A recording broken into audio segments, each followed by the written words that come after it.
Hello, everyone, and welcome to Fight Night Legends EU. This is going to be our last show for the year, but man, is it going to be a banger. I think the most statistically stacked lobby we've ever had, and also a new sponsor. We are now teaming up with Metafy to bring some extra value to the community. I mean, they've been a big part of Runeterra's scene competitively, I think, for a long time, so I think it's only natural. They are a service where you can sign up for one-on-one coaching lessons for Legends of Runeterra and other games as well, improve your game, and, you know, just reach that next level of competition, overcome those plateaus. I'm really excited to finally have them on as a partner, and we'll talk a little bit more about them as the broadcast continues today. But Joining me as well on the desk is the one and only FreshLobster. Welcome in, sir. Well, thank you. Thank you for having me on here. I'm very excited about this fight night specifically because we have a lot of top tier tournament players with a plethora of experience in here. All of them have already had crazy performances in the season. We have 3 previous seasonal champions in this one, as well as a bunch of top 4 contestants. I can't wait to get some top tier competition in. Looking at the format and prize pool of the tournament, for those of you who are not familiar with it yet, this is an invitational, a double elimination bracket with a total of 8 players who have made their marks on the competitive scene already. All matches are best of 3, and all players bring 2 decks that cannot overlap regionally. It's a bit different from the Riot seasonal format, but it also allows for a breath of fresh air. To win a match, a player must win with both decks, quite naturally, best of 3, and they play for a total of $200 prize pool, and the top 2 will also get re-invited in the next edition of Giant Slayer Fight Night. So overall, it's going to be fantastic, and now we get a look at the bracket for today. We have, I think every single player here has won a fight night over the course of the year. And as you mentioned earlier before we began the stream, Lobster, everyone here I think has gone at least top 4 in the EU seasonal tournament series. And that's just so ridiculous. Just the pound for pound strongest players across EU. They've proven themselves time and time again over the course of the year. And this is going to be one heater of a tournament. And what's also very interesting about this tournament and its timing specifically is we've had the recent balance hotfix, and we have a completely new meta, and that allows for us to see a bunch of new decks that have not really been seen in competitive play before. And that, yeah, I'm very excited about it. See how these ideas of those players perform against each other. We see some previous tournament favorites like Thralls making a lot of comebacks and a lot of lineups, but people also got pretty creative on some other deck lists. We see a bunch of new concepts, and one of the ones that I can't wait to see into it specifically will be Nami Twisted Fate, a very new deck that is still has to prove itself, basically. It has not been tested as much yet, but this is the perfect testing ground, and if it can prevail in top tier competition, it's going to be an interesting one.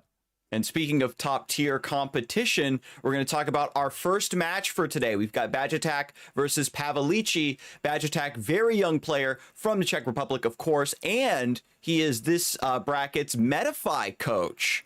So if you do like what he's putting on display today, you can sign up if you'd like to get some one-on-one sessions with him. He plays a lot of combo decks, as you can see, a very young player, but just brings that hunger and that innovation to the European competitive scene, and he's always at the forefront. And, you know, based on the decks he's brought today, I think he's going to continue that trend. Yeah, speaking of innovation, Badge Attack was the player that has the Nami Twisted Fate deck that we spoke about earlier. But on the other side, he's facing a worthy foe, and that is Pavlici from Russia. A more experienced card game player, but he has been around the competitive tournament circuit since the beta. And not only in the Russian-speaking regions, but also in the European regions. He has participated in many, many tournaments. He has made a lot of top 32s in the seasonal tournament, has gotten as far as top 4, if I recall correctly. Definitely also an experienced opponent, and I can't wait to see how these two players will match up into each other. This is a fantastic first match that we do have slated, but now is the time where we get to take a closer look at this Nami Twisted Fate deck. I've heard whispers and rumors about this deck over the last few weeks. Its play rate and win rate is slowly creeping up based on the stats I've been seeing, and this is combining several very ridiculous archetypes into one monstrosity. We've got Shellfolk in here. We've got the old Nami Zoe elusive package, but then we just have the threat of Twisted Fate leveling up in Burblefish from the Twisted Fate Fizz days. Yeah, this looks like a hybrid of multiple decks that have been performing well recently, right? It also has this Shellfolk shell, and I'm happy you're mentioning stats here, because I think the stats on the win rate on the ladder is not quite representative of how well this deck can do. This is a perfect definition of a super high skill cap deck that requires some thoughtful decision making. It's very hard to play, but in the hands of the right players, it should perform incredibly well. And I dare say that Bajatak does have the right hands for this deck. The list is it's going to be fantastic. It's going to take over the tournament scene, calling it now, and then on ladder it's going to have an abysmal win rate, so it won't be allowed to be nerfed. Overall, this is such a fantastic build in that it is so flexible. You can just, by looking at the list, you can see the multiple win conditions. We've got Twisted Fate level up potential. We've got the damage from Fleet Admiral Shelley, just that board wide buff taking you down. You can go for Shellfolk value, or you just go for a Mind Meld combo. And part of the intricacy of this deck is going to be not just getting the right win condition, but knowing which one is most appropriate for the matchup. With the meta so in flux and with this deck so new, hopefully you can get some mileage off of just perhaps unfamiliarity. Absolutely. Matchup knowledge is something that's not quite around here with this deck, just because it is so new. Now, of course, Pavel is playing two decks that are a bit more, have been around a bit longer. Turbo Thralls as well as Teemo Swain, and I could see them have the right tools to answer a lot of the threats that this Nami Twisted Fate deck poses, like especially Teemo Swain with some very effective removal in Ravenous Flock, Scorched Earth, Minimorph, and so on. And here we have a look at the Teemo Swain deck of Pavelici. We see 2 copies of Scorched Earth, 3 Ravenous Flocks, 2 Minimorphs, so very removal oriented. And this can definitely halt this Twisted Fate Nami deck, because one of the key cards that was in Zoe Nami was Guiding Touch. That made this matchup so much harder, because it could prevent Scorched Earths and Ravenous Flocks by healing their units back up to full. But now that you're pairing with Bandle City instead of Targon instead, you have other advantages, but you're lacking some of those strengths that used to be prevalent in these matchups. And like you said, the key will be how these players adapt to these matchups if they identify the right win conditions and play to their strengths. That is a very solid point. I like the Minimorph inclusion, which wasn't always present in this archetype, and it's just refreshing to see Swain Leviathan kind of back in the mix, just because a little bit of more of a lack of those Equinox heavy invoke style Targon lists. Now the Pantheon decks, which we don't have today, do have the Blinded Mystic floating in and out of the decks as a tech, but overall I cannot wait to see how this matchup is going to play out. The players have very strong reads on the meta, and as you mentioned, this is a great testing ground for things they feel might be strong but just haven't had the data to back it up yet. With the hotfix just occurring, there's so much more room now in the metagame, a lot of things being experimented with, and players just not even playing new stuff, but just willing to go back and revisit old things. We've seen tons of Freljord, Shadow Isles Control on the ladder, a lot of things like even Pirate Aggro, very classical decks coming back into the fold, and I love that the mixture of decks we have today is a lot of very fresh archetypes. This is, I think, the theme of today's tournament, if not just the power level and just the skill of all players involved, but definitely their willingness to bring new things and innovate. And I absolutely love it that these people are willing to go out of their comfort zones in a rather high-stakes, high-level tournament. But like you said, the meta reads are on point, especially with that Teemo Swain deck. There are a lot of Thralls around. The Scorched Earth techs are going to pay off, and it did not get punished by Blinded Mystics, by Equinox. There aren't too many Targon decks running around. So I do think both of these players have had a pretty good read on the meta and will hopefully get rewarded for the deck choices. Now, Bajatak doubling down on new decks, though, and also bringing Ari, Ken, and Gohard as the second deck. And that is a list that recently hit the first rank 1 on the Americas server. What Am I built it, I think, and then piloted it basically to perfection. What am I special? Yeah, and it's one of those things, you love to see it when a new archetype comes out from a top player. There's always that, wait, Is this deck actually good, or is this player just incredibly cracked? Can anybody else replicate this success? So I'm really excited to see if this is a deck that, you know, other players can pilot. And of course, Badge Attack is a player that we can give our vote of confidence that can play this deck also very, very well. And if you know, dear viewer, are looking to improve your own gameplay, want to improve your ability to read the meta and innovate on decks, don't forget to check out our sponsor for today, Metafy, you know, the coaching service for Legends of Runeterra and other competitive games. They do have a special code as well, WIS15. You can get a discount as well on some of their services that they offer, and just browse, see the roster of coaches that they have available for you to look at. The ability to pick and choose a coach that might be suited better to your language, your time zone, your learning style. They really have it all. So I really appreciate everybody for showing us support, and as well for Metafy for supporting the Runeterra scene in an even greater capacity. We almost have the match started for you just now, but you know, the players are just making sure that they have their last minute prep all ready to go, because as you said, FreshLobster, this is a very high stakes tournament, and when you see your opponent's decks, when you're standing across the table from TF Nami and Go Hard, you know, Pavalici really has to think very hard about how these matchups are even going to play out. And here we have a look at the Ari Cannon deck that we talked about earlier. And I like how you brought up players' strengths. That is going to be a huge question with this deck. The more complex a deck is to play, the more it might feel right to one player and not so good in the hands of another player. And we've seen that every now and then. Spooky Karma was a perfect example of a deck that some players loved and some other players hated and just couldn't. Like, even top-tier players couldn't really get it to run perfectly. And I will say Badge Attack so far to me seemed like he can play just about any type of deck, like any at any speed, and is very familiar with these combo decks as well. So I am also very interested in whether or not he can replicate what Am I's success. But yeah, this list is kind of, I mean, in its core, it is kind of reminiscent of that old Spooky Karma list, but a much, much faster and more tempo-oriented version. That was something that the deck definitely lacked, right? Is the ability to get on the board in a truer style.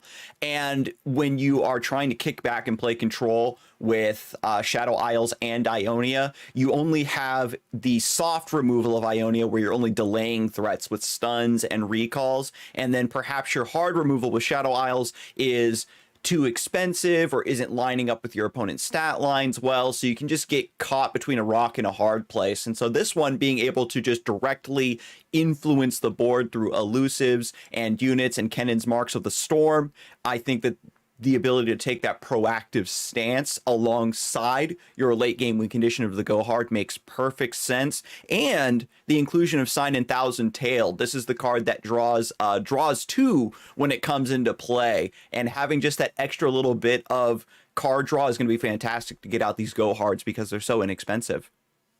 Absolutely. And the choice to recall Sign and Thousand Tail with Godwillow Seedling, with a regular recall, with a retreat, with a homecoming even, allows for you to basically have infinite access to card draw. And that's what makes this deck so great. You can use all of those recall effects either for tempo, so basically using it on cheap units or to progress your Cannon and Ari level ups, or you can use it to not run out of steam. And that's what allows this deck to adapt to a lot of different matchups, a lot of different situations. But as we said a number of times, it requires the player to assess the situation correctly every time. And that's definitely not an easy task to do.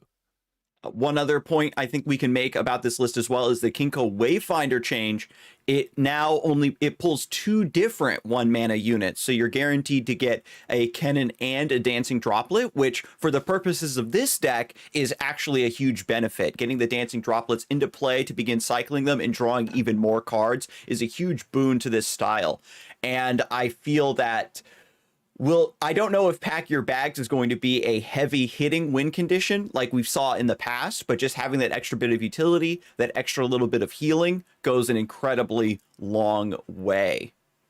One thing I will say I'm slightly afraid of, though, is you shuffle more Gohars into your deck, you make your Allegiance odds worse. I hope this is not going to happen too often here, but we are ready to jump into the first game of action, and we see the Turbo Thralls deck being picked by Pavlici, running into the Twisted Fate Nami on Bajatak's side. And traditionally, this will be a matchup that will be all about tempo, because Bajatak doesn't really have answers to the big 8-8 overwhelms that will eventually come out on Pavlici's side of the board. So both of these players, I think, are looking for a fast start and looking to rush down their opponent.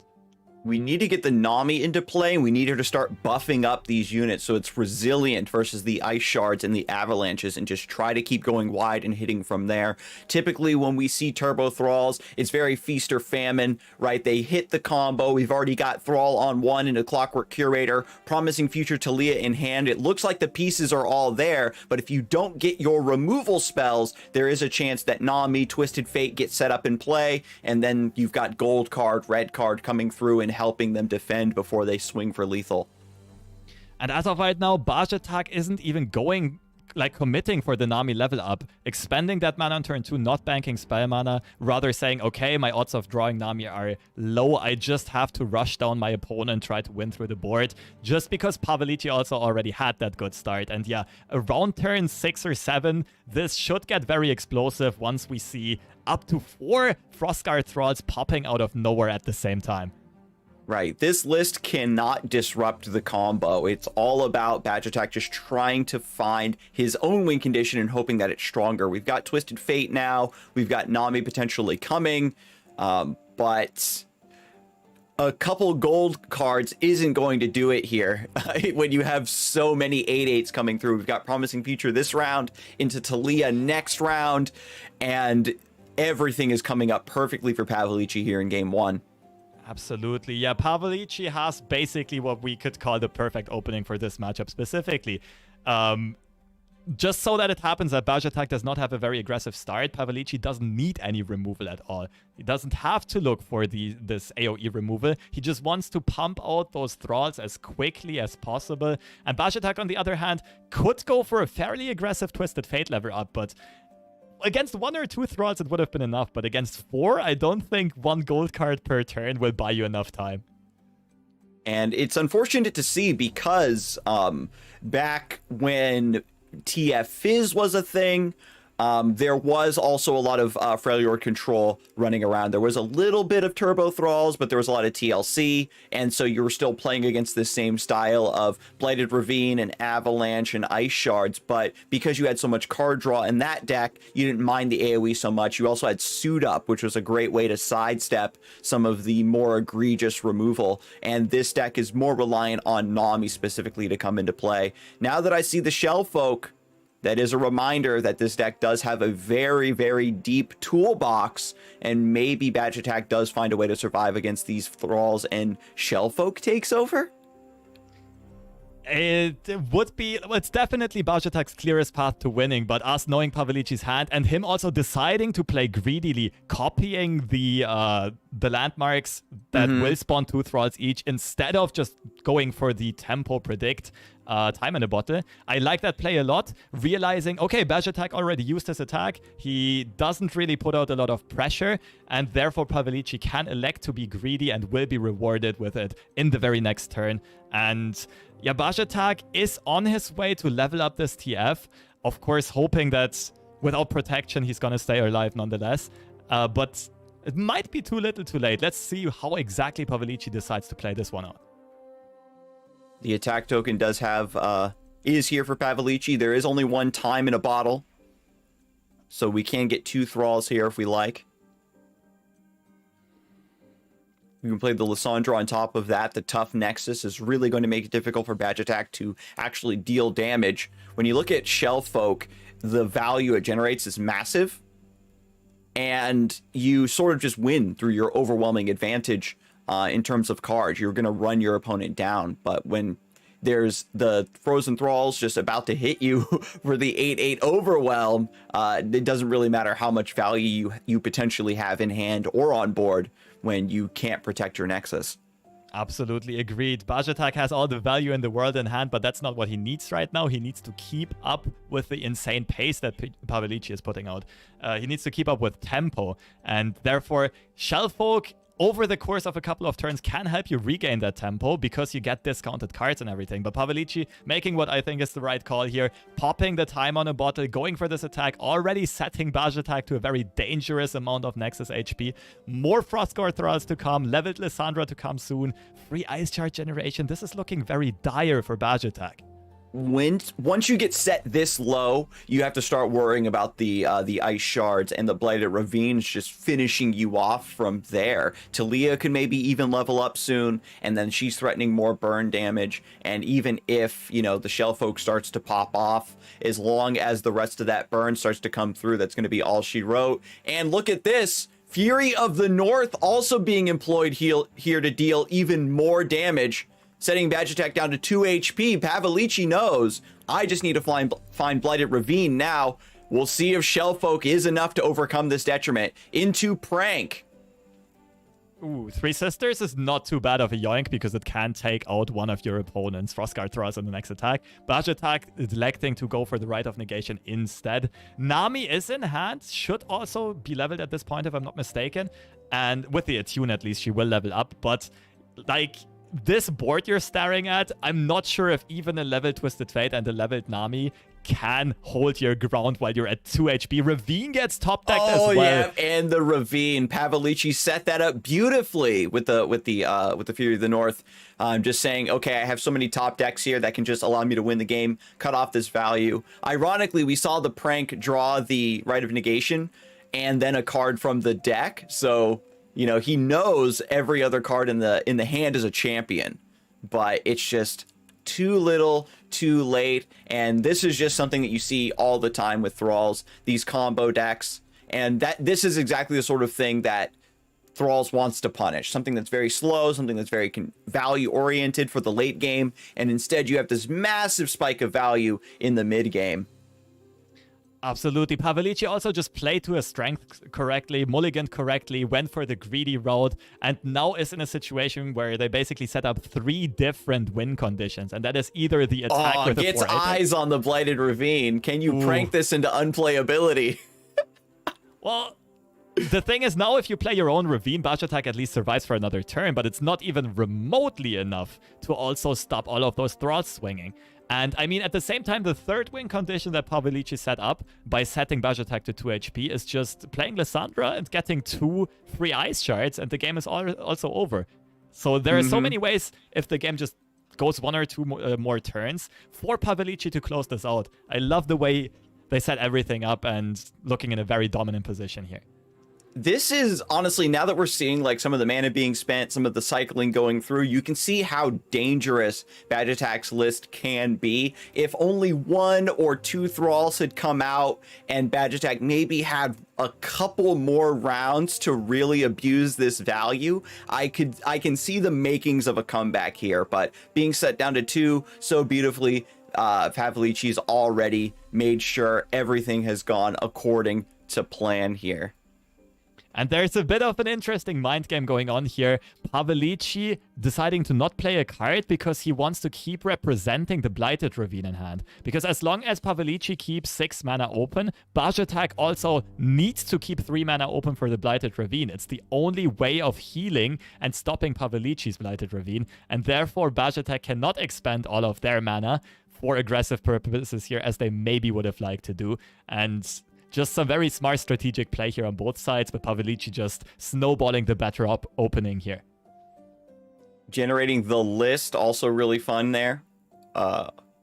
Having a 0 mana spell to proc the Nami. We've got 2 8/8s, 2 vulnerable Thralls. You are able to clear out some of this board. And again, if there was only 2 Thralls, this would be the makings of a comeback. So a very strong showing from both archetypes, right? In this first game, we got a demonstration of what they can both do, but I think it just definitely comes down to just the natural rock, paper, scissors of, it's almost like the CCG weapon triangle, right? Of just this combo deck kind of beating down the value control deck here.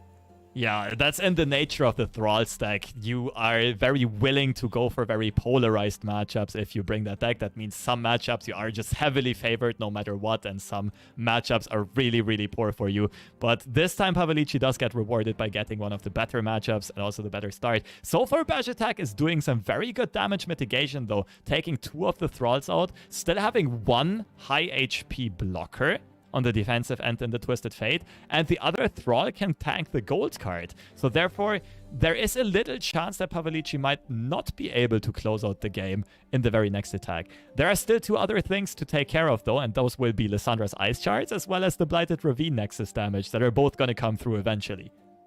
Yeah, and Pavalici just has the Thralls in play, doesn't need to go for the Blighted Ravine.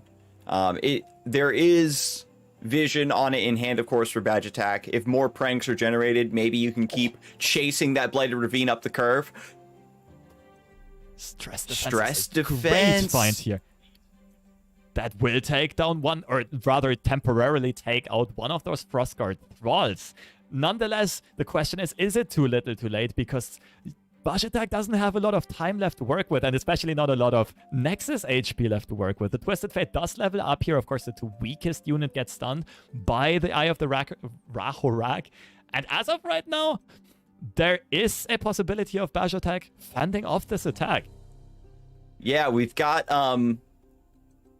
actually looking at the hand, we don't have the ability to like get that gold card at fast speed. There's not enough card draw yet. We just have Blighted Ravine, Stress Defense, Right of Mitigation maybe helps. And Pavalici, again, has the Blighted Ravine. You just play it out here and just pass. But I think with the Eye of the Raharok being picked up off of Talia's Stoneweaving, peeling a little bit of blockers, it's going to be too much damage coming through in general. The makings of a comeback definitely were there, but against such a fantastic, arguably the perfect opening from the Thrall's deck, most everything else in the game, struggles to keep up with this. And one thing that's a bit tough to see here is that the top deck by Pavalici is actually amazing in this situation, because Pavalici was considering to first play a landmark to level Talia before attacking. And as you said earlier, that would then allow Bajatak to first enable a red card and then get those Monster Harpoons at a discount and then play gold card plus Monster Harpoon.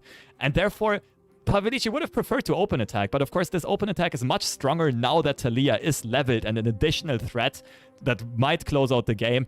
And I don't think that Bajatak can stop this attack with the Twisted Fate as a sole defender. Just a bit low on mana, like you mentioned, can't get the gold card out at fast speed, and therefore a mixture of a very, very nice draw on Pavalici's side, but also assessing the situation correctly. We do have the Right of Negation, which will negate the stones from Talia, but it's just too much direct damage. Even without all of the effects, without the overwhelm, with the inability to get the gold card to stop one of these attackers, it's just not enough. So unfortunate here. I don't see any way how Bajatak can stop this. It's always exact lethal, if I'm seeing this correctly. And he does lock it in. Pavalici will take the first game with the favorite matchup, with the great draws, but also with the great play and taking advantage of the deck's strengths. So close. Like, it's always a heartbreak when you see a deck that's putting up such a strong fight when their opponent has such a sweet opening. And this is just game 1 of today's broadcast. We're going to be jumping into game 2 now, with Thralls taking its win, Pavalici will need to switch to his other deck, and we'll see, right, if Nami and Twisted Fate can maybe try to pull a win and really showcase even more of the value that it's capable of. And the next matchups are going to be interesting because they are the matchups we also already talked about. Teemo Swain. I can imagine Teemo Swain kind of struggling against the recall deck just because the removal is way less efficient than the bounce effects that Bajatak has to protect their units. But we see the other matchup being played first, and that is Twisted Fate Nami against all of the effective and hard removal from the Teemo Swain. And I am very excited about this one. I actually I have no idea how this matchup will go. The early tempo is going to be something that we're going to be looking to see from the Teemo Swain, right? You want to maybe try to get Teemo in early. The Lecturing Yordle as a keep in the hand is fantastic. Try to get some mushrooms in. The unfortunate part is going to be the Shell Folk at the top. Pavilici needs to account for that, because the Nami and the Twisted Fate are just one aspect, but I think you hard lose to the Shell Folk. If your removals start getting pranked, if your Leviathan gets pranked and gets stolen, and your opponent uses that against you, they just begin to outpace all of your threats and all of your removal just through card generation. So Telescope being played now on turn 2, Trickster being set up as an elusive threat to keep on swinging through. I really like this a lot. And Badge Attack adopting the same style as we saw in the last game, where you aren't floating tons of mana trying to hyper level the Nami. It's definitely more of a mid-game like setup once you have a good board state already prepared for it. And both players are also conservative with their Nexus HP. I think this is part of the reason as well. Both of these decks don't have access to healing, at least not in the main deck. And of course, some crazy Loping Telescope pulls into the Fangs or whatever. There's always a way with Loping Telescope. But generally speaking, the damage that these players will inflict will stick until the end of the game. And that's why this aggressive start, like you mentioned, is so important. Playing for early tempo, picking this Trickster to chip in some Nexus damage. Love to see it. And very smart pick off of the Conchologist as well. Getting the Jailbreak, just generating another 1-drop for defense. And the Trickster is going to do so much early work in this matchup, right? We have some elusive threats in the deck, but it's mostly just Burblefish, Fleet Admiral, Shelly, and we have to figure out how to get this Trickster off of the board. I kind of like Gold Card here, just to deal the 2 damage and maybe finish it off with the Pokey Stick, because you really don't consider the 3 attack from the elusives to be that big of a deal, but it does add up fast. I would not mind that play neither, especially considering we already have a lot of value in hand with the Shell Folk as well as access to a prank with the Nami. I'm sure that's what Badge Attack is also considering. It's the only effective way of dealing with the Trickster right now.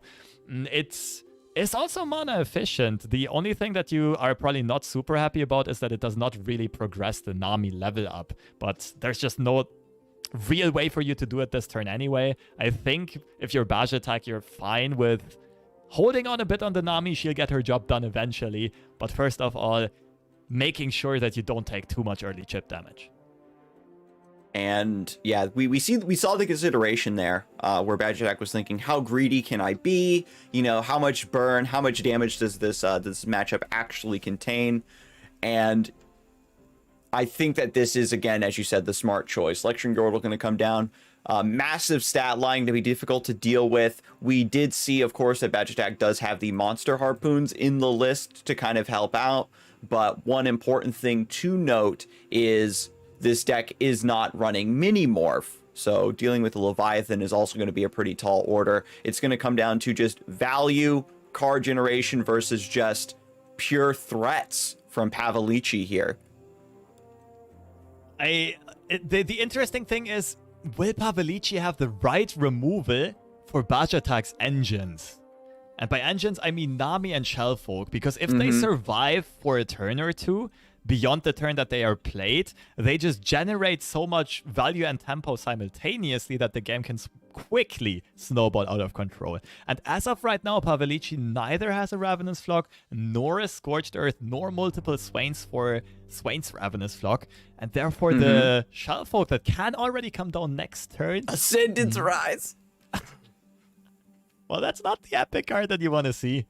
But yeah, this is the common problem with Loping Telescope. Some epics are game-breaking, some others are literally useless. But I mean, you really hit the nail on the head. You have to be able to keep up with the board. If these units keep getting super, super buffed up and have massive stat lines, the overall Leviathan won't matter anymore.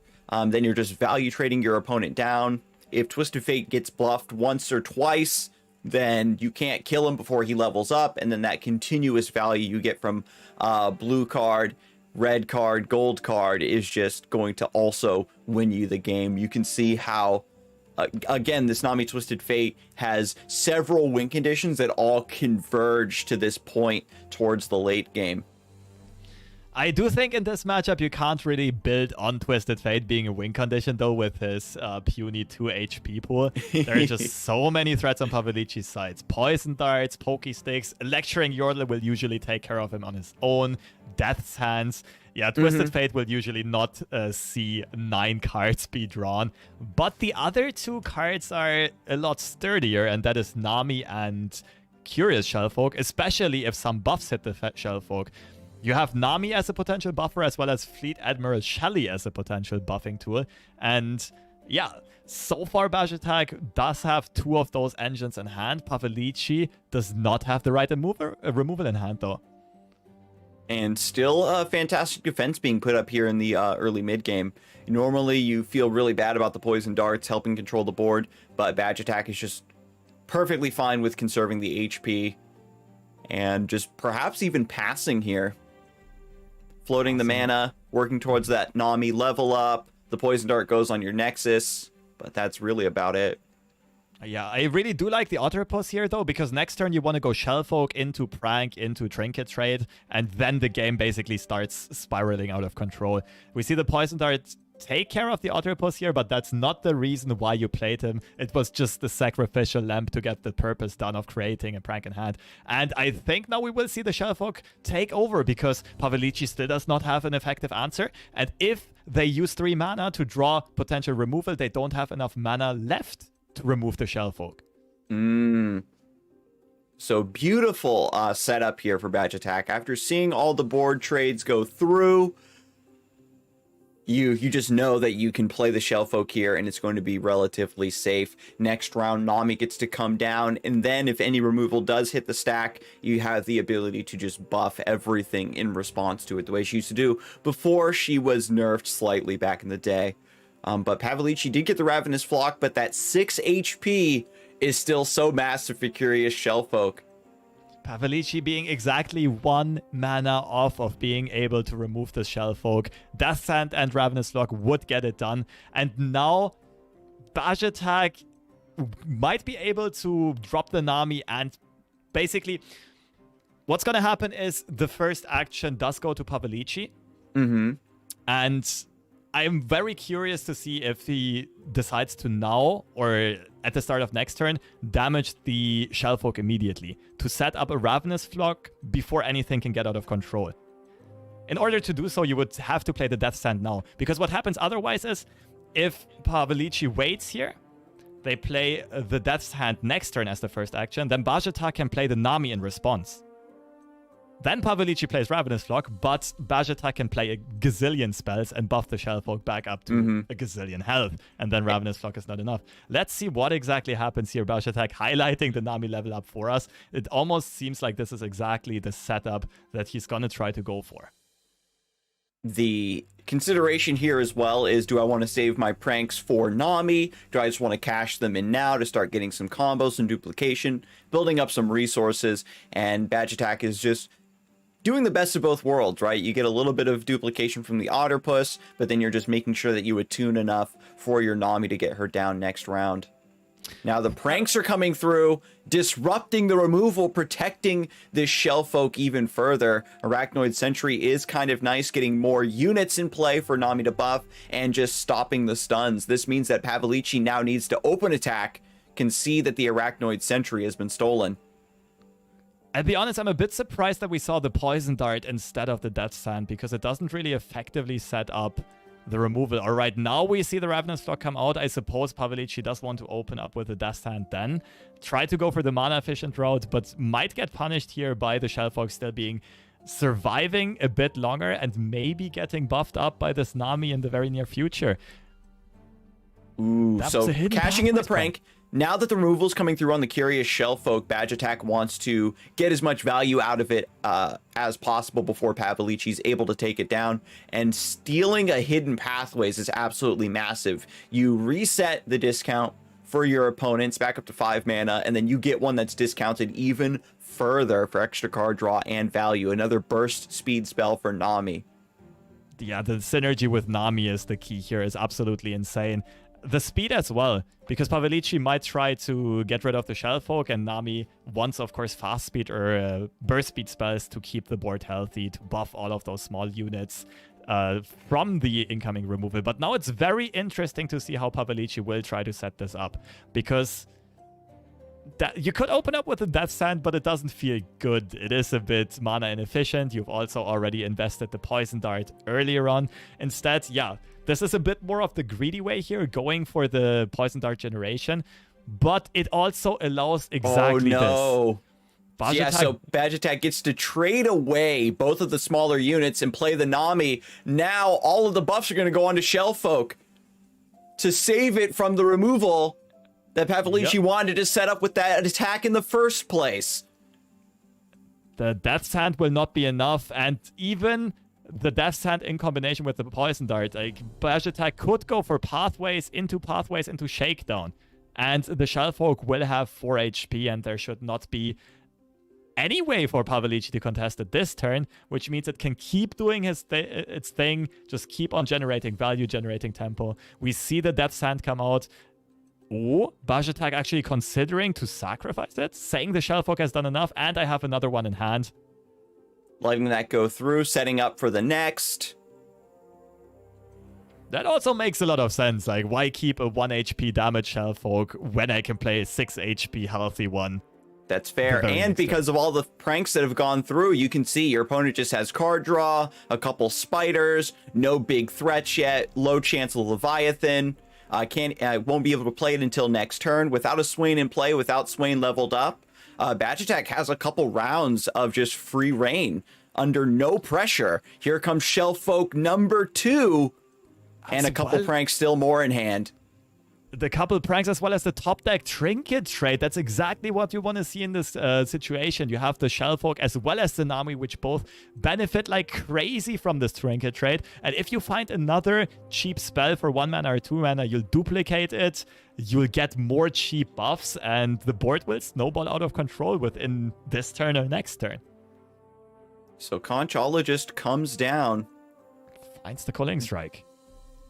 And then it immediately gets scoped out by the Shellfolk, stolen and nerfed. 5 mana for Culling Strike here. Really unfortunate. And in this matchup, right, where your opponent has the ability to buff a lot of their small units on reaction, you know, the Culling Strike is going to have a hard time finding a target regardless. This is probably just the final way that Pavilici has to get this Nami off of the board. Swain Leviathan is really the only hope at this point to lock this down and just keep the overwhelming value in stat lines from closing out this game now that we've gotten so late. 5 mana Culling Strike is the only option. And you're not very happy about it. 5 mana to remove a 3 mana card. And that's all props go to Shellfolk here. This is what we talked about earlier on, where we said that if Shellfolk stays on the board for 1 or 2 turns, she'll make sure that the tempo is being regained by getting discounted cards, by increasing the cost of cards on your opponent's side. And now Pavilici's plays are just so much less efficient. Badge Attack can make a million moves a turn, always getting a free buff additionally, while Pavilici is just stuck with these expensive and clunky cards in hand. Ironically, Badge Attack doesn't even really want to prank here, because you see pretty much your opponent's whole hand. You can get something out of their deck, I suppose. Gonna prank once again on these Arachnoid Sentries, just even more copies of those, if you want them. And now, we just have a beautiful wide swing coming through here. Swain Teemo is an archetype that benefits very heavily from, just the Bandle City Noxus combination. You have a lot of cheap units, a lot of card draw and card generation that really helps the Swain archetype. You have such efficient removal like Ravenous Flock, and then having Bandle City to be able to draw and create resources allows you to take advantage of that tempo. But now, when you actually bring this against a true value deck that's generating even more resources, it just puts it back into perspective, where this deck really does not have as much resource generation and card draw as an archetype like this truly would love to have. And Pavilici did make the right calls in the early game, understanding the matchup and electing to go for the Trickster, go for the aggressive start, knowing that in the late game Pavilici won't really have a chance anymore. But Bajatak's counter aggression was just a bit too solid, and all of the right proactive cards lined up, the leveled Nami into the Shellfork. We just witnessed what this combo can do once it gets out of control. Just completely switching the tides of the game around turn 6, 7, 8 and completely gaining control here. Pavalici still stuck with no Leviathan in hand. Swain is nice, but no way to enable the stuns. The card draw is ridiculously overpriced. It's looking dire here. Yeah, I think we have to go for the Swain, just to get something into play. I think the best play mathematically might just be Hidden Pathways first, just to open up some options and try to go for Arachnoid Sentry into something. But again, you're right. Without Swain's ability to lock down the board with Leviathan or enable Ravenous Flock for the second Swain that's in hand, this seems to be the best outcome. Bajatak has two mana Arachnoid Sentries, so even if you do develop onto the board, both of those blockers potentially get stunned, and then another wide swing coming through to end the game could be all she wrote. Double Electro Harpoon now going to be generated thanks to Curious Shellfolk. Every time you prank or manifest or invoke, you duplicate that card and it's discounted. And I think usually people would be inclined to go for the Poison Dart here, but of course due to the information that was gained for Bajatak, knowing Pavalici holds 2 Arachnoid Sentries, the Electro Harpoons are perfect answers to that potential defensive development. Bajatak is just already looking for lethal on the very next turn. Pavalici is a bit fortunate to a certain extent, as in Bajatak does not have a Shelly nor another Nami, so these units will remain adequately sized, but nonetheless, there's just so many of them. So much little stuff, so much cheap stuff, so much mana efficient stuff. Oh god, the prank! Seize the Leviathan! Oh no! This was the outcome that we were fearing, Lobster, is just the Leviathan betraying the Swain. But look at this beautiful wide attack. You can just swing with everything, including the Curious Shellfolk. And then you have the Electro Harpoons as burn to finish off. And now we've even got red card for a little bit more. The lack of healing is the point that you brought up earlier, and it's really coming to fruition finally, where just this little bit of chip damage we've seen on the Nexus over the course of the game is now being capitalized on by this wide board. So 11 damage being pushed in, double Electro Harpoon, and then Bajatak can decide if he wants to go for the Twisted Fate red card or if he wants to go for the BM finish and beat Swain with its own weapon, with a boat that betrayed him, and drop the Leviathan for the burn finish. When you see all of these pranks come through, Bajatak has perfect information about Pavalici's hand.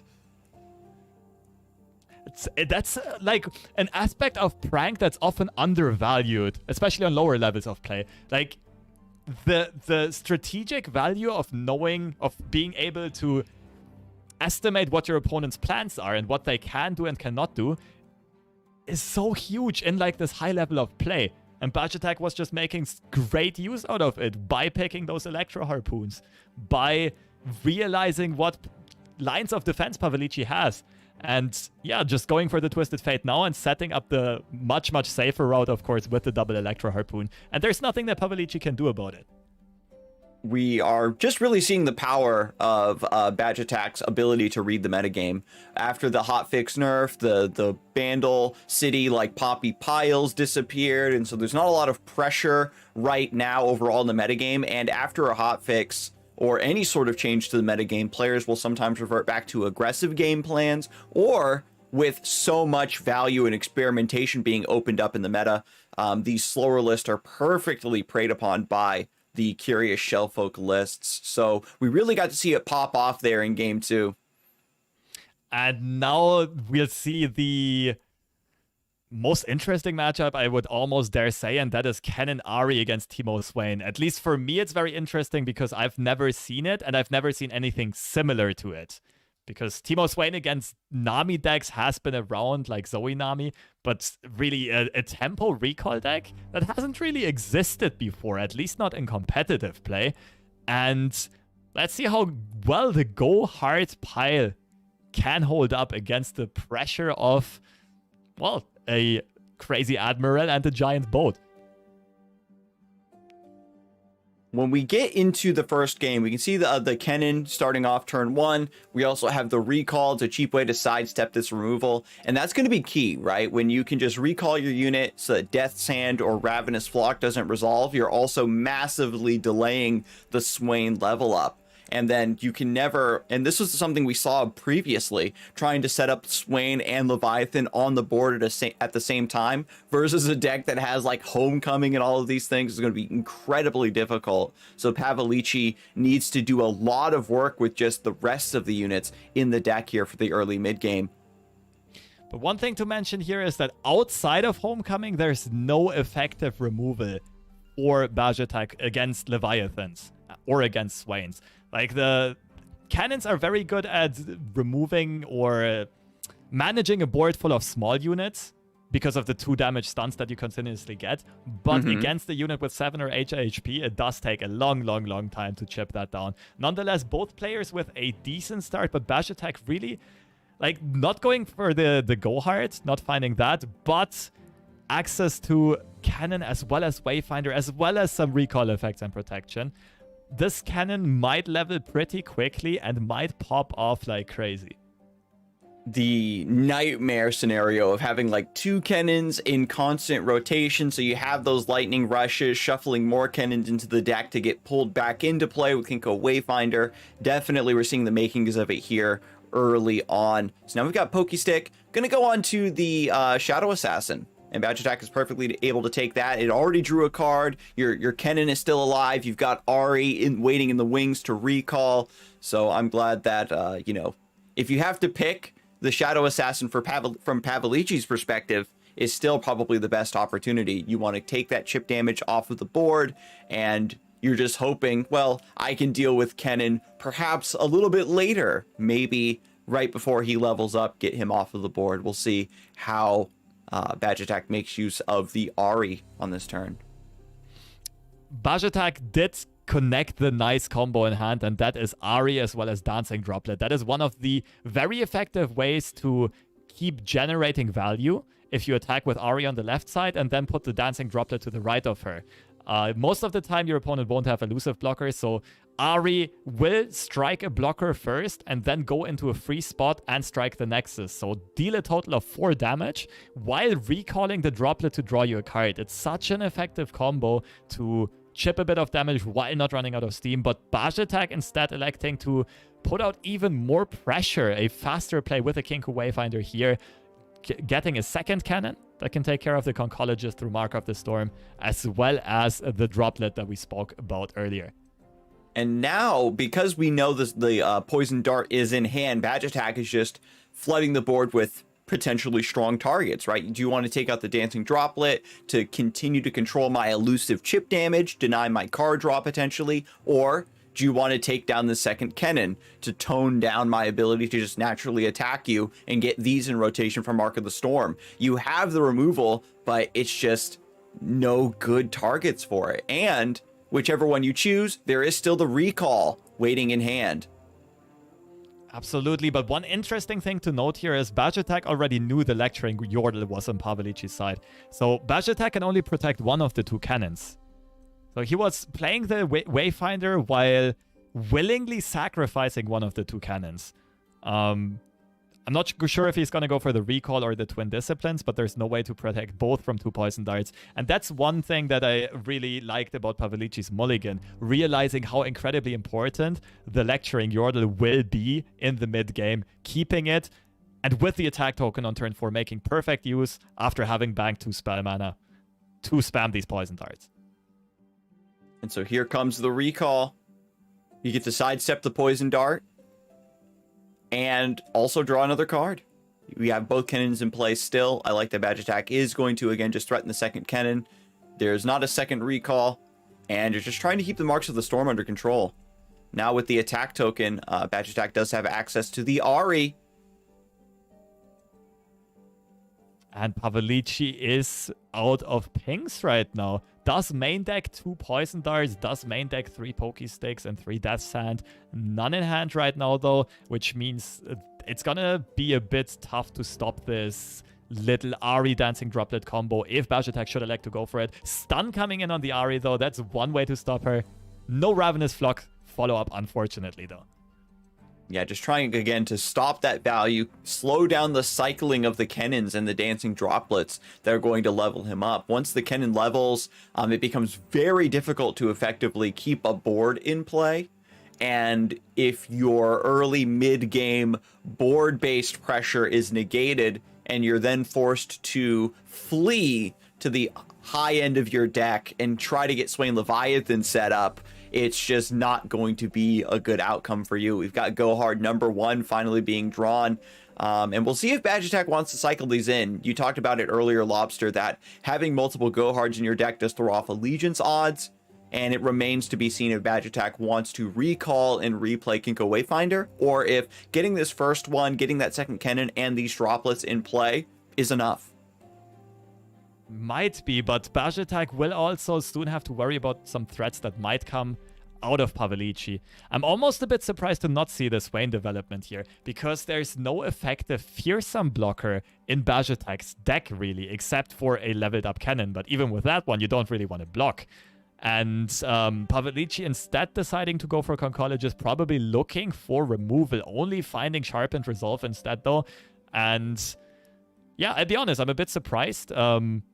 This looked like a great Swain turn, but Pavlichi probably just valuing immediate removal, immediate threats on the cannon higher. You don't really want to mini-morph a cannon, that's for sure. Yeah, if you get the Swain leveled up, you're just committing everything.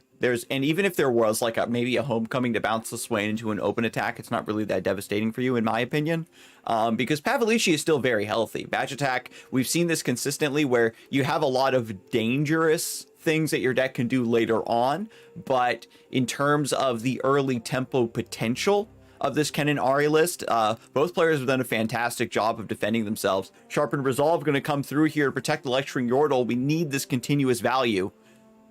We need these Poison Darts to keep pressuring these 1 HP targets.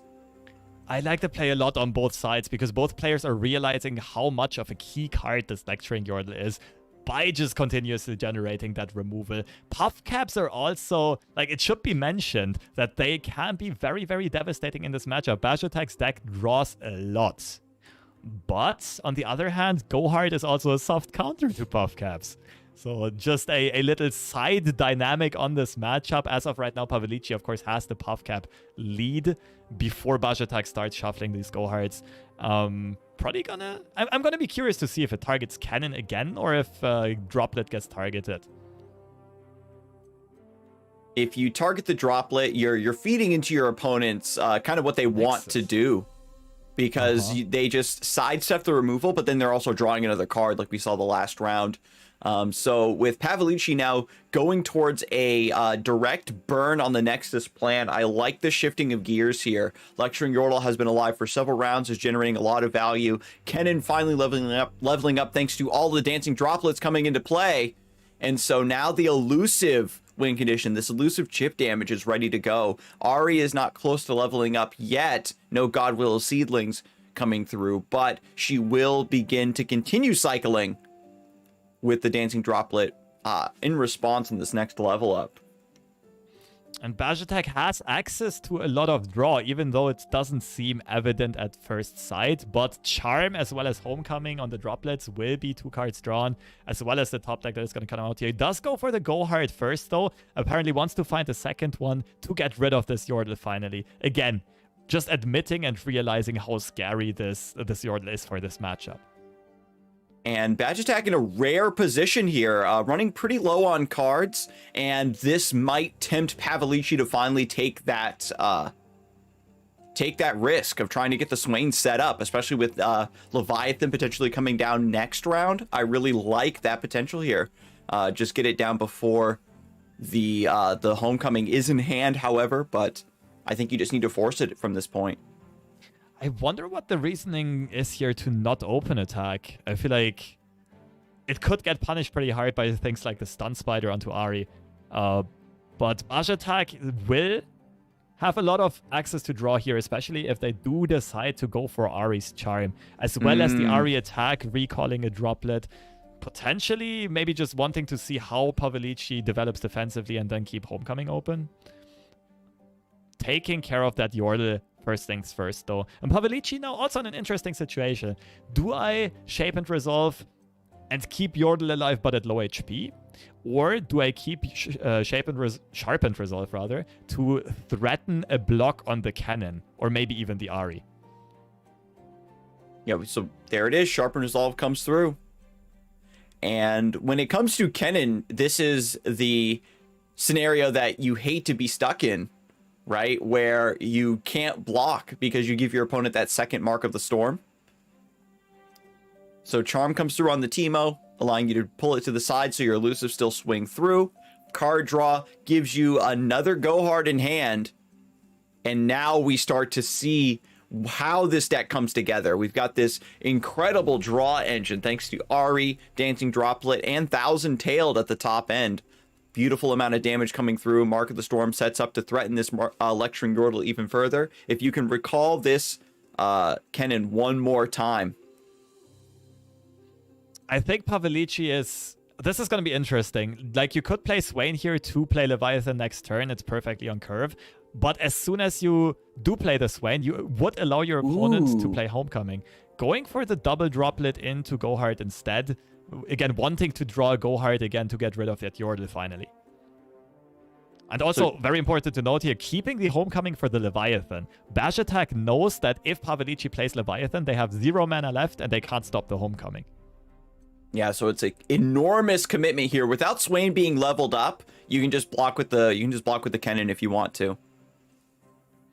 I like the open attack a lot, because now you're still threatening to contest the Homecoming with something like a Death's Hand. So that means Kennen probably bites the dust here. But the attack isn't really scary enough for Bash Attack to really get worried. Yeah, we still have another copy of Charm in the hand. Keep cycling that Dancing Droplet. We need third Go Hard, and then we have Pack Your Bags as well to maybe finish off. Both players are pretty even here. The issue is that Pavilici's win condition is a lot more disruptible than Badge Attack's.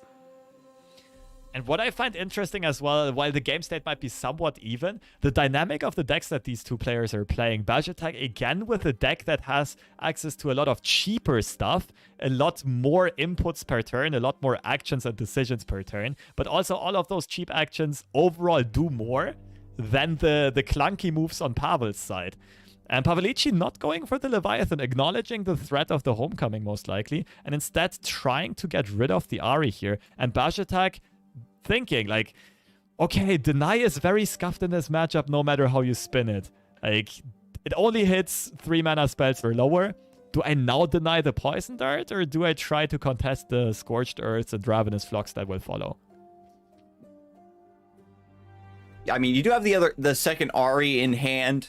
Maybe you could cycle it. And you can see here, Pavilici correctly identifying the linchpin of Badge Attack's board is Ahri bouncing these dancing droplets on the attack and getting through that chip damage. Like you talked about, when she swaps into the position of an elusive, an unblocked elusive, she gets to attack the Nexus anyway.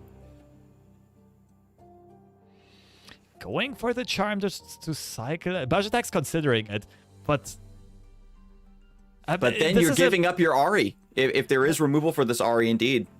I mean, you do have double deny. It really depends on which hand you put your opponent on. The Pack Your Bags gets grabbed! Okay, this is still a dicey situation though, because if you want to play Pack Your Bags this turn, you have to tap under deny mana, and that's not something you necessarily want to do. You want to keep the Ahri alive, you want to protect her. You want to level her up soon for her to carry you. But Pack Your Bags is one step in the right direction of flipping this game on its head entirely. We have that AoE damage. We get to clear the board. We have direct damage to the Nexus. But Badge Attack saving it for a finisher. I think you have to go for the open attack here. Badge Attack electing to develop instead. Classic game of chicken, trying to see how much Pavilici wants to develop defensively here. Like, if they tap under certain mana thresholds, if they try to maybe play a Teemo blocker and take that one out with the Pack Your Bags as well. But of course, Pavilici will have counted the Go-Hards, knowing that there's a realistic threat of Pack Your Bags in Badge Attack's hand. And unfortunately, you can see what Pavlici's trying to do here is set up Leviathan and then maybe have a Death's Hand in order to disrupt a potential homecoming, because there are a lot of small units in play. But it's just the second card that you want to kind of make your setup a bit safer just isn't coming through. Just a pass back. And now Pavlichi, with the Ravenous Flock being drawn, actually has enough tools of removing the Ahri. The 2 Scorched Earths plus the Ravenous Flock can beat the 2 denies. Well, then Bajatek could still retreat or play Homecoming, but at least the Ahri doesn't draw the card. She doesn't stay in combat, swap in for the droplet. And shutting down that card draw is quite key here, because Bajatek is also starting to run low on value in hand. Yeah, she's also going to level up on this swing and just attack all the way down the line. So this needs to come through absolutely. Scorched Earth. Deny. Scorched Earth. I'm expecting a deny, I'll be honest. Just the payoff of keeping Ahri on the board is enormous. This is tricky. You're actually going to let it go through, saying you just used 2 Scorched Earth. I'm just going to let it slide. We've got Retreat Return to draw more cards. We've got Pack Your Bags anyway to wipe. Lecturing Yordle comes through and gets perfectly scooped up by this AoE damage. Okay, this worked out quite well for Bajatek, realizing that, okay, Pavlichi will probably develop more attackers, and if I let this go through, I set my opponent to 1 HP after Pack Your Bags. I still have 3 elusive units. I will probably get that last point of chip damage in eventually, and Bajatek going for the more aggressive approach here, and rather keeping the deny to protect the elusives instead of the Ahri. Like realizing, okay, I don't need an elusive Ahri anymore, just any elusive will do. Seedling as well can find some card draws.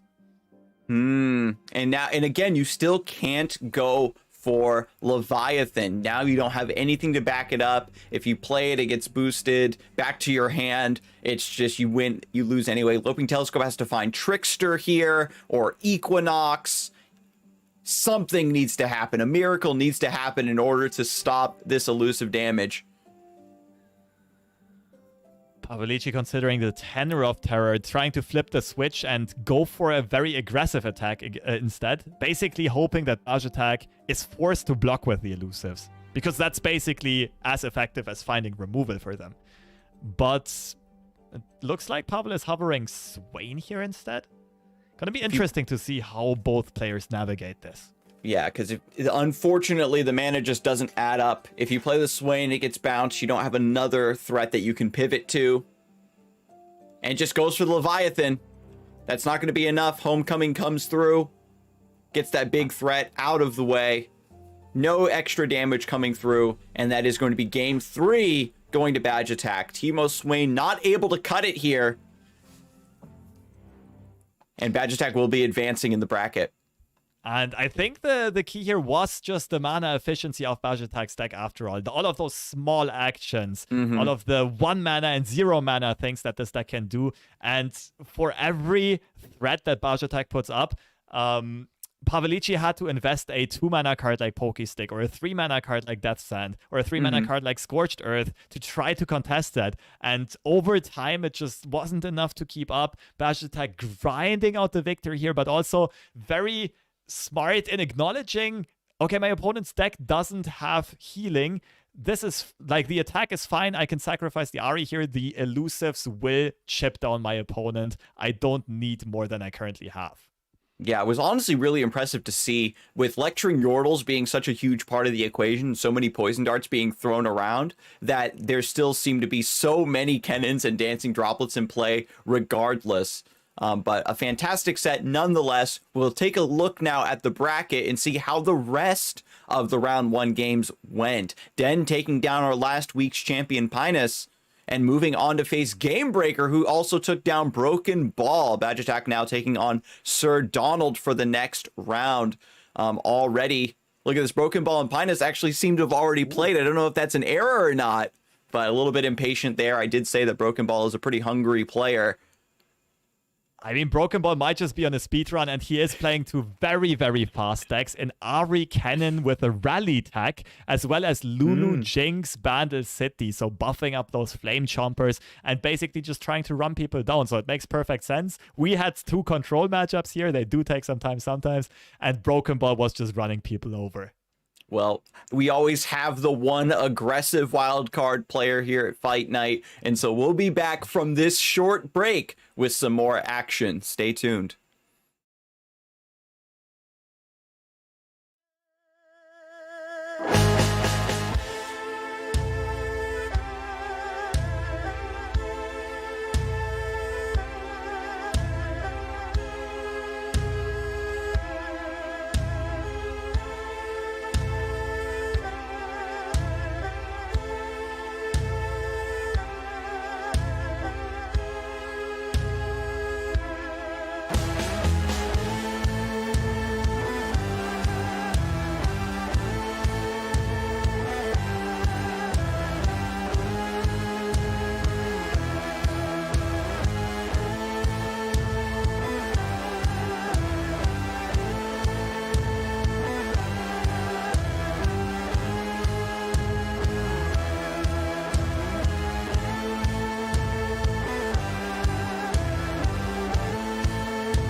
Hello, everyone, and welcome back to Fight Night Legends EU. My name is Scarzig, joined by FreshLobster, and we're just about to get into the next stage of our incredibly stacked bracket for the final Fight Night EU of the year. Den versus Gamebreaker is on the docket.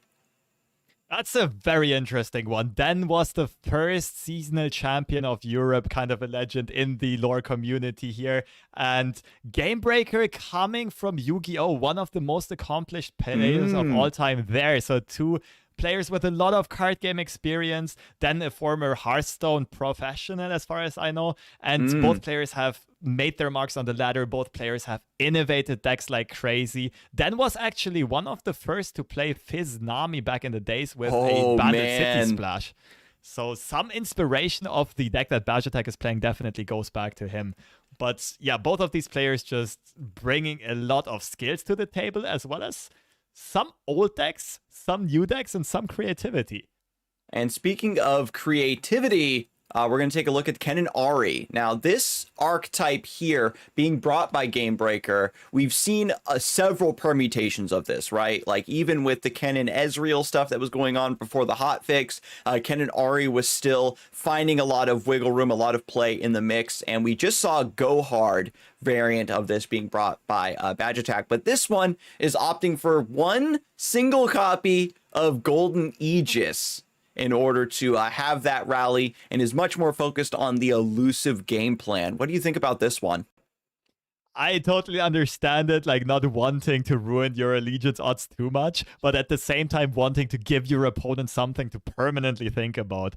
Playing against an aggressive deck with a lot of small units, and then also having to worry about them attacking a second time in the same turn is so annoying and so hard to play around in a lot of times. But what's very interesting is on how different of an approach this is to the Go Hard list. They're similar in a lot of cases, but another interesting choice besides just the Aegis tech is Scattered Pot instead of Cynan Thousand-Tailed. Yeah, we have the ability to tutor for that spell. Golden Aegis is slow speed, so Scattered Pod can fish it out of the deck if you need it in the late game. This was a tech that was popularized, of course, by the Fiora Shen builds back in the day and the Shen Jarvan builds, being able to consistently get that Aegis. You really like to see it. Actually, my mistake. I've done this before. Let me just double check. Yeah, Golden Aegis is the only slow speed spell. I've done this before where I thought that it was a direct tutor. So that is a nice touch. And you do have to remember that when you're Enlightened, Scattered Pod also does become elusive. So we have this nice balance of a deck that can, you know, boom, boom, boom, Wayfinder on 4, lots of chip damage, level up the RE, go for a combo, or kick back, wait into the late game. Then you have this big elusive with Scattered Pod and the threat of the rally. If your opponent can't keep up with you, or if they misallocate their resources, they keep trying to go for removal and their things keep getting denied and notified and retreated and recalled, they're just going to naturally fall behind by just spending their mana trying to keep you under control. And it's just a bit of a different take on a very, very similar concept to what we've seen before. And this is the beauty of playing a tournament right after the patch. Some players might disagree on what the better take on that concept might be. And we don't really have enough results. We don't have enough stats yet to know if the Go Hard version will perform better or if the Aegis version will perform better. And also which deck might be better in which type of matchups. But here in this case, I do believe that Gamebreaker made a great choice with this, especially with the tech choices as well, because he will be running into a Zoe Lee Sin list on Den's side, and techs like Homecoming, Concussive Palm, Deny, and Golden Aegis will pay big dividends there. Yes, and so this flexible, somewhat aggressive list is a beautiful way to round out Gamebreaker's other deck, which is Darkness, a classic archetype that has really shown up in, ever since Worlds, and has just been a mainstay in the metagame ever since. But fortunately, we are able to hop right into game, and we're going to see how Kennen Ari performs against Thralls. Now, there's a lot of removal in this deck, and we've already scoped out the denies and the recalls, but if you don't have that hand parity, you might not be able to protect all the units that you need to. And one very important thing to mention, Den opted to play 0 ice shards, one of the most effective ways of dealing with these droplets and cannons, but Den is only playing triple ravine, triple avalanche. Of course, did already find an avalanche in the opener, but so far Gamebreaker also looking to have a pretty enticing opening hand. The Ari droplet combo that we talked about last game, continuously generating value and also chipping damage in from the very get-go of the game. This has to be one of the strongest, turn 2 combinations you can have. Just the ability to deal 2 damage to the Nexus. It's almost like Ari has Overwhelm. You're drawing a card, you're dealing 2 damage to a blocker, and then 2 damage to the Nexus. It's just so many mechanics at play all at once, so early in the game on an attack. So 4 damage already dealt to the Nexus, drawing a card. Gamebreaker's off to a good start. Finding the cannon as well as some protective stuff, and a key card, and that is Homecoming. As soon as Den connects something like a Promising Future onto this Frozen Thrall, it's gonna get bounced back to hand immediately. Now, Gamebreaker has to be a bit cautious because this Den does play 2 Preservationists as well as 2 Clockwork Curators, as well as, 3 Curators and 3 times in a bottle. So he can get those Thralls out at focus speed. So Gamebreaker has to be a bit cautious about not getting too greedy with the Homecoming. But as of right now, it's looking really, really good. And the Homecoming might already get invested on this Thrall very early on to prevent exactly that from happening. To prevent something like a Curator or a Preservationist or a Time in a Bottle next turn. Beautiful. You're getting the card draw. You're saving the droplet from the Blighted Ravine, delaying that Thrall, resetting that countdown. Den does not have any more acceleration. So now you're just back into a situation where you just have to play out Thralls naturally. You can duplicate them with Leah. You have the countdown, but Homecoming number 2 already in the hand for Gamebreaker. And now that you've bought this tempo, delayed your opponent's combo, delayed your opponent's win condition, you have so many rounds now to just start drawing for free and potentially getting even more disruption. The downward spiral is potentially already beginning to happen, and I think Den needs to shift gears immediately and start looking for perhaps Lissandra.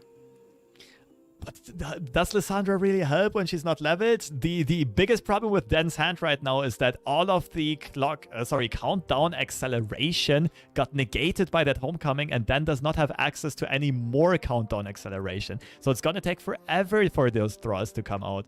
And while Den does have an Avalanche and is not an immediate threat of being run down here, Gamebreaker can continue to grow both the HP lead while simultaneously growing the hand size lead. Something that is very uncommon in Legends of Runeterra, but this deck kind of excels at it.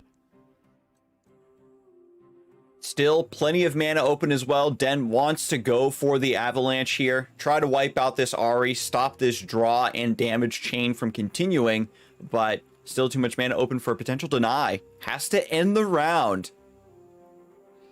Ooh, this is so good for great Gamebreaker. Having the lead on the board and making Den burn more mana at the same time. You can see in the reaction, I think Gamebreaker was very happy with the outcome of that turn.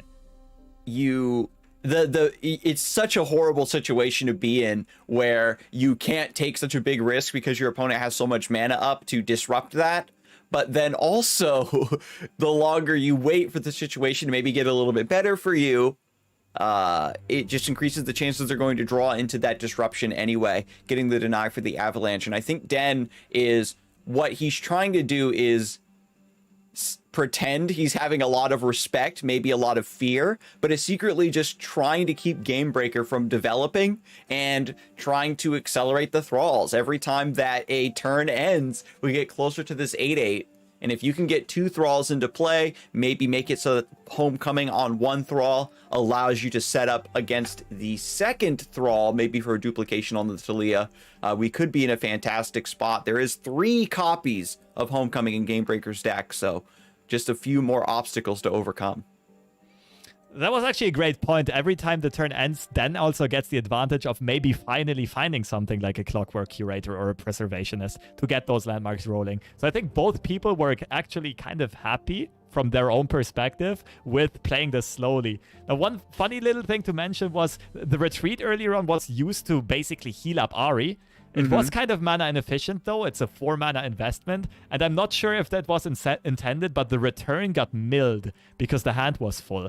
So otherwise, like, if you get the return, you get the Ahri back on the board 1 mana cheaper. I'm not sure if there was a slight missequence or just... Oh my god, Kennan's already leveled 2 from the Dancing Droplet cycle. The droplets are popping off. They did the same thing earlier on for Bash Attack. Yeah, imagine if droplets still had a tune. Imagine. Oh no. But now the attack token's back. We've got a beautiful swing here with Ahri. The quick attack has been so beautiful, right? Forcing Den to trade away these units, but not really getting a lot of value out of it. Sometimes you can use your Clockwork Curators to chip away a big unit and then set it into range for a Blighted Ravine or an Avalanche. But the 2-3 stat line on Ahri has been beautiful here. She's about to level as well. Trade all the way down the line, dealing tons of damage. We've even got Twin Disciplines. I think this is going to be lethal. It might be, but Gamebreaker, of course, also knows there's three sisters and 2 succumb to the colds on Den's side, and therefore there's no reason to pre-commit this. This does still represent quite a bit of damage if it goes through, but then being kind of wise with mana management here, you're not very happy about having to invest 3 freezes into an Ahri in 1 turn, though, and then elects to let this one go through, let the Ahri level up, tank a lot of damage to the Nexus, probably wants to set up the counter attack instead. Go for that promising future and hope to find something to get those Thralls going. At 16 HP, Den is almost there with getting this combo to go through.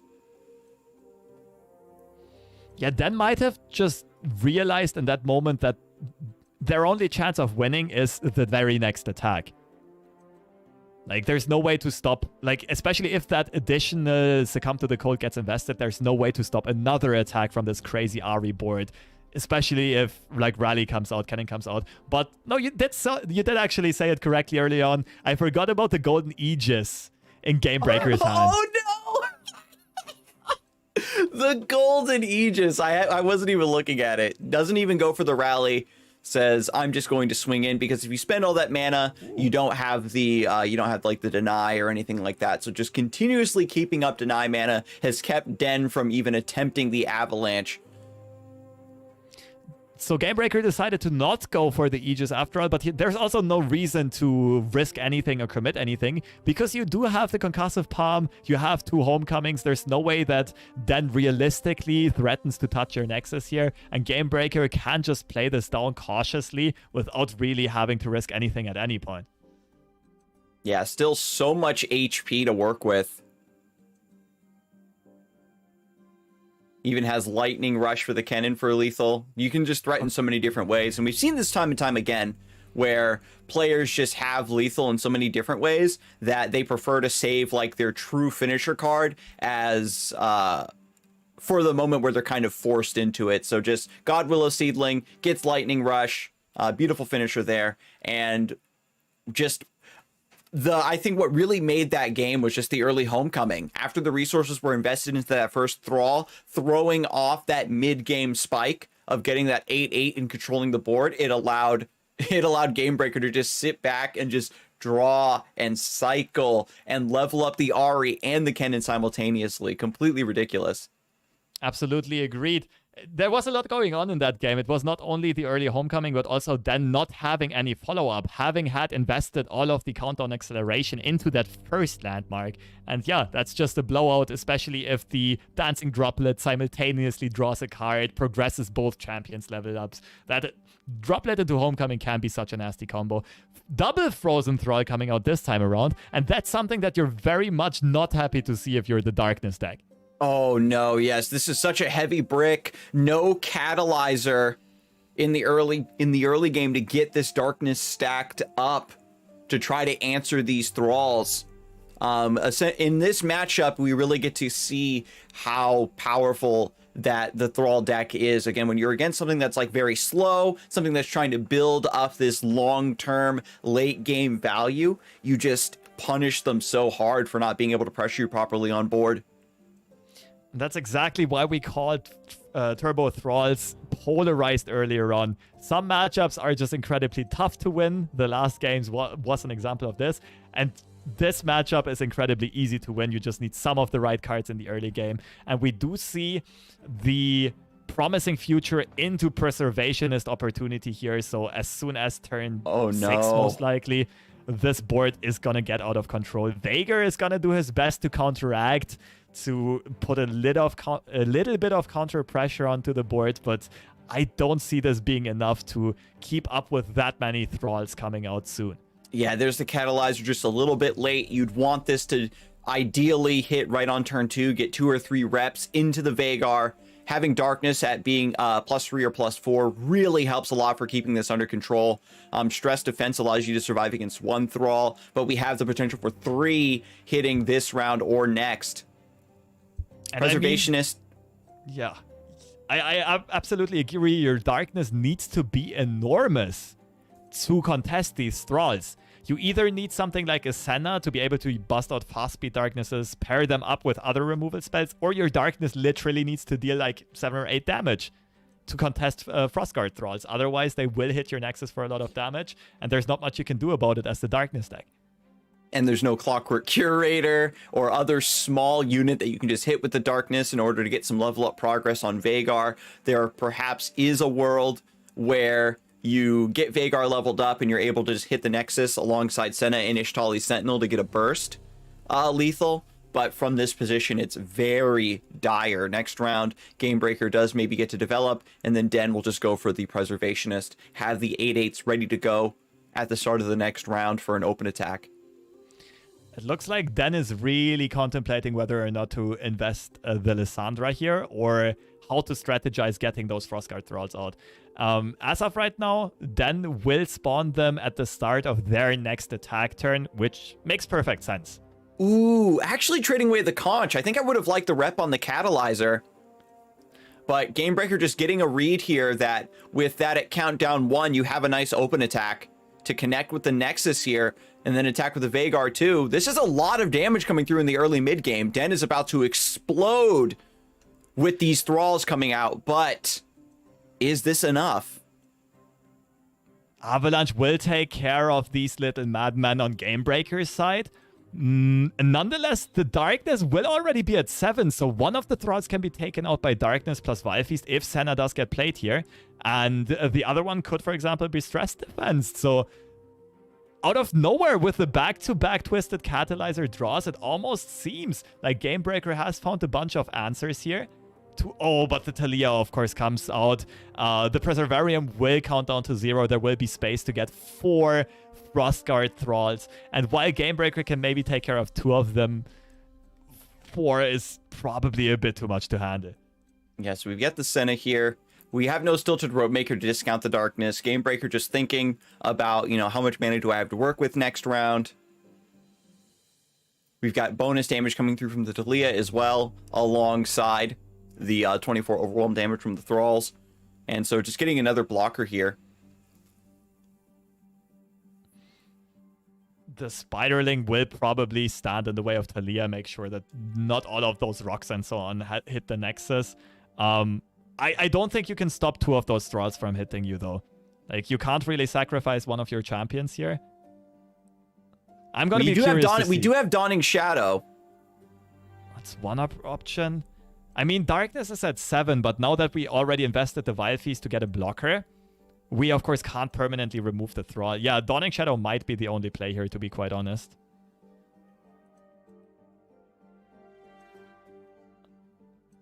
I mean, this is basically pick your poison. Once you're in this situation, the power spike of that Talia was so enormous. And then also mapped that out perfectly with playing the Curator instead of the Preservationist, so that on turn 6, they would have the opportunity to play the Talia to get that landmark copied. Nothing Three you can Sisters, Fury of the North. Yeah, that was just the second time today we've seen a near perfect combo curve, getting the early Thralls into acceleration, into Promising Future, and then Talia to duplicate. Massive swing there in the mid game, and Thralls just doing what it does best. We saw both sides of the coin. If it gets disrupted or delayed at all, it does nothing. But if it just pulls through and does what it needs to, it just ends the game. And now we're going to be heading into game 3. So this is going to be Darkness versus the other deck, which is Lee Sin. The only real change here is the Wounded White Flame. We saw after the Solari Priestess buff, a lot of Lee Sin decks were experimenting with that, experimenting with Scattered Pod, protecting your Lee Sin from aloof travelers, but now we've got Wounded White Flame. It's just a fantastic mid-game threat that trades well, holds down the board, takes advantage of all of your great spells like Pale Cascade and Guiding Touch, and can just deal tons of damage to the opponent thanks to Zenith Blade. Absolutely. I'm willing to say that Wounded White Flame in a vacuum is the strongest card of the latest expansion, and one of the strongest standalone cards ever, and especially in a deck like Lee Sin Zoe with a lot of protective options, continuous buffs, continuous Fated procs, continuous Fury procs, and an option to give that thing Overwhelm. It can just carry games on its own if you don't find this Lee Sin. And here it is, Gifts Beyond getting the second Dragon Link. What's interesting about this matchup, however, is both decks just kind of want to one-shot the opponents, right? There is a lot of disruption from an Ionia deck. Of course, you have those denies to stop the darkness from going through, but Gamebreaker is also on 2 copies of Minimorph. Can save that for Lee Sin, or just have a raw enough output of darkness that maybe you do naturally take over the board. Here comes White Flame finally. So then with a great early game start, but yeah, Gamebreaker's deck is tagged very well for this matchup. I'm not sure if he had Lee Sin in mind specifically, but 2 aloof travelers, 2 Minimorphs, 2 stress defenses are gonna make Lee Sin's life a pain. And the Lee Sin did get sniped by this aloof. perfect outcome, dodge the deep meditation basically. But now, as we mentioned earlier on, this Wounded White Flame might become a threat in the very near future. Oh no. The Zenith Blade, look at this massive overwhelm unit, tons of HP. Darkness normally can deal with these big HP targets later on in the game, but still so much work needs to be done by stacking the Darkness. In the Lee Sin matchup, ideally, you just want to sit a Vhagar on the board, right? Your opponent can't directly answer it or doesn't feel like going out of their way to, and then you're just stacking it up, and then you have it hitting for 6 or 7 damage all at once, and unfortunately, it's just not coming together for Gamebreaker here. Has a lot of defense, but not a lot of ways to generate pressure, and that means that Wounded White Flame is just going to run rampant here. Nonetheless, Gamebreaker did get the Darkness scaling so far, getting the cost reduced once, and now Senna being able to generate 2 Darknesses and shoot them this turn. I think this should be what Gamebreaker will go for. This Mad Dragon definitely needs to be contested. There's no question about it. Yeah. It cannot spiral out of control here. And Gamebreaker should always have the late game advantage and lead here, but this aggression needs to be fended off. This Wounded White Flame, just hovering over it, getting appreciation for the stats, has +3/+3, plus Overwhelm, has Fury. It's going to continue to grow as it trades into a lot of the chump blockers from Gamebreaker's side. Darkness has a reputation for being able to put up a sizable amount of threats on the board if it curves out properly, but it still is Shadow Isle's control deck and still is chump blocking you to smithereens with Spiderlings and 2/2s and a lot of small units, which dragons absolutely love to feast upon. Then deciding here what to do, whether or not to invest the block, maybe go for a Will of Ionia. Den's version of Lee Sin is a bit unique in a few ways, in that it plays 0 copies of Concussive Palm, but 3 copies of Will of Ionia. That's rather uncommon. And of course, the one of Shield Vault is also not the most common tag, because Lee Sin often prefers to have a bunch of fast speed options. Nonetheless, so far holding up nicely, electing to not block anything and take a bunch of damage and let those Dragonlings heal back up. The Will of Ionia change over Concussive Palm is very interesting, where Palm just delays a threat and Will just allows you to blow your opponent out of the water. Perhaps was anticipating, some other types of threats. Like we saw how strong the recalls are versus Thralls, how strong it is versus Swain, for example. And now we just got another wide board. The script has been completely flipped. Lee Sin, a deck known for its ability to just defend itself expertly to get to its combo, is now generating copious amounts of mid-game pressure. And the Sonic Wave top deck is actually huge, just as you no. said that Lee Sin is starting to go aggressive here. With the Challenger, the Senna can also be contested. And as of right now, there's no Mist Skull, there's no Rekinder, there's no other champion on Gamebreaker's side. Conchologist doesn't really find anything of huge value, will keep on looking with this Trinket trade. But the question is, how do you answer this enormous attack coming in with Dragonlings and a Mad Dragon that has gotten out of control already? What's so bad here for Gamebreaker is that this almost forces the mini morph. And if you do that, White Flame has completely accomplished its goal of putting you under so much pressure that it eats a removal that would be normally saved for Lee Sin. I like this a lot as well, though. The stress defense also reduces the White Flame's HP, and with the Senna block as alongside Darkness in your hand, you can very much try to contest it through pure damage, preserve the mini-morph for a potential Lee Sin. It is a bit risky, because Den can now, of course, threaten stuff like an offensive Twin Disciplines to remove Senna. The Sonic Wave can still be used for damage. We see Will of Ionia coming out, and I think Gamebreaker is actually fine with it, because that means more Darkness generation.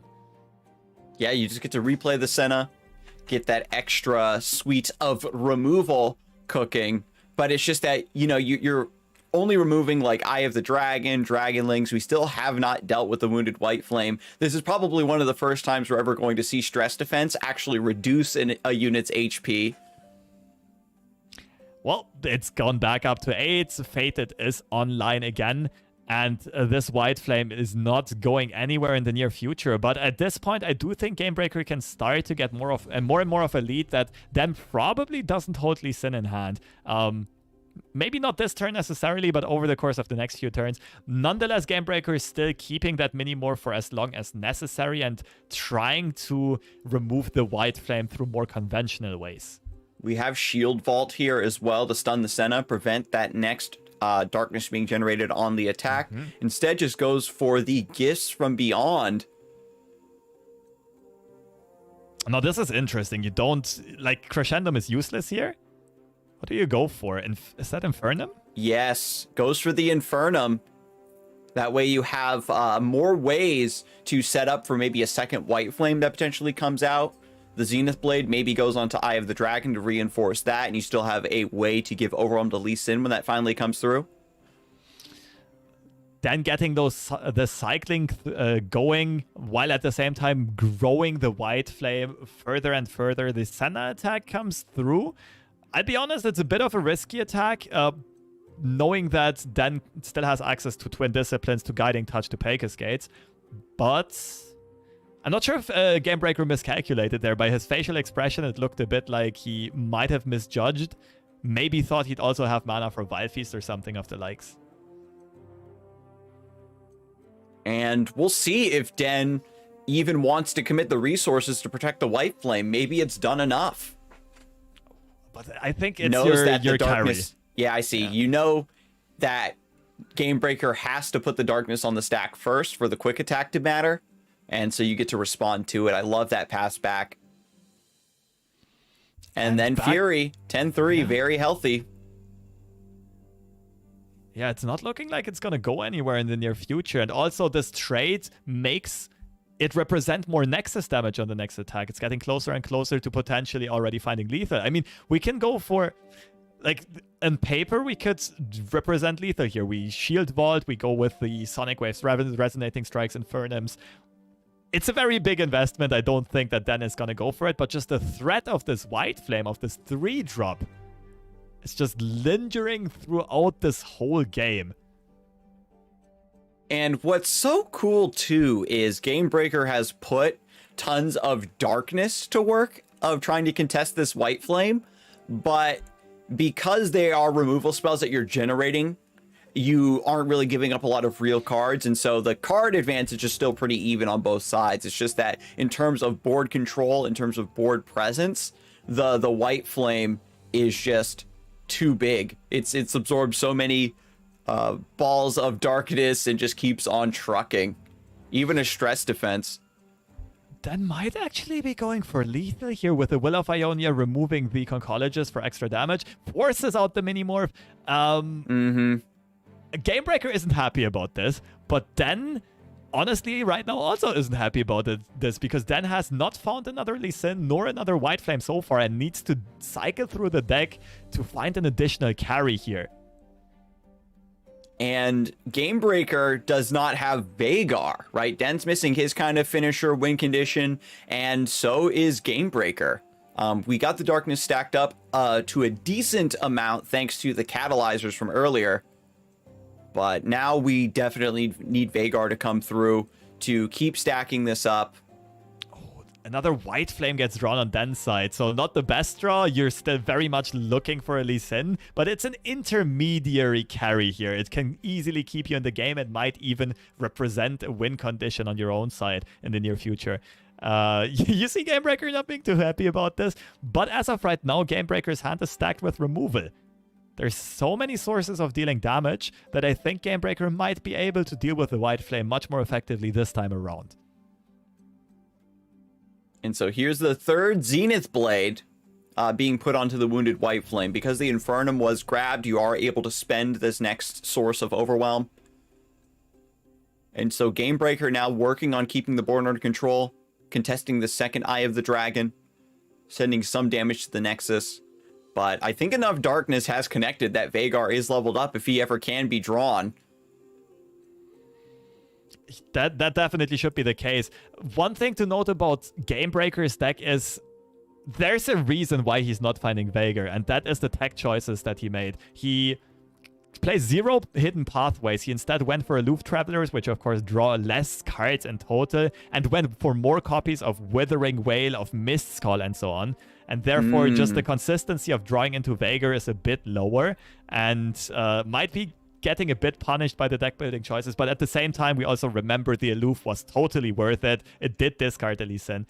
And on the other hand side, we now see Den going aggressive again with a double Eye of the Dragon, trying to set up a wide attack backed by one big White Flame with Overwhelm. We've even got the second Sonic Wave Resonating Strike here to get another challenger. Even more attack being presented around the sides, putting Ishtali Sentinel all the way down to the bottom of the stack. So then definitely representing here, like trying to tell Gamebreaker, okay, I want to finish you this round. Gamebreaker, of course, with the Withering Wail has some great defensive options, but Gamebreaker cannot be too sure how likely those are to actually go through because of the threat of denies. There are 2 denies in Den's deck, as well as additional offensive combat tricks on Den's side. Fortunately, Whale will connect. We do have Pale Cascade here to survive. Maybe take out this... Oh, just going to push more damage rather than Absolutely, I love it. Rather than trying to take down the Dark Bulb Acolyte.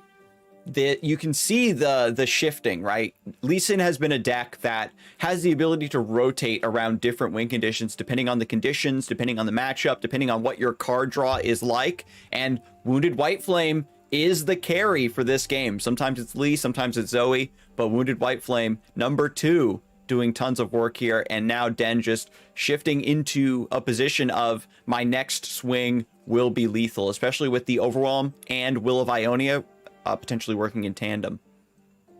And Gamebreaker here with the hand stacked with removal does not care about this mini T swinging in, and Den is now in a rougher situation. Could use that Disciplines defensively to push additional damage, but then the hand is so low on value. The tech choice is not really paying off in this matchup specifically. Shield Vault never really found use. Will of Ionia was mediocre so far. And it looks like Gamebreaker is about to stabilize, even though not having found a single copy of Veigar. And that's all it's going to take is one Veigar top deck to swing this around. Starting to get that darkness stacked up and become huge. Just start sending it at the Nexus repeatedly, especially with the help of Ishtali Sentinel. I definitely see it coming through. Catalyzer could also do some work getting +1 on that darkness. And Gamebreaker right now has access to draw, like has the board lead, and also the hand size is more or less the same, but Pokestick is going to draw a card, Trinket Trade can find another card draw. At the same time, Den also finds more draw. Now, it's going to be interesting to see. This Dragonlink should just be let gone off, basically, and Shield Wall to activate the Pale Cascade does come in, takes out a lot of the pressure from this potential attack. And then, at least in this very turn, should not get threatened too much. Yeah, I like this Tilted Roadmaker first. Has Ishtali Sentinel, just to get some lifesteal. Potentially out this round. The attack setup is now actually kind of nasty. Like, Gamebreaker can try to get rid of the Eye of the Dragon, try to remove most of the blockers, and Gamebreaker doesn't really care about giving one more Fury stack to the White Flame, right? Because Gamebreaker already has Stress Defense in hand. Even if Den should invest a bunch of combo pieces trying to get lethal again, Stress Defense is at least going to stall off that turn. And then in the subsequent turn, on Gamebreaker's next attack, you are definitely looking to close out the game. And this is the battle of 2 decks that need their champions to finish the game, trying to make a new win condition out of all the followers instead. Will of Ionia denying the lifesteal. Just some damage coming through. We still have the first Ishtali in play, which can block alongside the stress defense. Burn damage coming through thanks to the Ishtali. Bouncing that back to the hand is actually a huge detriment for Den. You get to recycle this very powerful direct damage ability. At the same time, it makes a lot of sense for Den, though, to like the whole way he tried to defend this attack, because you're trying to go for the lethal in the very next round, and that means you need to not let your opponent heal, That's why the Will of Ionia was great. Oh, the Lee Sin off the top! And there's only one stress defense. And the Infernum is still in hand. It's perfect. Wait. Actually, stress defense on Lee Sin, he only pushes 2 damage. Then Will of Ionia needs to hit whatever blocks the White Flame. This might be enough. Yeah, we aren't wide enough here. We can go Fading Memories. Because the Infernum is slow speed. So I get you could Hush. And then just pull and get the damage from Lee Sin in general without the Overwhelm. That is true. That's actually a very good point. And Withering Wail, Vile Feast heals for 4. I can't really do the math this quickly, but it might be enough. There's not enough mana for Ishtali Sentinel. The Trinket Trade tapped under mana to play all 3 defensive spells, though. So Gamebreaker can only go Stress Defense plus Withering Wail. That sets him back to 12. Conch for second Stress Defense. Ooh. Oh no, he passes. But he knows the Infernum's in hand. Den doesn't have the mana for both Will of Ionia and Hush neither. So both players kind of have answers, but just not enough resources to play them all out this turn. I'm very curious to see what's going to happen here. I think Gamebreaker survives this attack. But it's not easy because you have no idea which 2 cards your opponent is holding. If it's more combat tricks or not. Like, any additional source of damage buffs on Lee Sin is, of course, going to get doubled by the Overwhelm. And the I think you've got to conch for stress. If you keep 9 mana open, you're praying for Withering Wail and 1 stress to save you, right? Mm-hmm. And it is going to be enough in this situation, though. Yeah, so Lee Sin pulls the Ishtali. We have enough blockers here. You can attack with Eye of the Dragon, right? This is going to be interesting, though. Yeah, okay. Does elect to go for the Ishtali's pull So Withering Wail clears the Dragonling, the Eye of the Dragon. So then you only need to worry about the White Flame. You stress defense to Lee Sin. I think we're just barely surviving here, FreshLobster. Yeah, it's just... It has to be the Withering Wail, right? And Gamebreaker setting up the Phantom blocks here, thinking about if my opponent has Pale Cascade, if they have Twin Disciplines, this and that, what do I rather block? But if this goes through, the White Flame is gone. Nonetheless, I do expect then to go for this Withering Wail. For this Will of Ionia to protect the White Flame. But it's not enough to push the lethal. It looks like Gamebreaker's defense holds. He holds. Now, there is Ishtali Sentinel that can deal only 3 damage to the Nexus. Darkness has only gotten +1 stack this whole time. Catalyzer's target is also getting destroyed by the Withering Wail, so not another stack being gained there. We have Fading Memories in hand to double down on the Ishtali Sentinel and get more damage. This is going to be incredibly close. If Den just keeps the Hush, can threaten the Lee Sin on an open attack for the next token, Gamebreaker's in a position where he's the one who needs to end the game. Invests Hush instead of Will of Ionia, which is also a very reasonable thing to do. Will of Ionia is the better defensive tool, and at the same time, it doesn't give another Dark Bulb Acolyte, generating another Darkness, and so on and so on. Gamebreaker's Darknesses are not big enough, can't play double Ishtali this turn. So he needs to contest these units and somehow find a way of not dying to the Lee Sin kick. Or, of course, remove both. I really like the Hush instead of the Will of Ionia, because otherwise Gamebreaker would have been able to go for double Darkness this turn. So here we go. Darkness comes through. It is +1 now. 4 damage on the Nexus, just a little bit more. You can go for the Vile Feast, try to remove the White Flame, then you have board advantage potentially, swinging through, trying to find that lethal. Otterpuss attuning. Getting a prank, gonna try to get eyes on what's in the hand. Is it that though, or is it Conchologist into Vile Feast maybe? Or is it the wider setup? Fading Memories into the Otterpuss. Another attune, another prank. Oh, I love it. Into Conchologist, probably into Vile Feast, right? Then you have 6 attackers. Electro Harpoon! Oh my god, this is so good! Piecing He's doing it! Discard the prank.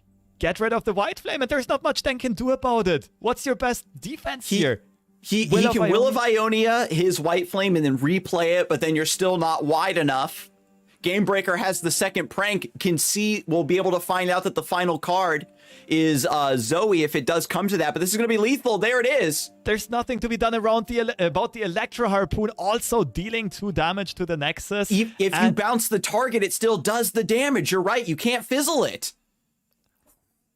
And that was a clean finish by Gamebreaker. Almost had this game slip out of his hands. Although it is a super favorite matchup, keep that in mind. But not finding the Veigar ever. Just deciding to hide in the deck.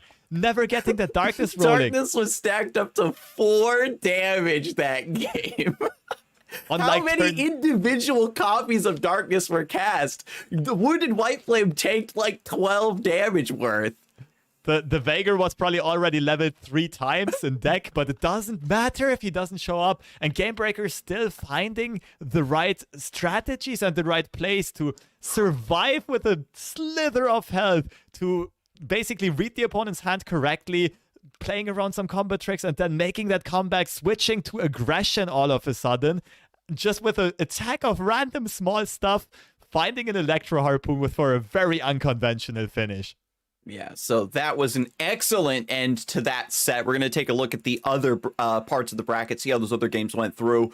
Sir Donald actually knocking Badge Attack down and going to fight Gamebreaker in the winners finals.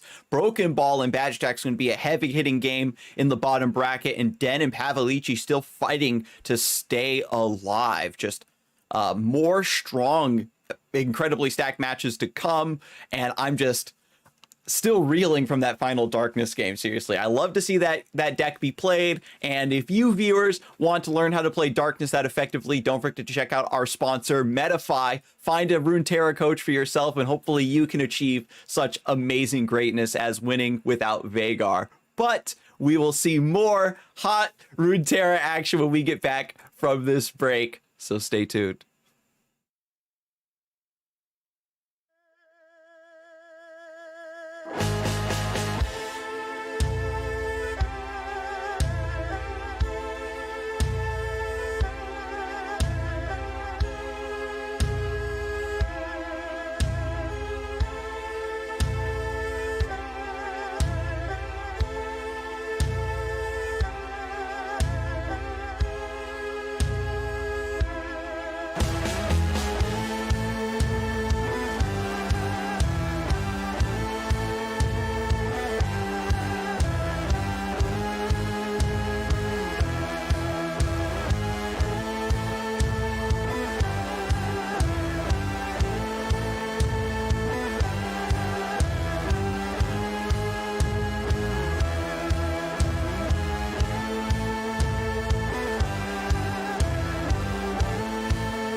Hello, everyone, and welcome back to Fight Night Legends EU. This is the final Fight Night Legends EU for the year, and it is already making history. Some of the best games and sweetest decks we've seen all year round are coming to fruition here, and we're about to find out who's going to secure the first spot in the grand finals. We've got Gamebreaker ready to fight Sir Donald, who just took down Badge Attack.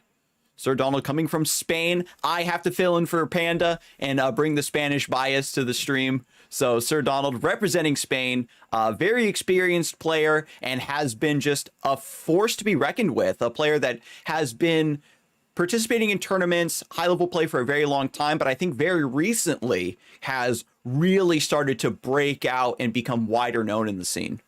Absolutely. Sir Donald actually having a background as a professional poker player and being able to translate a lot of the skills to other card games as well. And yeah, we have seen in the recent months that age is just a number if it comes to card games. Pina's winning the seasonal tournament at age 42 and Sir Donald continuously bopping out these performances week after week and just still rocking the card games. But on the other side, we have another card game legend, completely different background, where Gamebreaker is from, coming from the Yu-Gi-Oh circuit instead, and having more classic TCG, CCG experience, also super applicable, of course. So two different philosophies maybe clashing here, maybe a more fundamental approach on the poker player side against a more specific approach on Gamebreaker side. But nonetheless, both of them seem to be performing greatly. Both strategies, both fundamentals seem to work, and they're now clashing for a spot in the winner's bracket finals. Yeah, I really like the concept of both of these players going against each other because we have two well-known veteran players, but also have very different experiences approaching the TCG genre, right? Like you come from poker, you have the ability to bluff very well, the ability to read your opponent very well. And then when you come from Yu-Gi-Oh, you get the ability to build very consistent, monstrous decks and pilot very intricate decks very well and very consistently. And when it comes to especially high level in general, but I think especially in the EU shard, these two aspects of high level play are much more accentuated. And as it's come to be known, the European pass, right? Just saying, I'm not going to do anything because I know you need to do something first because I have the advantage. That ability to get the advantage and then just not do anything until your opponent takes it away from you is something that serves both the Yu-Gi-Oh player and the poker player. So it's going to be pretty lit. But going next into the decks the players have brought, not just their mental, not just their mindset. They also had to figure out what to actually bring and play in the tournament. Fizz, Lulu, Yordles, and Arms from Sir Donald. This has been a deck that I think has waited in the wings and has really wanted to see the light of day, but was just being held back because Poppy was just so good that you could pretty much achieve a deck of this nature by just running Yordles in general and just Poppy in general. But now we get to see this very swarmy idea along with Lulu buffing up Flame Chompers and getting insane value trades, and then just Yordles and Arms as a curve topper. I love this build. I think it has a lot of potential as well to really shake up the metagame. And this is a very unique concept and take on it, because you would have expected that after Yordle Explorer got nerfed, this would drop in performance like crazy. And we've seen other people try to adapt something similar with Lulu Jinx instead, like Broken Ball plays in this tournament as well. But the Bandle City Mayor build around is a very unique take as well, just making use of the discount of all of those multi-region units. I mean, how often do you see Bomber Twins be main decked outside of Bandle Tree? I don't think I've ever seen this. And this list is performing nonetheless. We're in the winners finals. Yeah. And Yordles and Arms, of course, crazy synergy with cards like Flame Chompers, and they're easy to get out. We see Gamebreaker picking the Ari Cannon deck, and Sir Donald going for his build of Thralls first. So we've seen this matchup already. Let's see if Gamebreaker can get a very good start rolling again. The main difference here is that Sir Donald does play 2 Ice Shards, which should help a lot with dealing with Dancing Droplets and Cannons. Yeah, so no Dancing Droplet on turn 1, but Ari still getting a lot of early damage. We have the Homecoming in hand to disrupt the next Thrall that is played. This is, considering all things considered, this is pretty slow opening for Thralls. We have to wait till turn 3, play your Lysandra to get the Thrall. With Promising Future and Time in a Bottle, we can maybe still see a decent spike of Thralls here in the mid-game, but I think that double Homecoming in hand is just going to be the perfect response to keep these 8/8s off of the board and let Gamebreaker focus on his own win condition. And remember, there is 1 copy of Golden Aegis in this list that Sir Donald has to account for at all times. Absolutely, especially after a Scattered Pot hits the board, then it's kind of likely, kind of evident that a rally might come in the near future. But Gamebreaker very aggressively mulliganing for these Homecomings, and I think this is going to be huge in this matchup, especially because Sir Donald's hand is, well, not really clunky per se, but the double Promising Futures is really not what you want if your opponent holds Homecomings. As soon as you drop Promising Futures, it's just a great target to get recalled immediately. On the other hand, though, Draklor Inquisitor is one of the better cards for this matchup because it just speeds up your Thralls so much. It's also just a great tanky unit. I like that Inquisitor has finally started to make its way back into the list, and we've seen players adopt different ratios of Draklor Inquisitor or Preservationist for accelerating those Thralls. I guess it really just depends on what matchups you're anticipating, what sorts of removals you're anticipating. The first Promising Futures actually gets denied. Gamebreaker is saying, okay, Homecoming is a higher value card. I'd rather wait. I'll wait for Sir Donald to invest more resources into that Thrall, to invest more countdown effects into that Thrall, and then I'll use the Homecoming. I like that play a lot. That is probably the best deny target that you can find here. Scattered Pot hits the hand, so as soon as that gets played, the threat of a rally will always be imminent.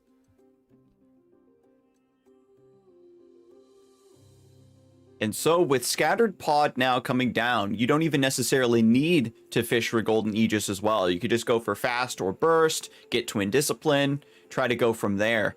But Kennen also going to try to work in tandem with the Ari.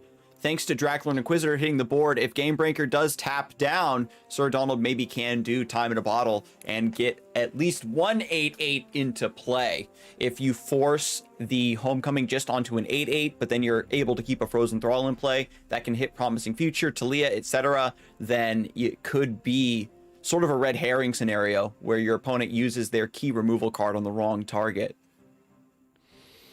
Oh, this Draklor will be so annoying to deal with for Gamebreaker, though. You just don't have enough recall effects to really threaten murdering him with Cannon Mark of the Storms. On the other hand, Talia is also not a great target for the Mark of the Storms because of her tough.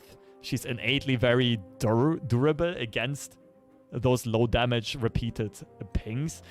Instead, we see, Navori Conspirator, Gamebreaker actually going for the continuous Mark of the Storm generation and hoping to get rid of Talia before she levels up and gives the Nexus tough, and especially generates fleeting Ice Shards. Damn, that would be rough for this matchup. We didn't even get a chance to see that in the last one because the Thralls were just so perfectly handled by the early game Homecoming that Lysandra never even was in danger of leveling up. Recalling the Kennen, of course, it just gives you a cheap play to resummon him rather than trying to draw more cards off of the Shadow Assassin. It's definitely much more efficient to stick with Dancing Droplet. And Sir Donald passing back. Now that you've got your Draklor Inquisitor in play, now that you've got a Frozen Thrall reasonably counted down, you don't need to do anything. One interesting thing to note here is that Gamebreaker's version of this deck plays 0 copies of Sonic Wave. It is a very common tech that people like to play with the quick attack champions in Ari as well as Kennen, being able to pull elusive blockers aside at the same time. but Gamebreaker electing that the other cards are going to be more important for his deck's game plan, and therefore not really being able to contest the Draglord Inquisitor nor the Lissandra effectively here. Draglord Inquisitor takes some damage. Okay, keeping the Nexus a bit healthier, but at the same time potentially exposing the Inquisitor to a bunch of Mark of the Storms. Yeah, I think that Sir Donald was maybe hoping for Gamebreaker to commit a Twin Discipline, trying to clear the Draglord to get responded to by Scum to the Cold. And you can see the mind games are already beginning to happen. Absolutely, Gamebreaker not falling for it, even though he does not have the poker background. He does not bite on the bluff. Yeah, because Ahri, because she swapped, she's going to survive anyway. Draglord is not really that big a threat. Gamebreaker saying, I've got double Homecoming in hand. I have 3 copies of Concussive Palm in my deck. I think I'll be fine even if you get just 1/8/8, right? Because remember, this Thrall is getting accelerated, but there's no promising future on it. No Talia's come down to duplicate it yet. And as long as you have that mana open for Homecoming, you can kind of stem the tide here. So here's Talia coming through, putting the pressure on. And now it gets a bit rougher here. The Homecoming, of course, only deals with half of the threats that are currently being presented. The good thing is you can now guarantee a safe Homecoming on your cannon, generate more Mark of the Storms. So this maybe bounce the Draglord, but then you're healing it. Ooh, it's rough. Yeah, if you got to bounce the Draglord here to prevent both Thralls from hatching. I like it, though. It's pretty smart because as it's looking right now, it will stop a whole attack turn, a whole attack token from the Thrall side. And therefore, it might buy you 2 more additional turns, or rather 1 more of your own attack turns. Mark of the Storm will probably just continuously hit Lissandra here. And I do assume that Gamebreaker is playing with the idea in mind of removing Lissandra before she can level up here. Yeah, play the cannon, get another Mark of the Storm. You've got Retreat Return. You've got Charm in hand from your other Ahri. Okay, holding back on the cannon so far, but of course you're not really burning mana anyway. The spell mana will get used sooner or later. Another Lissandra gets picked up though, so the Nexus will get tough eventually. Another question is, how exactly does Gamebreaker approach the Thralls that are soon to pop out? Also, Clockhand coming down soon. This attack turn might not be the scariest, but the subsequent one on turn 9, there's going to be a lot of steam behind that one, that's for sure. You could almost just replay the Draglord Inquisitor here. I do like the Talia attack, just kind of scoping things out. This is the play that you want to make, where Sir Donald wants to see what Gamebreaker does, but doesn't want to actually pass and just have Gamebreaker end the round. So here, there's going to be even more developments here. And again, Gamebreaker needs to account for potential Ice Shard, potential Avalanche, keeping a lot of mana open. Sir Donald can't make those large commitments of Inquisitor and promising future without taking that big risk of a second Homecoming, but now it gets interesting. I think Gamebreaker is kind of forced. Well, you don't really have to play Retreat. What you can do is play Navori Conspirator on cannon or play Ahri's Charm on cannon at focus speed to recall him safely, to not have to invest the Twin Disciplines additionally. But if there is a response, exactly. And notably, cannon has been the card that's been bounced and replayed the most, working on leveling up this Ahri. We don't have Dancing Droplets in the mix yet, and so there's not a lot of card draw, not a lot of cycling, and this means that Gamebreaker has had to be much more precious with this Homecoming and with the removal that he's generated. And I think Gamebreaker was just taking his time and calculating everything through here to already look for the lethal. We saw him hover around mana for a Scattered Pot the whole time. I think Gamebreaker's idea was, okay, maybe do I pull the Rally this turn and then try next turn to set up the lethal. The only issue is that would mean Lissandra would level, give the Nexus tough, and it gets way, way, way harder to get that lethal. Nonetheless, Gamebreaker is actually looking in quite nice here. Like, it's tough to play everything onto the board because you know your opponent might hold an Avalanche. You also know your opponent might hold an Ice Shard. But if you're already so far backs against the wall that we have to go for it, it's gonna pay off here if it does go through. If Gamebreaker pulls the trigger, but it's a really, really, really hard call to make. What's really unfortunate here is, Sir Donald has succumbed to the cold, has that frostbite for the Ahri, and then Twin Disciplines does just rebuff her so she continues to hit down the line. You just need that critical mass of elusives in play, and Sir Donald sees this, right? I mean, right now, Gamebreaker is literally threatening lethal on the open attack without any further card invested. And Sir Donald is just continuously bluffing avalanches at Ice Shards, like passively. Sir Donald doesn't even have to invest more resources into this bluff because there's no other play that really makes sense for them. And it's working, it's paying dividends. I mean, it makes a lot of sense for Gamebreaker to play around those scare cards. And I like the fact that Sir Donald is waiting the proper amount of time as though he's considering a Hush or an Ice Shard. He's not just passing back like, oh, I don't have anything, oh, I don't have anything. So here's Lissandra leveled up. There is Tough Nexus. It does throw off the math here a little bit for Gamebreaker's side. Even if you do attack with the Ahri, there's some Come to the Cold. If you buff, we have Entomb. Ice Shard can respond to this attack and break up the elusive chain. Ooh, I think the idea here is basically Gamebreaker said, okay, my open attack is good enough. I will still have mana to play Twin Disciplines, then play Scatterpot, then play Golden Aegis. But I feel like he might have forgotten about the Ice Shard being generated or like not considered it enough.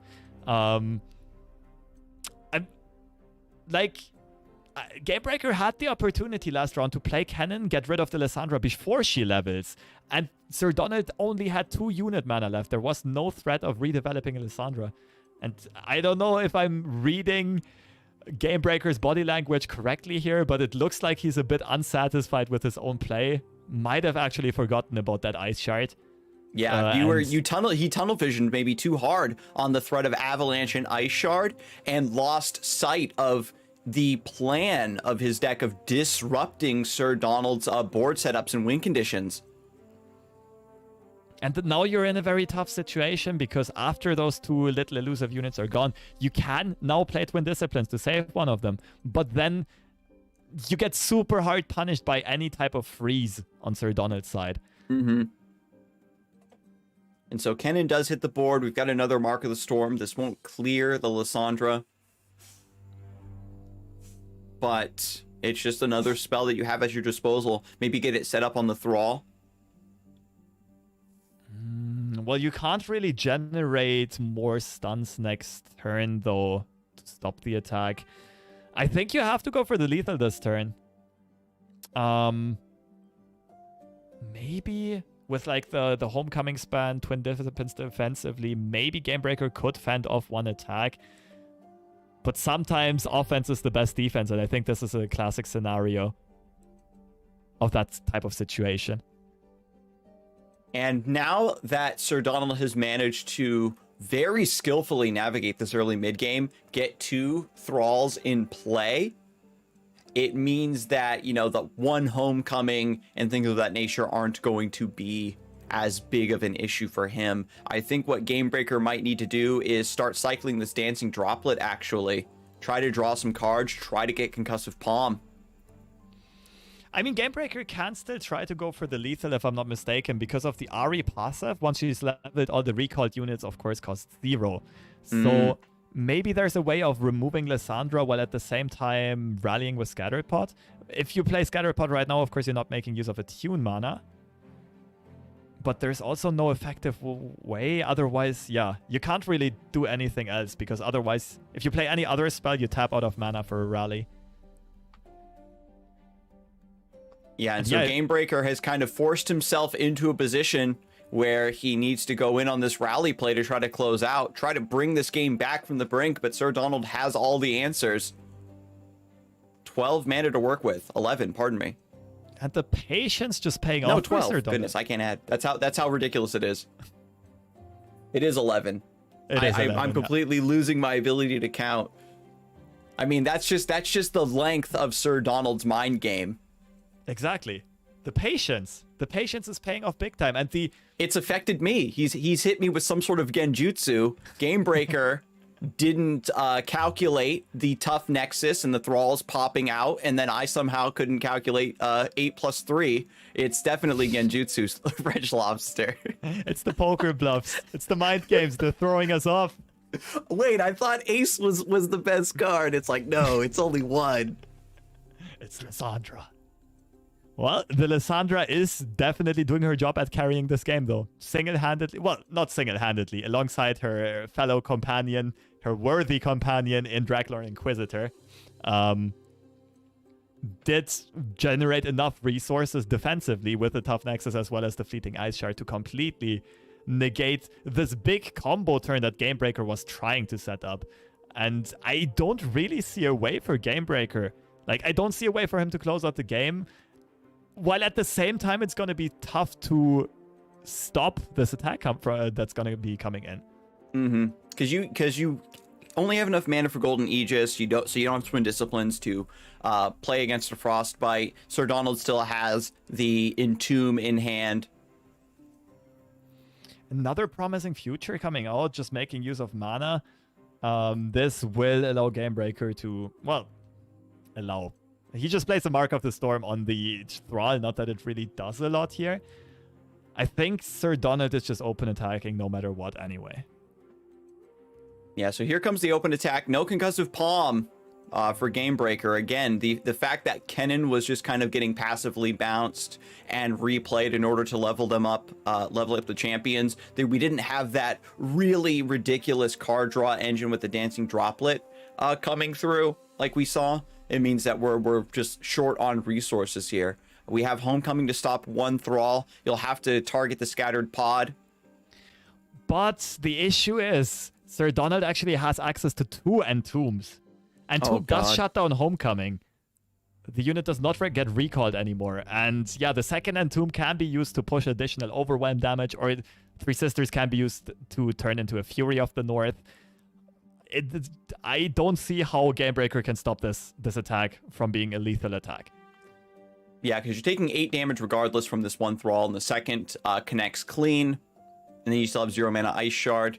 This is going to be lethal, unfortunately. So Gamebreaker dropping this first game. Had the tools necessary, but Sir Donald was able to just play it even slower, right? Knowing that his combo was going to get disrupted, he just played classic Thralls. You set the Thrall up, and then you just start passing into your opponent because you have an 8/8 that's about to happen. And as long as you don't invest too many resources, it does become very awkward for Gamebreaker, because normally Sir Donald would be the one that's under pressure of not being able to cast Promising Future or something of that nature. But then it became Gamebreaker was the one that wasn't able to use his mana efficiently, because you always had to keep Homecoming threat mana up to prevent Promising Future in the first place.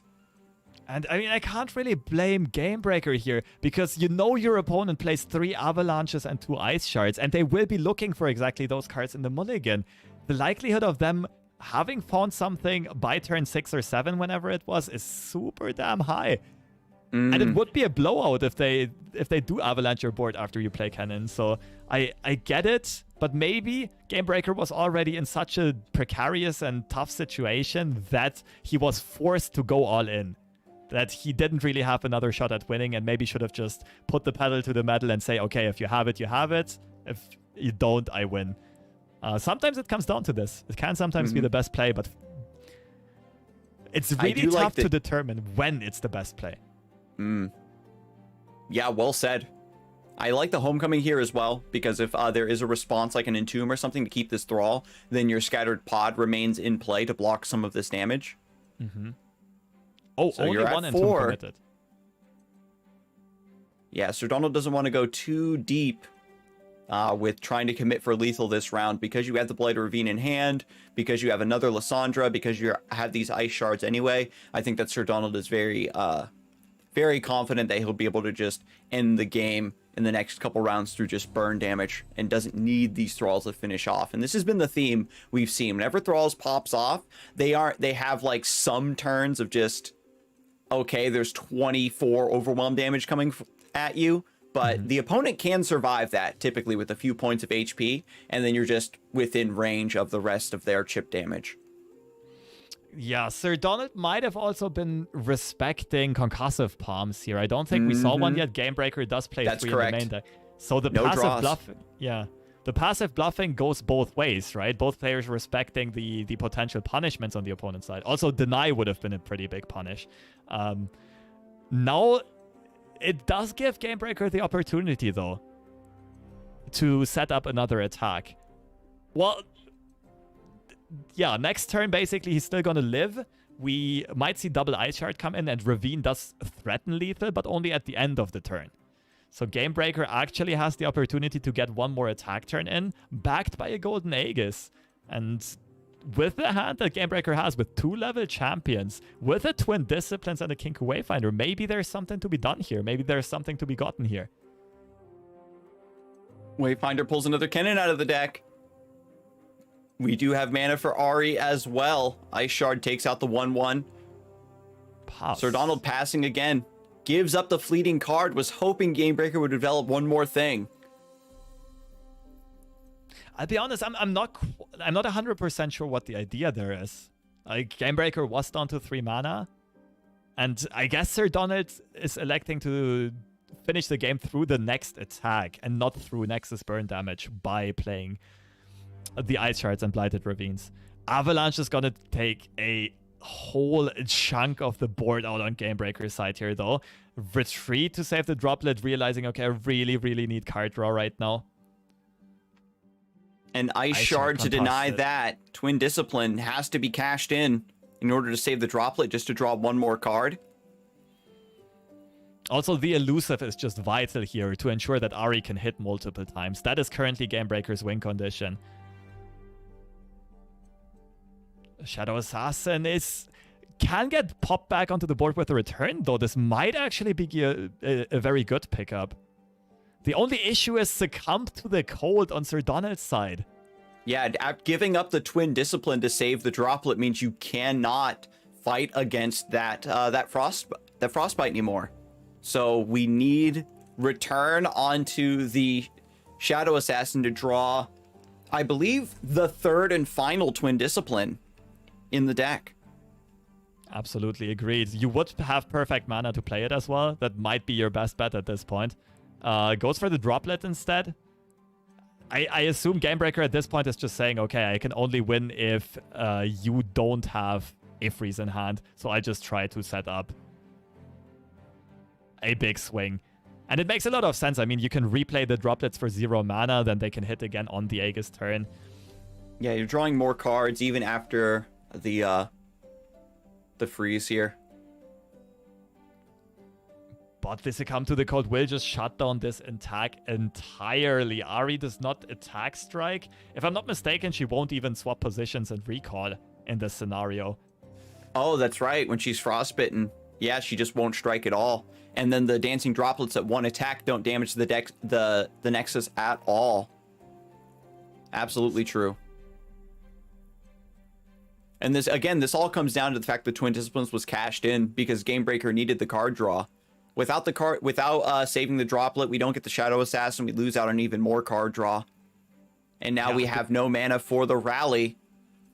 And there's nothing left to be done. I mean, the rally doesn't do anything. The droplets don't do damage. The Shadow Assassin chips in 1. And Gamebreaker realizes there's nothing to be gained in this game. Takes the quick way out and wants to refocus for the next game. But that was a super interesting one. That was high-level mind games to the max. Both players very much respecting the threats of their opponents. And at some points, maybe even overanalyzing or playing too much around the opponent's potential threats. Yeah, because you get sucked into this tunnel of, does my opponent have this removal card? Do they have this thing that can respond to my play? And then you lose sight of being able to just do your safe combos and further your win conditions. And we saw that really heartbreaking turn of the Lissandra potentially being able to be removed. And then she just levels up, right, with the Draculor Inquisitor, and things were just downhill from there. Gamebreaker was in a position where he had to continuously take really big risks and hope that, you know, there weren't certain cards gained from the opponent. And because the game had gone so long up to that point, so many cards had been drawn, there was just nothing to be done for it. But Thralls takes a win, and that means that Sir Donald needs to swap to his other deck here, which is the Fizz Lulu. This is the deck that we highlighted earlier on, and we'll get one, maybe two opportunities of witnessing it in action, and playing against the Cannon Ari deck again. So two decks with a lot of tempo behind them, with a lot of cheap cards and a lot of playmaking opportunities. This should be a very explosive matchup here. And with Lulu and Fizz working together, we're going to have a lot of large bursts of damage coming from Sir Donald's side. And because of Lulu buffing Flame Chompers, having continuous challengers, it's going to be very difficult for Gamebreaker to kick back and cycle the Cannons and the Dancing Droplets the way he has been able to do in other matchups. Gamebreaker is not looking happy about his opening hand here. In other matchups, this might be a good hand, getting the Wayfinder and so on, but you know you're playing against an aggressive deck. You want your 1-drops and 2-drops just to keep your opponent's board size low, especially if you know they play Yordles in arms. So you can't remove this Fizz because of his ability to cancel spells that target him. So he's going to be just a continuous threat that needs to be blocked.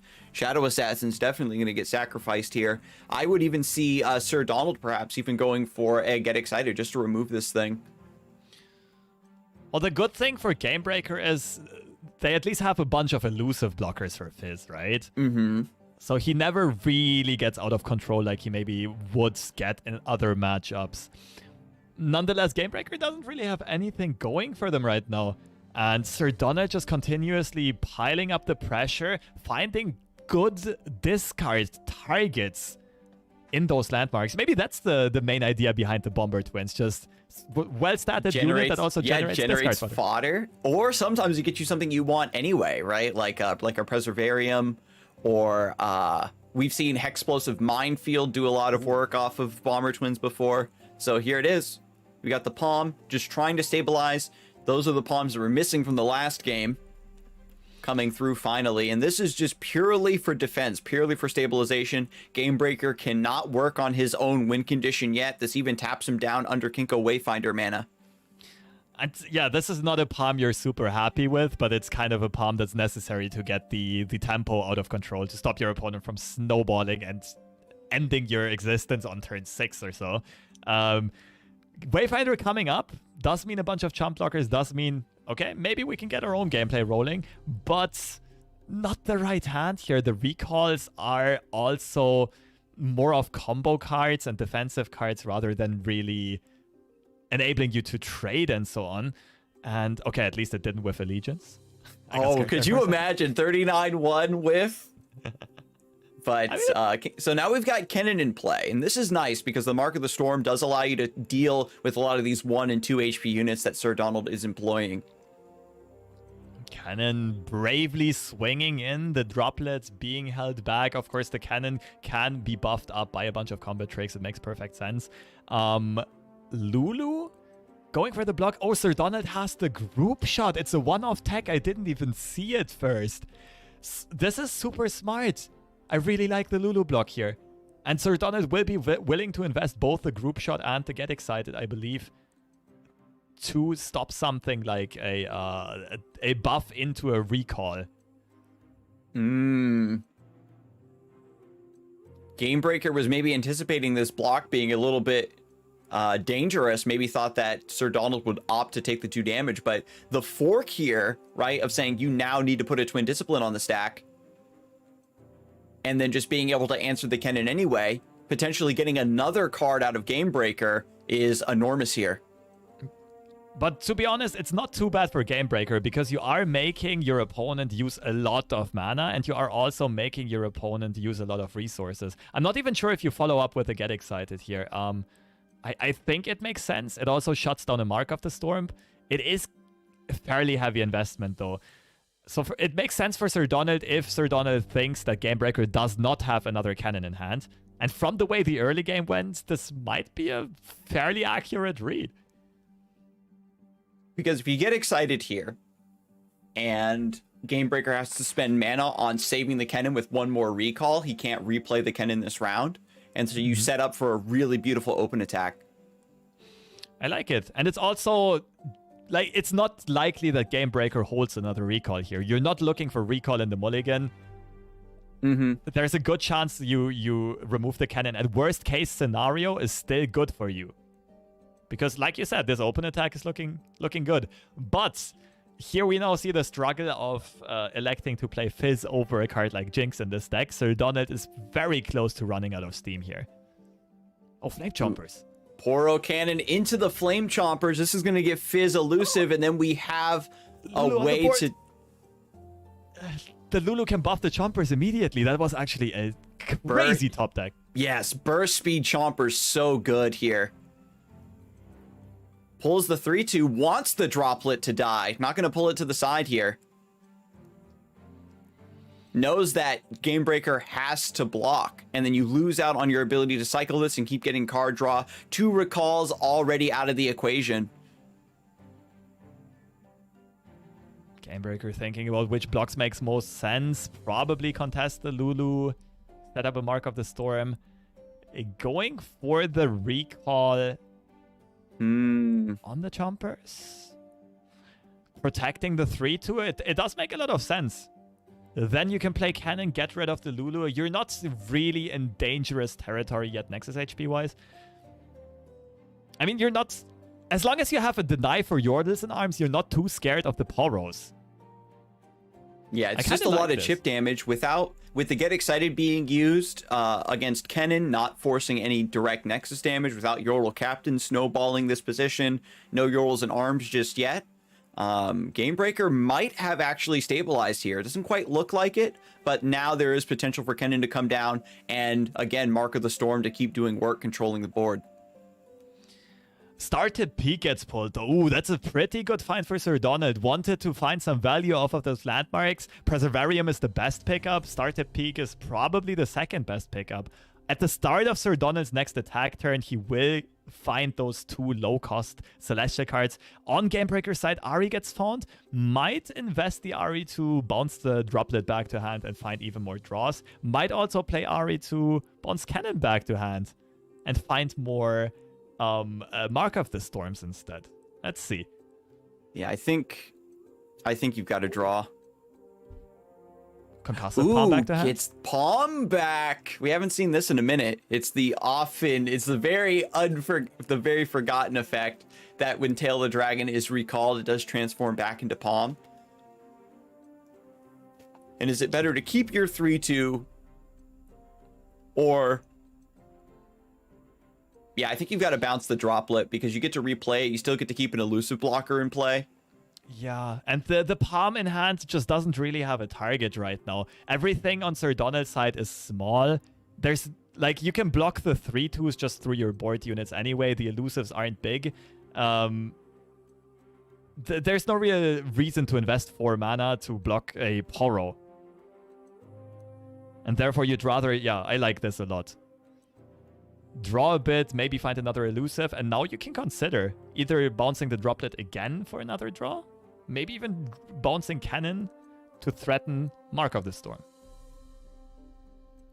It's been, you can see really the decision here, right? This deck is a little bit more intricate because you have so many recall effects, so many good targets for those effects. You have to have a very strong read on what is the best recall target and when to employ them. The Dancing Droplet can give you more draw, but again, you have to start working on the actual win condition of Kennen leveling up and helping you get these stuns down, because at 8 HP, if your opponent keeps going wide against you like this, you'll just naturally get chipped down, and you're worried about Yordle in arms and get excited. That means only 1 or 2 unblocked units can heavily disrupt you. Interesting offer here from Sir Donald's side. Gamebreaker not sure whether or not to invest in Notify, decides that it will not be worth it. Totally understandable. The start tip peak did not find the cards that Sir Donald was looking for. Messenger would have been great for them. I suppose Trickster would have also been really good for them just for the stat line. But the Serpent can nonetheless contest the Cannon, which is also a very nice little ally to have on your side. Godwillow Seedling might come down on Cannon, getting the level up rolling on both champions, actually. It's just that there's so much mana open, you have to worry about Yordles and arms, right? So Gamebreaker needs to keep a critical mass of elusive blockers in play. Yordles and arms. For those of you who forgot, this card got a lot of shine back when there was like early aggressive variants of Bandletree being experimented with. But this is the one that's 5 mana. If you've cast cards from 4 or more regions, it gives +4/+4 to everything on your board. And that requirement has already very easily been met. Serpent contesting the dancing droplet here. I like that pull by Sir Donald, realizing that, okay, elusive chip damage right now is Sir Donald's best option of closing out the game. Well, there are 2 unknown cards in hand.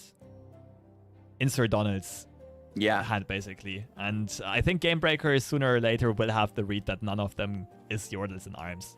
I don't think you can really afford to not play it here.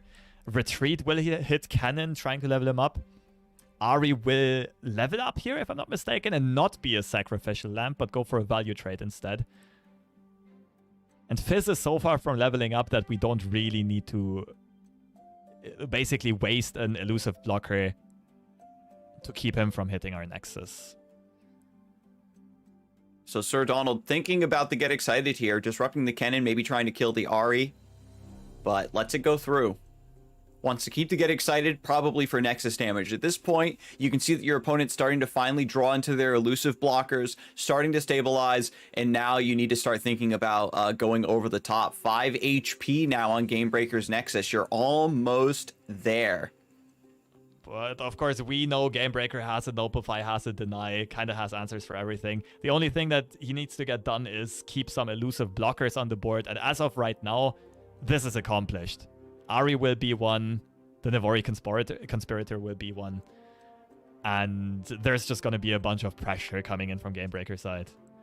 One thing I noticed here, the very first time I see that Return would actually be the wrong play and would be negative mana. Because the only target for Return was a 0 mana Cannon. And so now we've got Godwillow Seedling to get another Cannon into play. This opens up Lightning Rush. We have mana for the Golden Aegis and Deny, or Golden Aegis and Notify combination. Ari with Quick Attack means that she's able to scoop away Sir Donald's elusive blockers and fight for a better position on the board. So this is finally looking like Gamebreaker is able to fight back. No opening cards, right? There's basically Float, Shadow Assassin, which died immediately. And then Kinko Wayfinder was even delayed until round 5.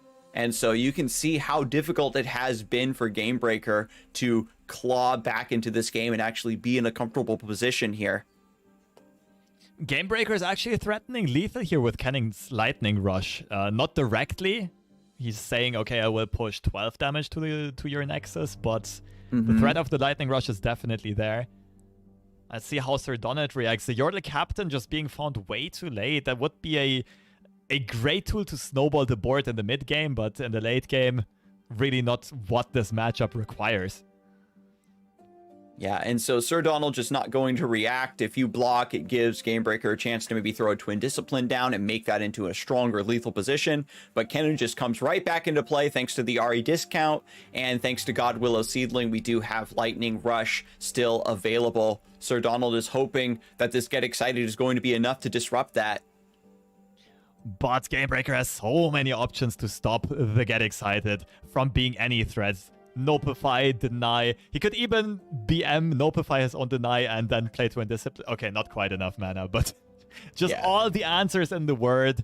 And Gamebreaker does equalize the series at 1 apiece with the little grudge match, let's call it, between these two very fast decks with a lot of cheap units. And coming out ahead here just through sheer value.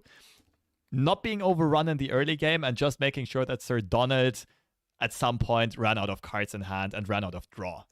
And one thing we do need to note as well is we saw the early aggression from Sir Donald's list, but Yordle Captain was very, very late. Lulu wasn't able to stick around and get that continuous value the way she normally would. No Yordles and arms drawn at all, and it gave way to an aggressive early start and then just fizzled out throughout the mid game. And that was one of the biggest factors of Gamebreaker really being able to stabilize. And alongside just very skillful blocks, good bluffs, great play. And even in an aggressive matchup like that, you can still see there's a lot of decision making, a lot of mind games and bluffs going back and forth. And so going into game 3, that is going to be Fizz Lulu trying to pick up the final win versus Gamebreaker on Darkness.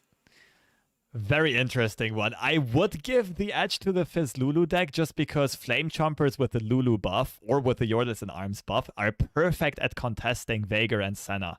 They have the perfect stat line to take out those champions. Also, Darkness can struggle a bit with being overrun in the early game.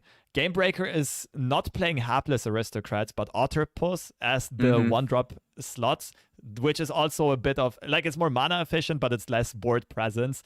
And I'm a Hapless Aristocrat believer. Same. But and when you're playing in a tournament like this, you're maybe expecting things to be a bit slower, where the prank matters a lot. Like we saw that during Worlds, where like saving that prank for just the right time, especially in the late game, to scout and see if a certain play is good or not is really high value. But in this particular matchup where we have this aggressive deck coming out, where everything else has been very value-based or very mid-rangey, where the Hapless is a little bit better for defense, this is the one matchup where I think Otterpuss is going to get truly punished, simply because your opponent's playing out all their cards anyway, so the prank is very low value. Absolutely. But on the other hand, the triple Withering Whale tag on Gamebreaker's side might come in super handy. And that's why, like, I'm a bit surprised by the list overall, like playing 2 Aloof Travelers and no card draw, which would rather say, okay, I'm trying to target fast decks as well as combo decks, but then we have Withering Whale as an anti-aggro tag, Otterpuss against an anti-control tag. Maybe it's just a bit of everything. Maybe it's just the version that Gamebreaker feels most comfortable on. Maybe we're just too silly to understand the depth behind the reasoning. Who knows? Otterpuss gets found anyway, and that is key. You want a 1-drop on turn 1 against any type of aggressive deck, curving out into a 2-drop. On the other hand, Sir Donald keeping Yordles and Arms in the opener. Yeah, see, missing out on it in the last game, you can tell how important this card truly is. It's a bit like Golden Aegis, where as soon as you get a decent advantage on the board, you just go for the throat. Otterpuss holding back here, and Sir Donald, you can see, being stifled from this early aggression he enjoyed in the last game, is going to focus on just getting a wide board and setting up for Yordles and Arms instead. Bandle City Mare, another card that we didn't get to see in the last game. Otterpuss does take the swing. Sir Donald thinking about this for a second, deciding to take the damage. Of course, Sir Donald's Nexus HP is a big resource, and it will take a long time until that actually matters, so you can just tank the hit.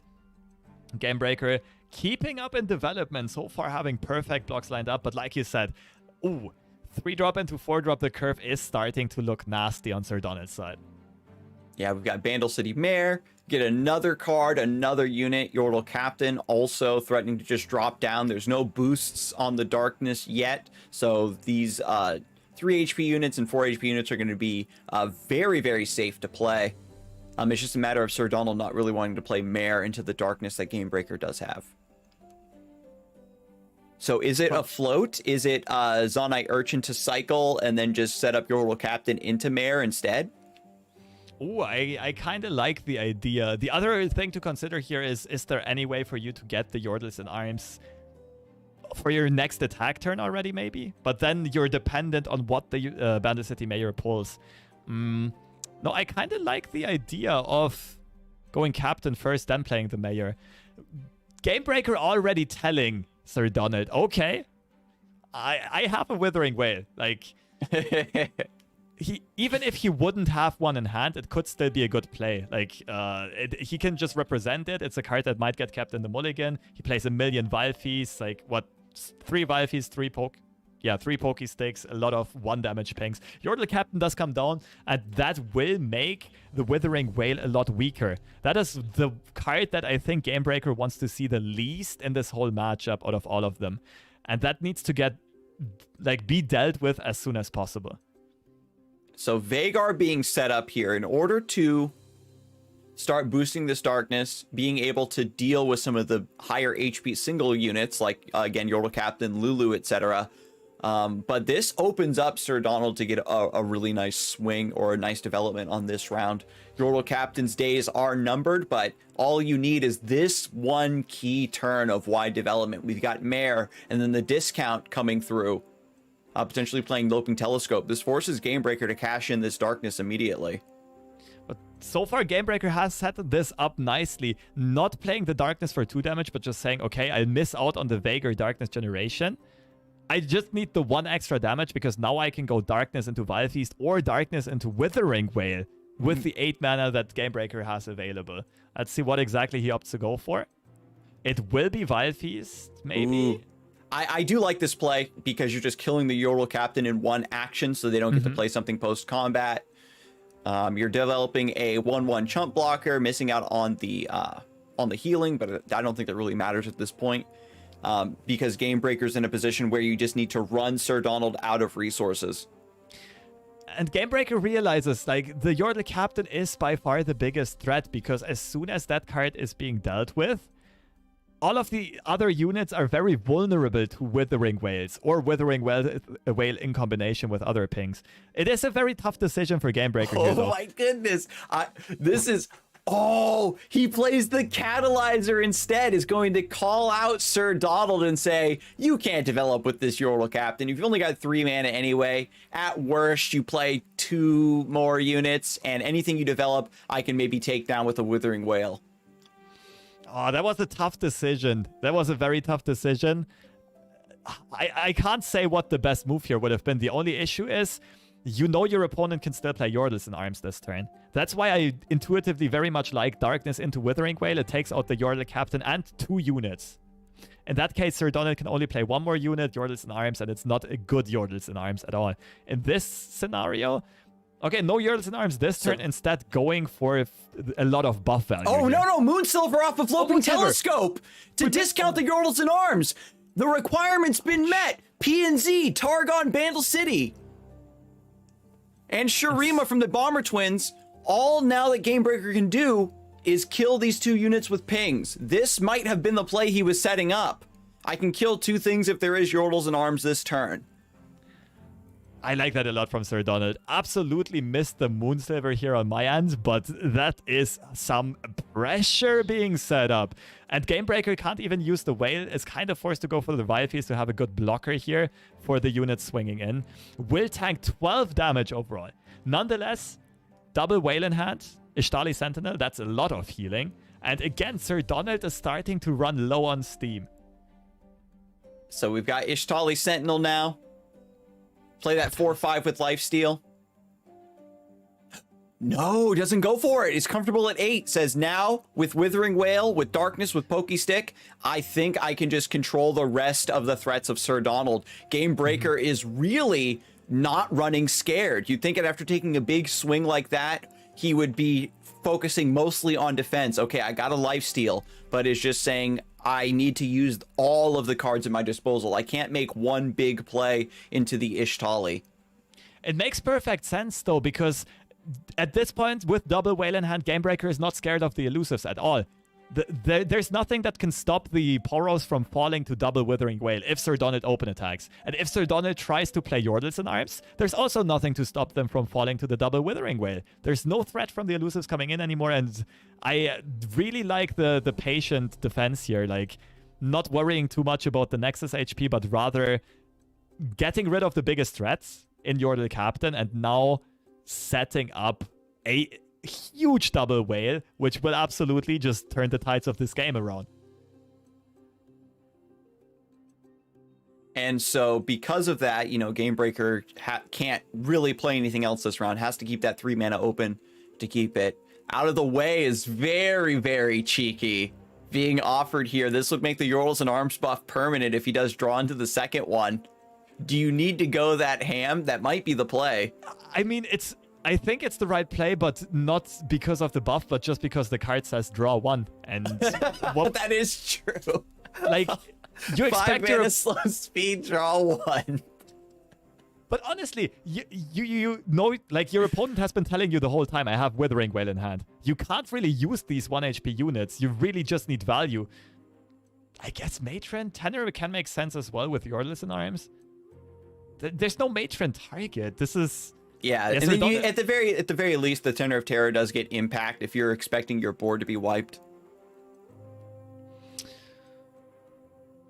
Yeah, this is... Like, even though just looking at the boards, it's still looking very good for Sir Donald. The way that both people are playing, like, I don't think Sir Donald is super happy about their position here. Yeah, and there's the swing into the double Withering Wail. And there's nothing that can stop it. There's nothing that Sir Donald can do about this to stop his whole board from being wiped. Oh, did find a second Yordle captain, though. Oh, we see the insta-surrender. Ooh, doesn't want to play it out, doesn't want to go for like captain into another development, recognizes that losing out on this tempo means that Vhagar is just going to level up, the removal is just going to continue from there. The way you pressure darkness is you have to be wide, right? And they have darkness to answer single developments afterwards, and so Sir Donald peeling off the band-aid, doesn't want to play that one out, and just lets Gamebreaker take down that game 3. I respect it, though. There's just about no way Sir Donald can come back into this game with a Vhagar on board, with darkness being at 6 damage, with Sir Donald running out of steam, and Gamebreaker restabilizing at 14 HP. Yeah, it's fair. Maybe Sir Donald just wants to conserve the energy here for the winners bracket finals and then making the rebound into the grand finals. And it would be a worthy rematch of a grand finals. I mean, this series has been as contested as it could have possibly been. Some creative decks clashing into each other, both players playing very creatively, playing very cautiously at times, but also making perfect use of their decks. I love to see it. That was a great series. That was a fantastic series indeed, but we're going to take a look at how the rest of the bracket played out. There are a few more players that need to get their games sorted out here. Badge Attack and Den are the 2 players that have moved on for the lower bracket finals, and the winner of that game will be the one that has to fight Sir Donald for the right of who gets to face Gamebreaker. Den needs that rematch, lost him in round 1, and Badge Attack also trying to get a rematch against Sir Donald, potentially. Should be an interesting series as well with Badge Attack into Den, just because of, again, some matchups that are not commonly seen nor commonly known, because Badge Attack has those 2 new and creative decks, right? We remember we saw TF Nami, we remember we saw the rank 1 NA special Ari Cannon with a Gohard Spice. And although Den is going more conservative with Thralls and Lee Zoe, I think those will still make for some pretty interesting matchup dynamics, a lot of interesting plays. And, I mean, seasonal champ against seasonal champ. Don't forget about that one. Yeah, so that's going to be a heavy-hitting Fight Night EU Classic match coming up when we get back from this break. So stay tuned, everybody. We'll see you soon.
Hello, everyone, and welcome back to Fight Night Legends EU. We're just about to sort out the lower bracket here. We've got Den versus Badge Attack, players who are incredibly strong, 2 previous seasonal champions going toe-to-toe, and bringing some very creative decks besides. Badge Attack was sent to the lower bracket by Sir Donald and is looking to get that rematch by taking down this next opponent. And yeah, we see a clash of styles here, then deciding to go for more old school decks for a trusted lineup in Thralls and the Zoe Lee Sin deck, only with the addition of Wounded White Flame, making this lineup stronger from the new expansion. Badge Attack exploring a few more possibilities with the Cannon Ari Gohard deck alongside Nami Twisted Fate. I mean, the deck also didn't really get support in the form of new cards. It just kind of emerged. It found a little niche in the meta and is now currently being tested and apparently has been running quite well so far. Yeah, it has a lot of very cheap ways to sidestep your opponent's removal. You'd think a deck that was playing a lot of 1 HP things would be very fragile, but if your opponent's playing something slower, you can just cycle very efficiently, draw a bunch of cards, and build up towards your combos. If your opponent's playing something aggressive, you have Kennen and Ari to help you fight for board control, and Kinko Wayfinder to get a wide board. So overall, it's just a very flexible list, and I think as we have more players adopting it and further, tweaking the deck to make it even more efficient and players get even more experience with those matchups, this could certainly become a meta mainstay. And Badge Attack always, as a younger player, is on the forefront of a lot of innovations in recent times. Absolutely true. Always bringing interesting lineups and sometimes trying, like being willing to try new decks in these high profile tournaments. And that also often gets rewarded. I very much appreciate seeing it. And what I also very much appreciate seeing is that both players mostly brought really high skill cap decks. They will have a lot of opportunities to express their skill. They'll have a lot of agency in the outcomes of those games. And that's what should make for a great matchup. Speaking of matchups, let's take a look at the Thralls deck first that Den is playing. We've seen this deck in this tournament over and over again, and I do believe it is the most broad deck 4 or 5 times across the whole pool of 8 players, and everyone has a bit of a unique and singular take on it. Den's version, of course, also not running ice shards, which might hurt a bit in the cannon matchup, not being able to remove those cannons and droplets quite as efficiently, but instead makes up for 2 copies of Preservationist, 2 copies of Ice Veil Archer, and therefore allowing to be better into mid-rangey matchups and into bigger threats. Yeah, Succumb to the Cold has been a very, very recent addition to the list. It does generate a Thrall, but mostly it's just there for the Frostbites, right? We have 3 Sisters for access to Flash Freeze, and then Succumb to the Cold is just a nice way to round out your lineup. If you are whiffing really, really badly on your early Thrall development, Succumb to the Cold can maybe stop your opponent's round 4 open attack, and then you get that Thrall back on track. Ironically, I want to say, out of all the games of Thralls we've seen on stream, I don't think anybody's played a single Kindly Tavern Keeper. Yeah, I think it was played once in the last game to override something else when the game was already stable, like in the Game Breaker versus Sir Donald matchup. But yeah, it was never like a tempo Tavern Keeper. It was never played the way that it was intended to be played. But that's also partially due to the reason that in a lot of matchups, the Thralls players correctly identified that they can be very greedy in the mulligan.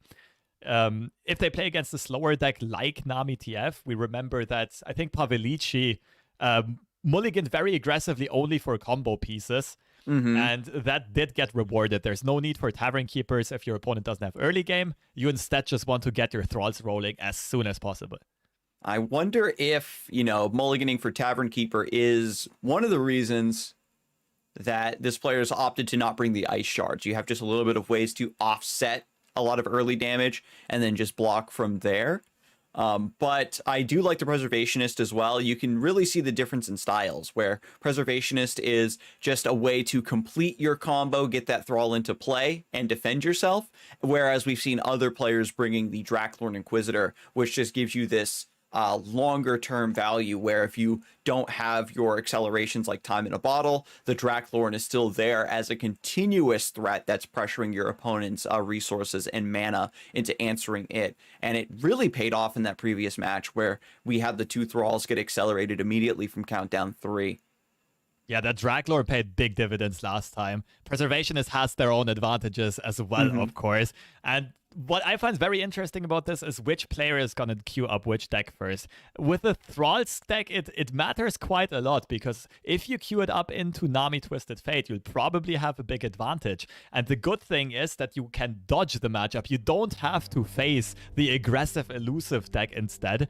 But this is exactly the matchup that Bajata gets and should favor them. The Thralls deck previously, especially with the lack of ice shards, has struggled against the continuous pressure of the early elusive. Bajata contemplating here whether or not to keep the Wayfinder in the opening hand with the attack token on turn 4. Yeah, so beautifully set up here. Not a lot of dancing droplets or cycle yet, but Kinko Wayfinder is going to try to fix that immediately. One of the keys of this matchup is trying to get the pack your bag setup, of course, and there is only 1 copy of Rite of Negation in Den's deck, so if you use this to stop maybe a homecoming or something in the mid game, you aren't going to be able to stop that pack your bags, and maybe just Lysandra and the tough Nexus will be enough to make that not lethal. Yeah, this is a bit rough on both ends, so both players didn't really find the opening they were looking for. What I found very interesting here is, like, Den open passes. Is it a consideration for Bajata to not play a unit? To not allow Succumb to the Cold to be played and generate a Thrall? I would have been interesting. But I can't really blame him for not wanting to burn 3 mana while playing an aggressive deck. Triple Wayfinder in hand. I'm pretty sure one of them is going to come out here. And we will see an attack. If your opponent, if Den in this case, has an Avalanche, what can you do? And at this point, I think you just got to go for it, right? You've got your Kennen in your Dancing Droplet. You've got another Kinko Wayfinder regardless. Triple Wayfinder, matter of fact, now that I'm looking at it. So you can see Bajata is willing to kind of push a little bit here, because Den having a slower opening means that a punish doesn't set you too far behind regardless. And then is setting up... I mean, it's the only way that... the only block that really makes sense is the Kinko Wayfinder. But setting up the board in a way where a Blighted Ravine or an Avalanche would be absolutely devastating. A huge blowout. Now, being offered the chance to take a combo piece instead, though, in the Promising Futures, with the Talia coming up soon, with the Time in a Bottle being able to make everything go out of control, does pick the Promising Futures, but plays the Talia instead this turn. Actually, it might have also been a skip. You never know. Exactly. And by getting 2 Thralls in play like this, you aren't putting your eggs into one basket. They're both on the same timer. So here in your next attack token, you'll have 2 8/8s, which is exactly what you want. This deck, even if it doesn't roll completely into the combo that it wants, you're still able to maybe hit for, 16-ish damage, and then that final 4 HP is pretty easy for this deck to overcome. That's a great point you made there, Scarzig, that if you go for the Promising Futures, you are again way too vulnerable to a homecoming on Bajata's side, with no way of stopping it, and that's why, yeah, the Talia actually makes a lot of sense to spread out your threats. The first Go Hard comes down, Bajata already not caring 100% about the Legion's odds and trying to get that secondary additional win condition going of the pack your bags, while at the same time getting Talia down to 2 HP, allowing Kennen to attack. And so you're kind of forced to open attack here, potentially. If you're worried about Time in a Bottle getting an 8/8 and just walling out your attack completely. You do have a lot of Overwhelm, I suppose. But if you wait, again, you're having to bait against Avalanche. There is Deny in hand for that. So a lot of things to be considered here. This is also an interesting mind game, because if Sai-Nen gets played here, Bajata taps below Homecoming mana. That allows Den to play Promising Futures onto a Thrall. Oh, and he goes for it, wants the card draw, because it also does an AoE buff here. So that's going to be 9 elusive damage being threatened. And even if there is an Avalanche now, you still have 6 damage guaranteed thanks to these conspirators becoming 3/3s. So Badge Attack not fearing Den's combo potential. Ice Veil Archer comes out, hitting the cannon, not hitting any of the elusives, does block the sign-in, but Den can now go for the promising future, go for a triple thrall, and will already force defensive resources out of Badge Attack. This is, I like the forcing the opponent to attack with sign-in, blocking it to chunk down the HP on the overwhelm blockers potentially, so that the thralls will hit for more damage next round. This is already is scary beautifully setting up for an avalanche here, but just needs to draw it. Badge Attack just overdrew an Ahri. That hurts as well. Ahri is one of your best finishers in this type of matchup. Concussive Palm comes out. Blocks are set up.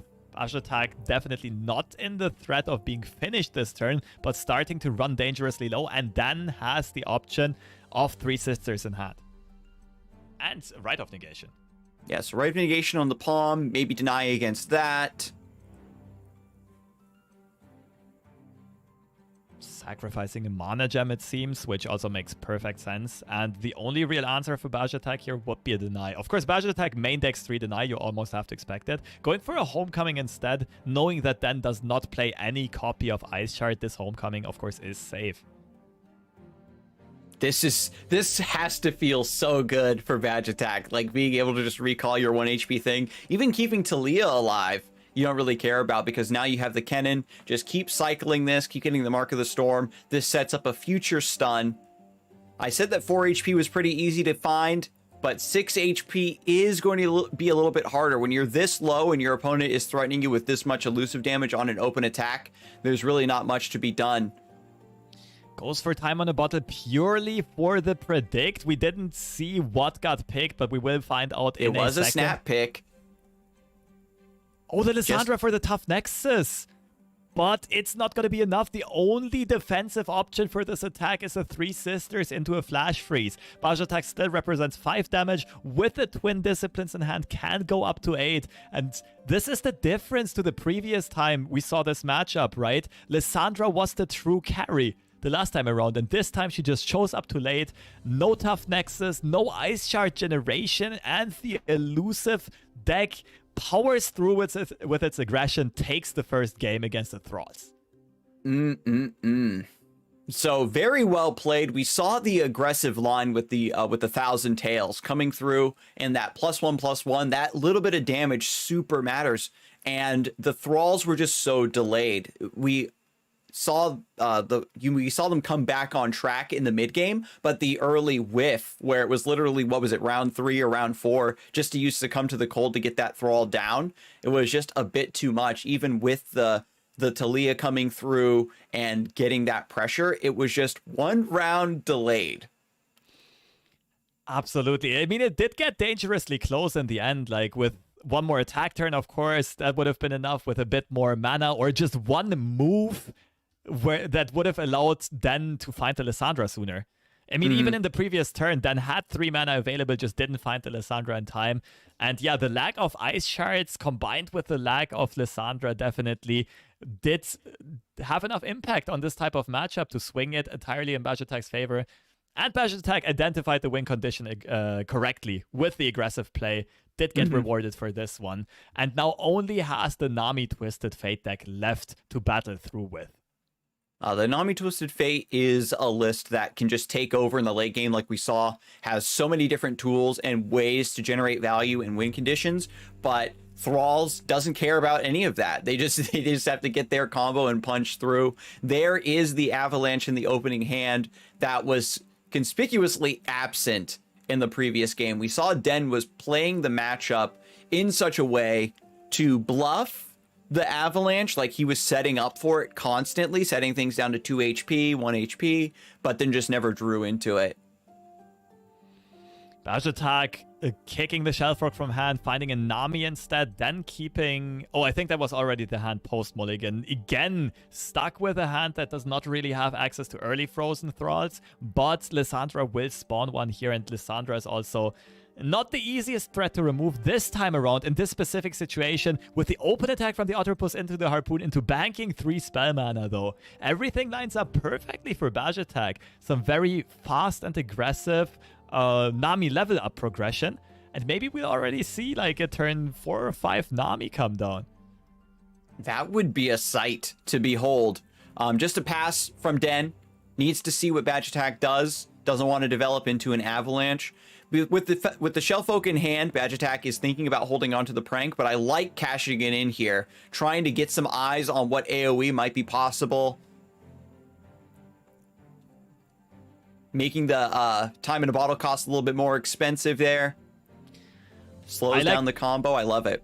Yeah, I like that a lot. So Bajatak, the first instinct you could see was click end round. This is awesome that we get the player's POV and can see their mouse movements and so on. So Bajatak immediately thought, okay, I will be faster very soon. I hit my power spikes first. This is good for me. But then realizing, okay, I can be even greedier. Like I can expand my prank. Expand my prank here before I have Glorious Shellfolk on board, just to go for a more tempo-oriented play in leveling this Nami, then going into the Fleet Admiral Shelly, then going into Shellfolk.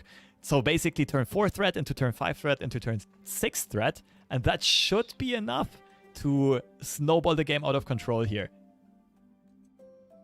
And there is the round, and Nami is leveled up. This is incredibly dangerous for Den now. If you have your removal, Nami can just buff things up in response now. So this is where the train leaves the station, and you start to get a ton of tanky, elusive units to start pushing through damage. Bajatak won the first game pretty handily with an elusive combo, and it looks like the makings of another is just about to occur.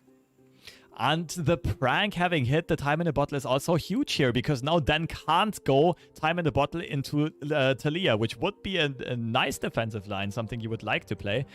Forced to go for an avalanche instead, does only take out an Otterpus, but it does set up the Blighted Ravine on Den's side, and that will make sure that 2 of these big carries on Bajatak's side are taken out.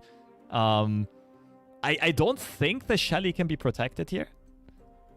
And as long as Den doesn't play a unit, Group Shot also doesn't... Actually, no, Group Shot can target your own unit, right?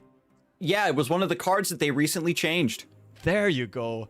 All right, yeah, I love this play by Bajatak. This pushes more damage while also preventing Nami from dying to the Blighted Ravine or Avalanche that might follow.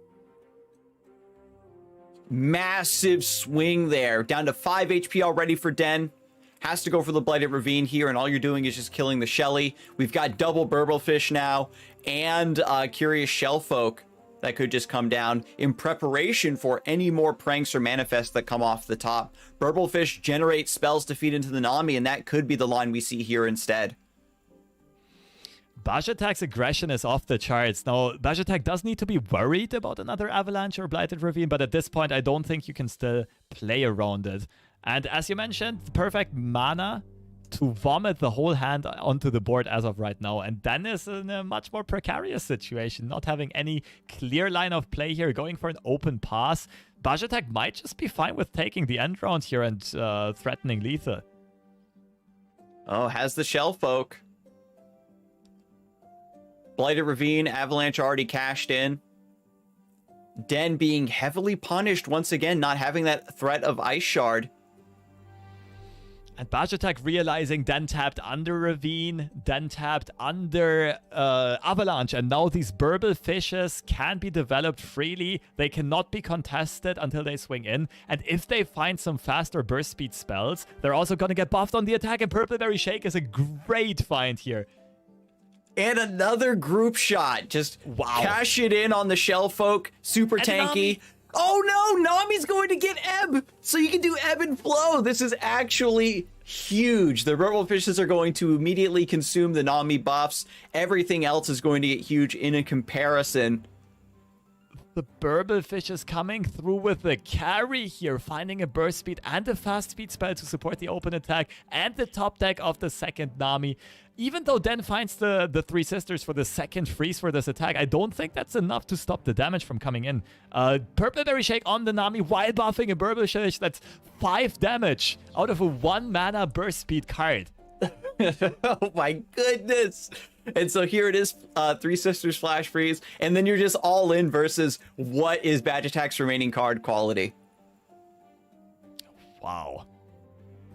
And there are so many options. You can just throw everything in there. Dennis at 0 mana, nothing to be done here. And Badge Attack will close out the series with some concise play, finding the group shot onto the own unit to keep the engines alive, finding exactly the right amount of mana to play the Burblephishes, to buff them up here, finding the right cards at the right speed. Of course, Fortune was also on the side of Badge Attack there to guarantee the lethal, but nonetheless, from the start to finish, greatly played, greatly set up. I love the aggressive Nami development, the prank, for even though you didn't have Shellfolk on the board, hitting the right target, playing the Nami with a turn 5 level up. Shelly, wow. Yeah, everything came together perfectly for this deck.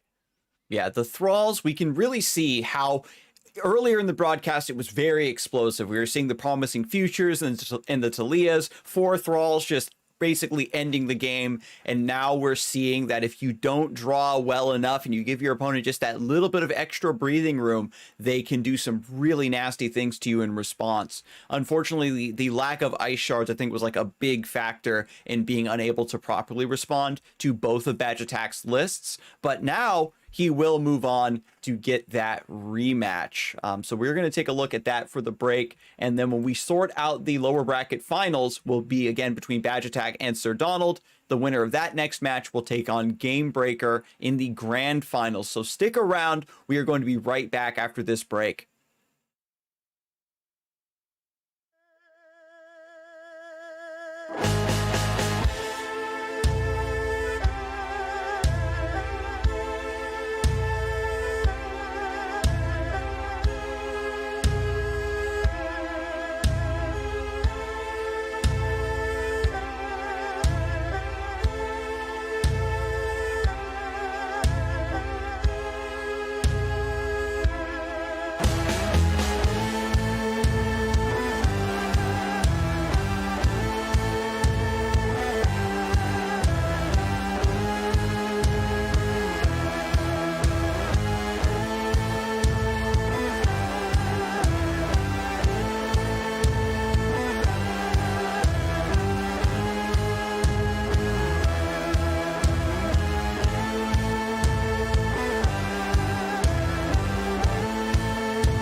Hello, everyone, and welcome back to Fight Night Legends EU. My name is Scarzig, and I'm joined here by FreshLobster. We're about to find out who's going to win the lower bracket finals in order to take on Gamebreaker. Our two competitors are Sir Donald and Badge Attack, and this is a very interesting matchup, not just because these players are so skilled, but because Badge Attack is actually a Metafy coach. Metafy is our new sponsor for the Fight Night EU series, and they've been a huge part of the Runeterra scene for a long time now anyway, been supporting a lot of the pro players, and now we get to see some of their more decorated names coming through and actually strutting their stuff. If you've been struggling with your gameplay, want an outside perspective to help analyze and help you improve, Metafy is the way to go. We have a special promotion for Wisdom, WIS 50, if 15, pardon me, goodness, if you want to use that code. But overall, I am really excited that a Metafy coach is putting on such a strong showing today. And on the other hand, we have Sir Donald, and Sir Donald is also connected to the Metafy website in a very interesting way. He was actually... When he started playing this game more competitively and trying to play it more seriously, he actually approached me on the Metafy website. I do coaching there as well. And Sir Donald was one of the students that really delved into it. And we took weekly sessions for months, I believe. And we could really just see the progress on Sir Donald's side. Just a great student, picked up things quickly and rapidly improved his skill level. And at this point, Sir Donald has, I think, even finished on rank 1 on the European ladder the previous season. He has made it all the way to the seasonal semi-finals in Europe, has been competing in some fight nights. Just a great success story of showing how far some coaching can bring you. There's also a bit of a bittersweet side to the story, because in that seasonal run, Sir Donald and I actually met in the semifinals, basically coach meeting student, and only one of us could advance. On one hand side, it was sad. I did end up eliminating him, unfortunately. On the other side, it was just a great moment. And yeah, I think we were both happy for each other to have made it that far. And now, again, another instance of a Metafy student against a Metafy coach, except it's Badge Attack facing Sir Donald this time around.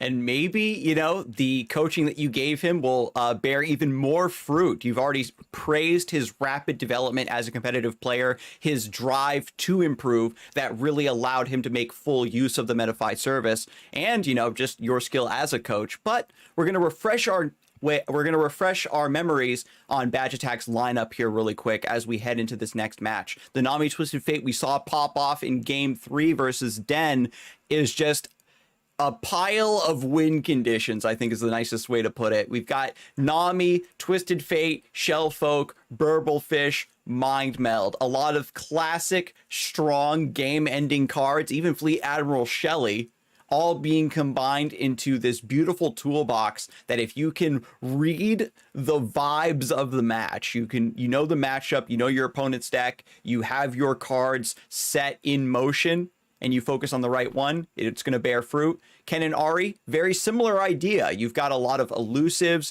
bouncing back and forth to the hand, shipping the opponent, and then you just have Go Hard as this final extra win condition that's cooking in the background that your opponent constantly has to worry about, and you make full use of Dancing Droplet cycling and Sign in Thousand Tail, drawing you extra cards too. Two very versatile decks on Badge Attack's side, and so far making great use out of them. On Sir Donald's side, we have one more creative and spicy list. Fizz, Lulu, Yordles, and Arms. It didn't really show its full strength to us so far. It's rather run out of steam twice, but we definitely could see the explosive burst potential, the power turns in the early and mid game. Lulu buffing up Flame Chompers to become scary 4/4 challengers, just removing any threat. Yordles and Arms with a bunch of elusive powers on your side of the board is straight up unfair. You have a bunch of huge units swinging at you all of a sudden. This deck definitely can close out games super quickly, and that's what we also saw Broken Ball do in the run in the loser's bracket, but unfortunately dropped out at some point. So let's see if Sir Donald can redeem this deck on stream for all of us. And Lissandra Talia, but the version with ice shards that seems to be teched a bit better for the current tournament environment. Draklorn Inquisitor instead of the Preservationist as well, just because there's not that many decks that can handle the 5 HP of the Draklorn Inquisitor as of right now. And this Thrall's deck, we did even see take down the elusive Rally deck on Gamebreaker's side. Not the most common or expected outcome, but in Sir Donald's hands, it has been performing quite well. The adaptation of Sir Donald for that matchup was a sight to behold. Typically, Thralls has over time earned this reputation of, oh, it just high rolls you and then you explode because there's too many 8/8s. But with this region combination, there is still that undercurrent of playing a control deck. You can set up a Thrall rather than accelerate it. If you just defend yourself, stay alive, throw off your opponent's tempo, you just get those 8/8s naturally, rather than relying on Promising Future and Talia opening up to that homecoming weakness, being able to just kind of split the difference and play it very slowly. It works out beautifully. I love also the one copy of Imagined Possibilities. That really has to throw off your opponent's math sometimes. They have to account for that 1 mana, 1 round acceleration that maybe sets up an open attack.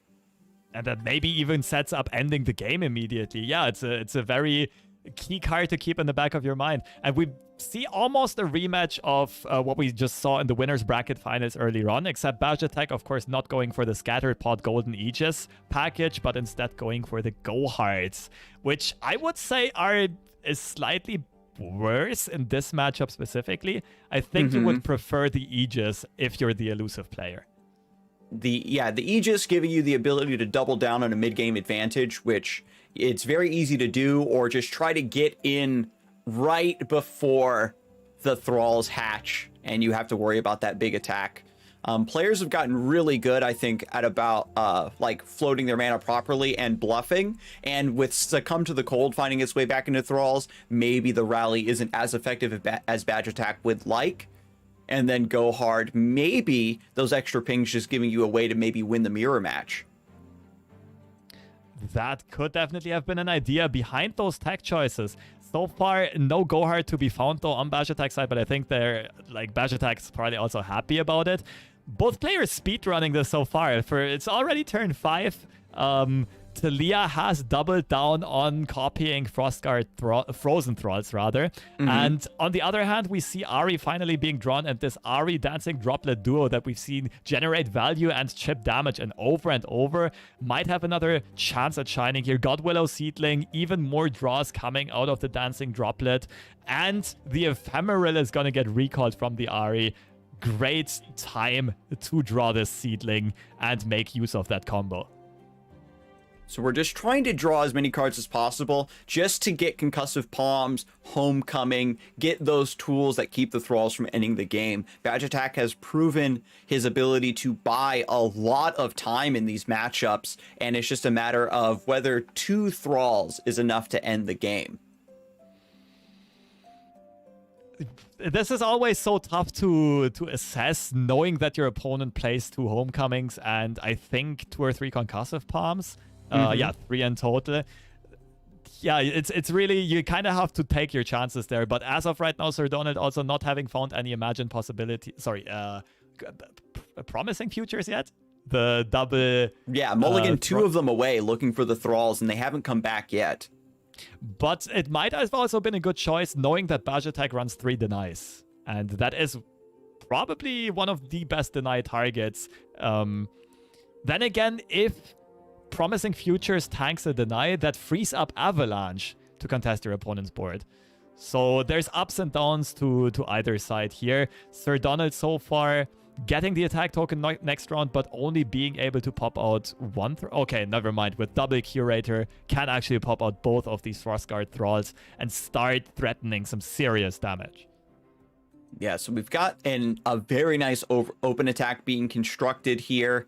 Badge Attack is trying to cycle these droplets, trying to draw cards, level up the Ahri and the Kennen, hopefully, but It's just one step behind this beautiful draw from Sir Donald. Getting the Thrall into the Talia duplication, into this acceleration is just massive.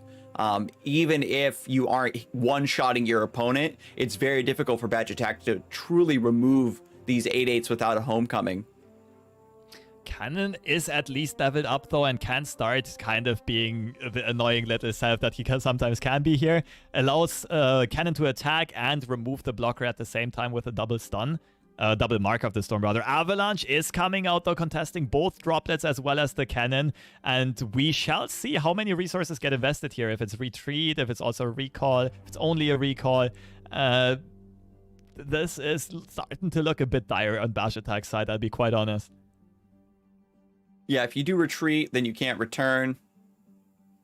You want to get the cannon back into play to make use of the Mark of the Storm. You have to calculate how much mana you have next round, whether you need to float spell mana here regardless.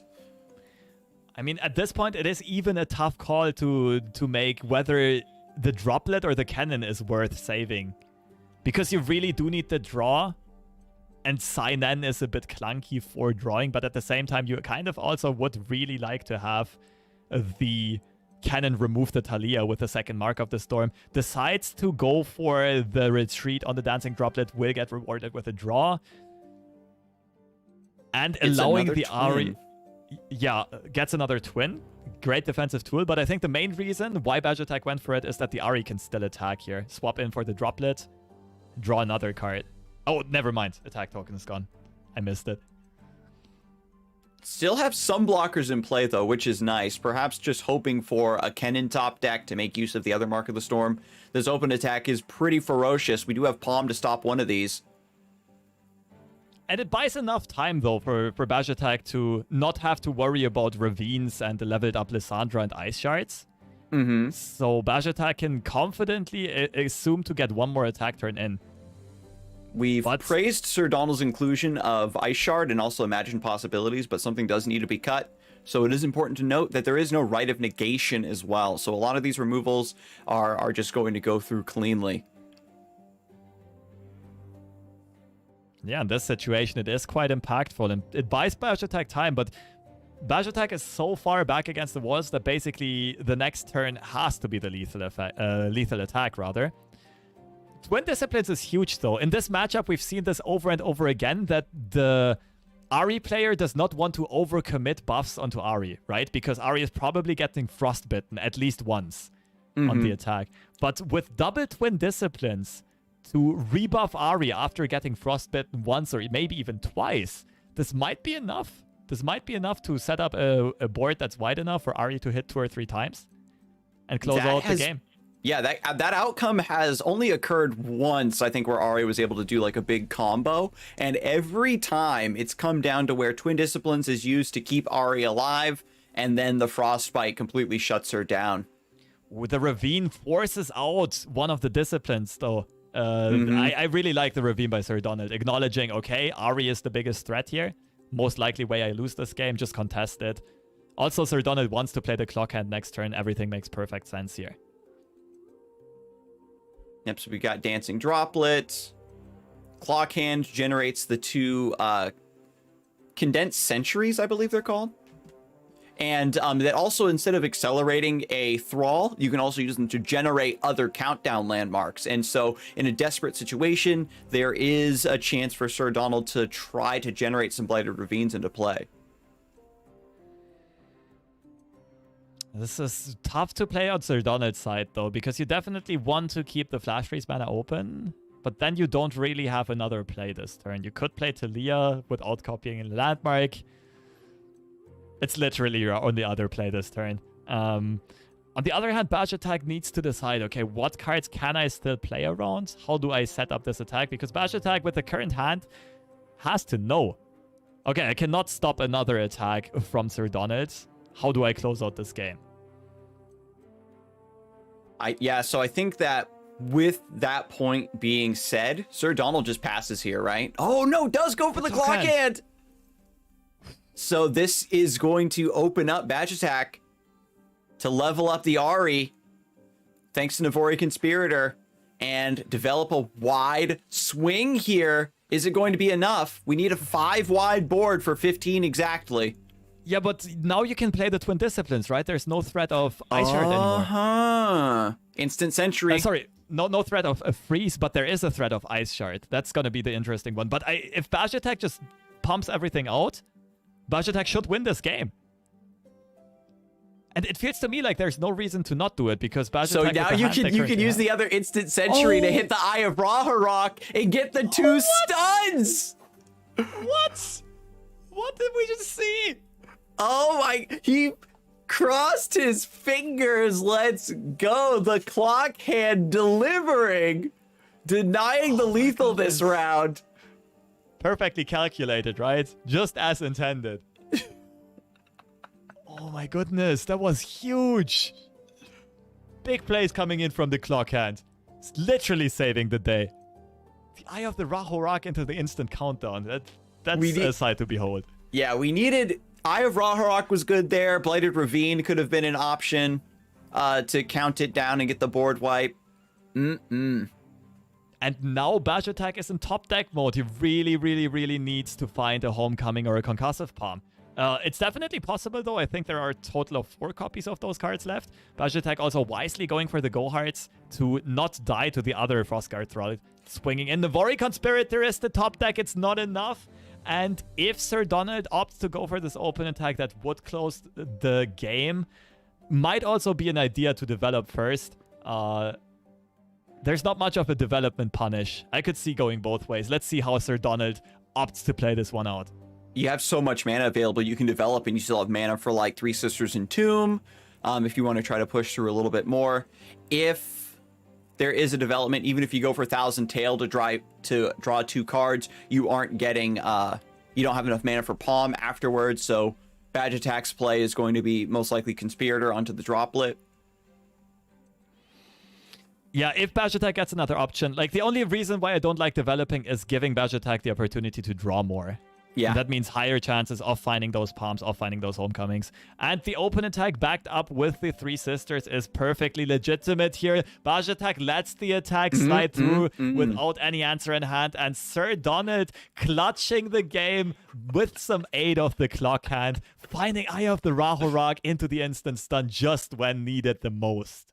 That was a fantastic play. The clock hand, you very rarely see players that are forced into a position where they need to take a play like that, right? Where you are using it mostly just to accelerate 1 or maybe 2 thralls very late into the game if you need one more push. But getting the other side of the coin of Instant Sentry, getting those countdown landmarks just paid huge dividends there, and thralls able to clutch it. Like you said, the matchup is pretty volatile, and Bajatak put up a really good fight, but being able to stop the RE combo, even after tapping out under the flash freeze, was just a great outcome to put Sir Donald in the lead here. I mean, that was even the best outcome. It saved the Three Sisters for offense, and it also made sure that Bajatak can't ensure Twin Disciplines and so on. But I mean, I can't say that I assume that was planned, and therefore it was also a very fortunate outcome. We gotta admit that. Feels a bit bad for Bajatak, but also props to Sir Donald for piloting this out through the very end. And Double Trouble comes out here. Nami is in hand. We will see another very fast Nami level up in this matchup, while at the same time, Sir Donald having a bit of a slower opening. No 1-drop, no Poro, no Flame Chomper set up yet, but the Bandle City Mayor into the Yordle army will be a huge mid-game spike. Yeah, we can play Yordle Captain here, just as a 4/4. Oh no, just gonna go for the double discount. Telescope Lulu, that's some serious discount. This is a Black Friday sale, and also makes sure that there's a bunch of steam, a bunch of tempo behind Sir Donald's aggressive plays here. Massive discounts all across the board. Everything must go. Sir Donald thinking really hard about this option too. Must have some really strong pickups from the Bandle City Mare. And let's see what he grab. What? The Arena Mecha Caster, right? Yeah, that's right. It's not a mech that goes into the pool, but it is a multi-region follower. And so that card, for those unfamiliar, gives +2 attack to all the allies that attack alongside it. It's a gigantic arena battlecaster. Oh, yeah, and in this matchup, a 4-mana 4/5, and you'll usually have like 5 units on the board. This is a great pickup. Aloof Travelers. I love the Crescent Strike. Aloof Travelers is kind of a debate. You like want to snipe the Shellfolk, but with this discount, this level of aggression potentially coming through, I think the Crescent Strike to just push even more damage might be best. But goes through the Aloof anyway. It is discounted. Yeah, both options make sense. The more I think about it, the more I agree with the Crescent Strike also. But I mean, we need to consider that right now it's a 2-mana Aloof Travelers. This card was giving people Nightmare at 4, and now it costs 2. And to be fair, we did say Sir Donald's deck, you know, was running out of steam a lot, so he probably also just values the card draw very heavily. Yeah, might have learned and adapted from those previous losses and situations. Nami hitting the board with the level up on turn 5 with the option of going into a Shellfolk later on if Aloof Travelers don't have anything to say about that. It might happen. I mean, Yordle Captain makes a lot of sense here, probably into Lulu, and then you can start your next turn with Aloof Travelers into Mecha Cast. Oh my goodness. This is just some nasty development and nasty setups.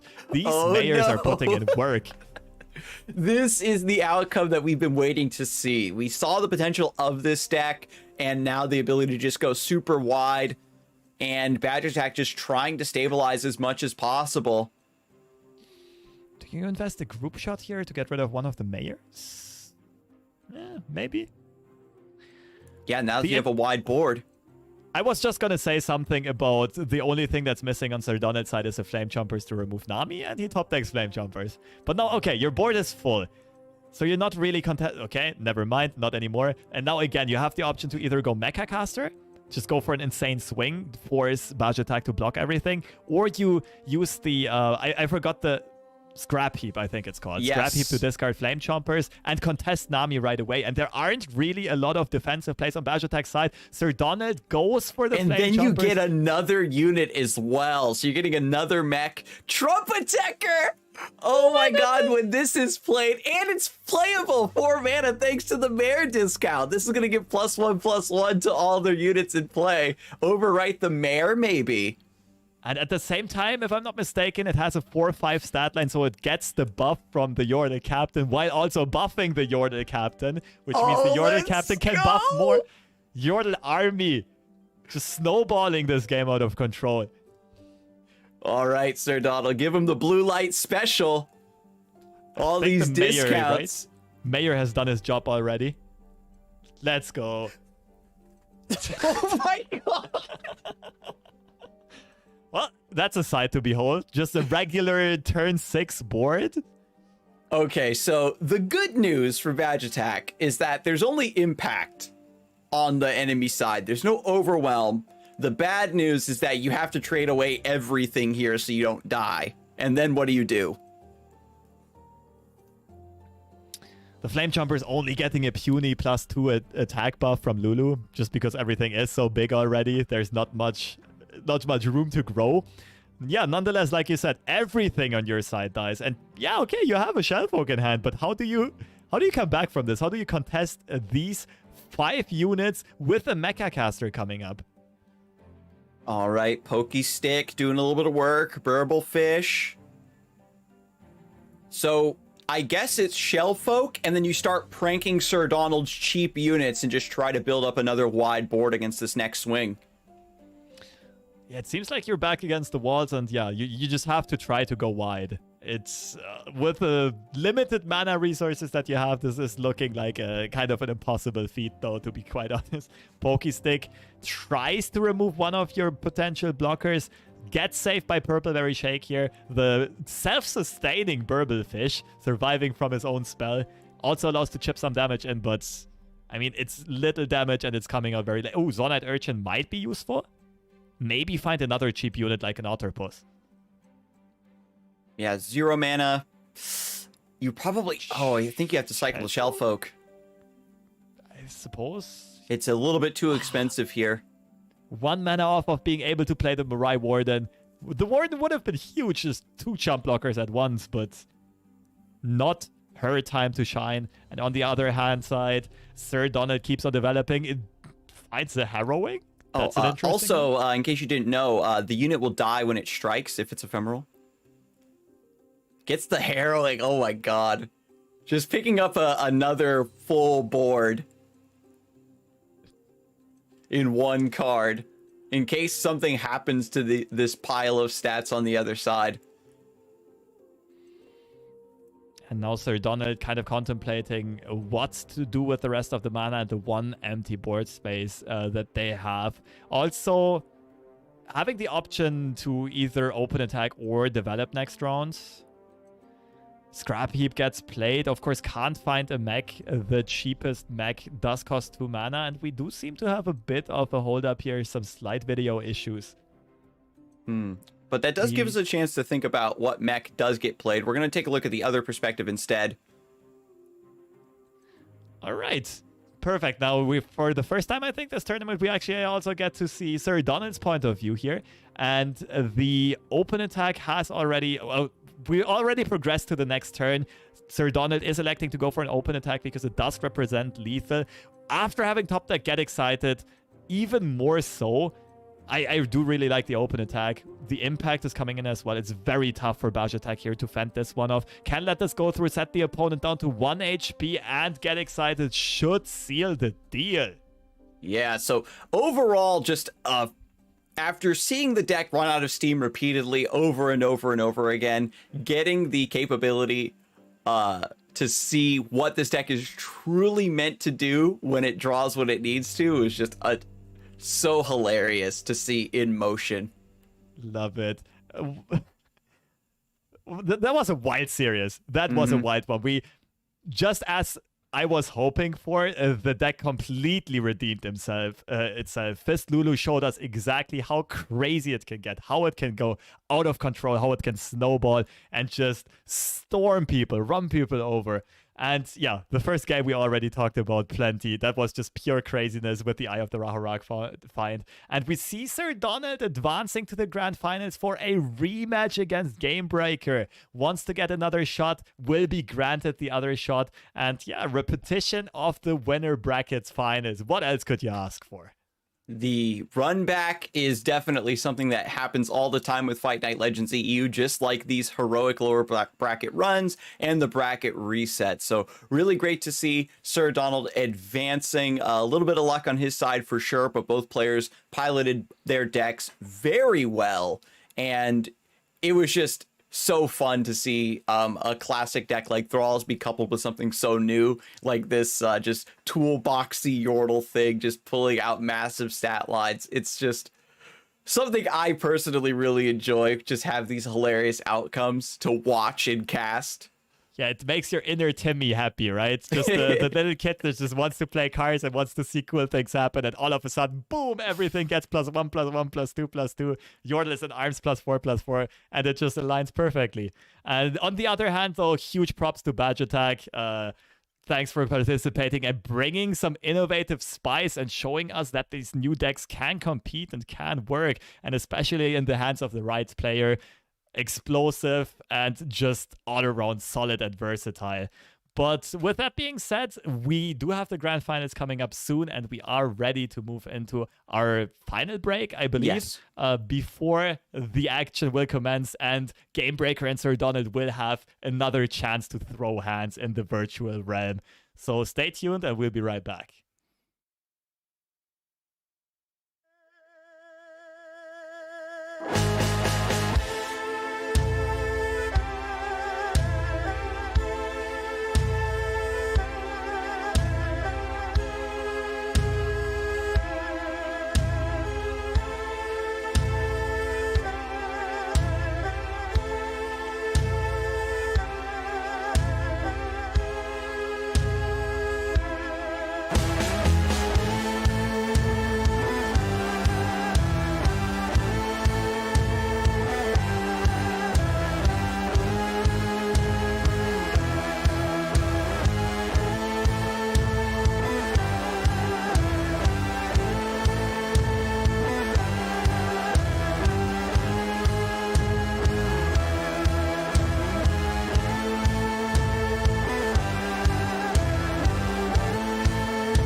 Hello, everyone, and welcome back to Fight Night Legends EU. My name is Scarzig, and I'm joined by FreshLobster. We are also joined by a new sponsor, Metafy. They've partnered with the Giant Slayer broadcast to bring some extra value to the community, the same way they've been doing for Runeterra for a very long time. We do have code WIZ15 in the chat if you want to take a look at a special discount that we have set up with them for some coaching services. If you're looking to improve your game, if you see tournaments like this and maybe it's something that you want to participate in and you feel your skills aren't quite up to snuff, you know, you can look across Metafy's very skilled roster of coaches, find somebody who's right for you in your time zone, and, you know, improve your play. And that's what we've seen on display today. Badge Attack made it all the way through the lower bracket after getting knocked down, and he is a Metafy coach as well. Sir Donald, a Metafy student, securing his place in the grand finals to take on Gamebreaker as well. So far, lots of strong showings from a lot of players and interesting situations all around the board. Gamebreaker, of course, also no stranger to the competitive scene, coming out of the Yu-Gi-Oh! Background, a German card game legend, to be quite honest. I had the honor to be paired with him on Team Germany in the first edition of LoR Masters Europe. Just an insane mind for the game. And yeah, it was quite the dream team. I actually really enjoyed the time hanging out and learned a lot from Gamebreaker myself. And also having put his performance, or rather his skills, to a showcase here, having secured the winner brackets finals and therefore having 2 lives in this grand finals basically. And on the other hand, we have Sir Donald representing the nation of Spain and coming in after having had a career in poker and having made the switch to casual Legends of Runeterra first and now taking it more and more seriously and going the competitive round, really has improved a lot as a player and showcasing his skills as well as his improvement here. Interesting clash of styles, is interesting clash of matchups and decks as well. And we already mentioned this in the winner brackets finals, just 2 very different card game backgrounds for these 2 people. Yeah, getting the rematch for Sir Donald is got to be an achievement in and of itself. I'm one of those players that if I lose to someone, I want to run it back immediately. I want to try again. I get really tilted where, like, if I'll lose, I'll edit my deck and try to beat the matchup I just lost to, and then I queue into the other thing that my tech cards I just swapped out for, and it's just a horrible downward spiral. So if you have similar problems like that for your gameplay or your mental state, Metafy coaches can help you out with that too. Sometimes you just need somebody who you respect to tell you, please don't do that. And I will never listen. My decks will remain bad on principle. Yeah, but you don't have to take it too far. Yeah, there's limits to everything. But of course, for 2 people that are very competitive by nature, they really appreciate the chances of a rematch. Especially, I can feel that, I can imagine that Sir Donald felt like he also had good chances in this winner bracket finals. And I mean, it was super duper close. We saw some very interesting situations with that Lissandra leveling up, giving the Ice Shard, preventing Gamebreaker from that big combo turn with the Ari deck. And lots of strategy on both sides, lots of bluffing, lots of keeping mana open, lots of mind games and things to consider. And I'm hoping to just see another series of high-level Legends of Runeterra from these 2 players. I mean, pound for pound, this has got to be the highest level of Fight Night EU, the most stacked bracket that we put together for this event. This is the last one of the year, and all of the participants are, it's a smattering of seasonal winners, and everybody participating are previous Fight Night champions. And the European Shard, as we know, is just a very heavy-hitting region in general. You praised the German team. I remember in the early days of Runeterra's competitive scene, Germany was fought like a huge cut above every other region. Even across the worldwide shards, Germany was like what everybody was trying to catch up to and aspire to. And having that early just bump in status and recognition has really allowed these players to continue to influence the meta and be unafraid to innovate, right? You don't want to rest on your laurels in a card game, right? The meta is constantly shifting, nerfs and buffs and new cards coming out, and you can't just be, oh, he was really good back when one deck was good. You have to continuously learn and adapt, and that's what the players have done, and that's what's brought them here to the grand finals. Absolutely. Both players have been able to adapt very well to the new meta with bringing new decks. Even Sir Donald, coming from a card game like poker, which does not really have deck building. You always play the same deck. There is no meta, right? So it's something. It has to be something new once you switch to something like Royal Flush OP. Please nerf. Why do I never get the Royal Flush though? Still bringing something like Fizz Lulu out of the bag, finding the guts and also just the intuition to realize that this deck can be very strong and can perform very well. Reading the meta correctly. An entirely new skill for a poker player, right? And Sir Donald making all the right moves to deserve his spot in the grand finals here, while Gamebreaker just going for two decks. Well, one deck that no one else dared to bring, and that was Darkness, and that has paid off by giving him the shortcut through the winner's bracket into this game, grand finals. And the other one is an entirely new take. The Kennen Ari aggressive recall deck with the Golden Aegis splash. Oh no, and this early curve being topped off by Lulu is massive here. This is the strategy that the list has really been trying to rely on to solidify its early game presence, as you have this 4/4 Flame Chompers that's just eating all of your opponent's cards alive. Navori Conspirator going to go down here, forcing the droplet to block. And so now Gamebreaker is massively behind on the board. And this is exactly the opening and the combinations that Sir Donald was looking for. The dream opening with the Urchin, with the Flame Chompers, with the Lulu. And therefore being able to contest all of the relevant threats on Gamebreaker's side. It's just gonna slow him down so much because Gamebreaker does need time to set up the combos. Both of the champions need to be leveled up. There has to be a lot of card draw happening in the meantime and just some key units taken out. That cannot feel good for Gamebreaker, and it's looking like Sir Donald might be able to translate this into a snowball effect and just take control of this game. When you're this far behind on board, the card that brings you back into it is Kinko Wayfinder, and that card is missing in action. And so now we've got another very wide board being developed. Double Mare once again for Sir Donald. The sale is back on. We thought it was done, but they extended it due to popular demand. I mean, it's still Friday. Just add another Black Friday. Why not? How does he do this kind of repeatedly? Just naturally gifted at finding the mayors in this deck and will pay off big time here. Like, having 2 mana available to either... Well, I mean, look at the cost of all of these cards in hand. Lulu will get stunned, but the board can still easily get refilled, and just a massive attack will be coming through here. Yep, 0 mana Bomber Twins. Still a beautiful swing. You get to pull the Concussive Palm, the Tail of the Dragon to the side, force the Shadow Assassin to block, just keep these elusive units at bay. Gamebreaker trying to set up a wall of defense here. No, it is a bit awkward for Sir Donald because they don't really want to swing with the mayors, knowing that they will get blocked. And yeah, you will lose the discount, although you would like to make more use of it. Nonetheless, the aggression, the pure fact that you push a lot of damage while you're playing an aggressive deck might be worth the attack and sacrificing the mayors that have already done so much for you.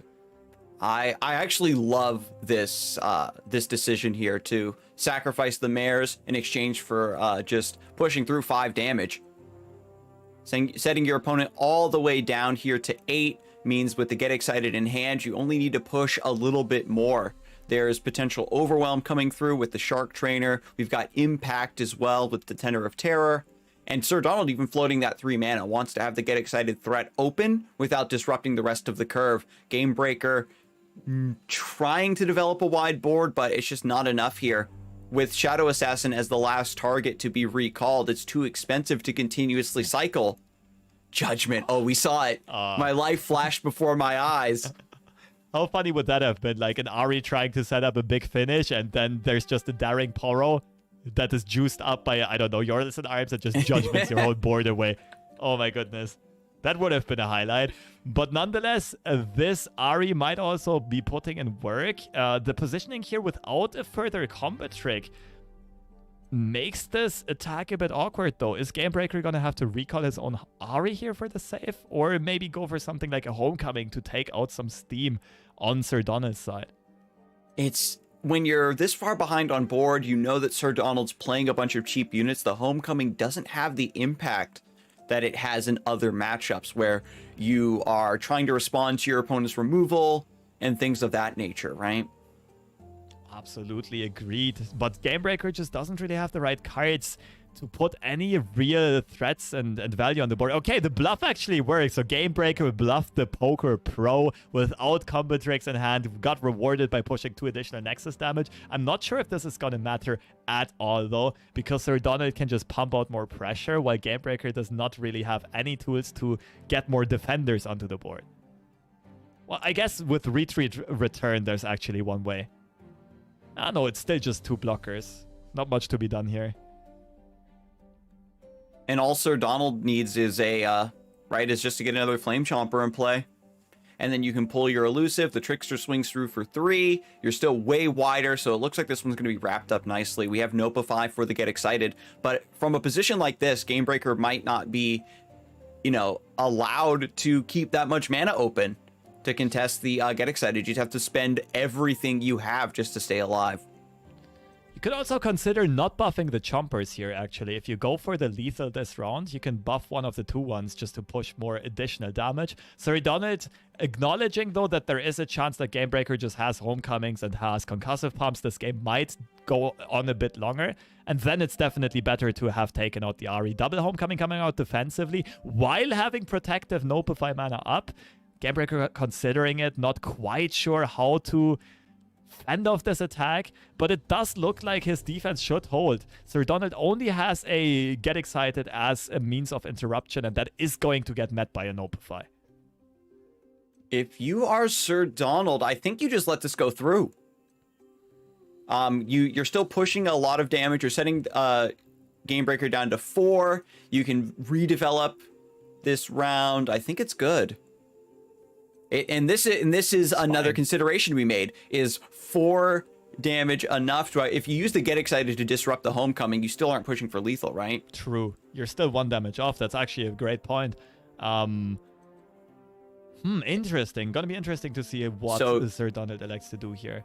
So it's a good opportunity to play the Shark Trainer, and then you still have the next turn, which is Gamebreaker's attack turn, to redevelop, go wide again with all of the small stuff. And at 12 HP, yeah, Ahri's not that close to leveling up.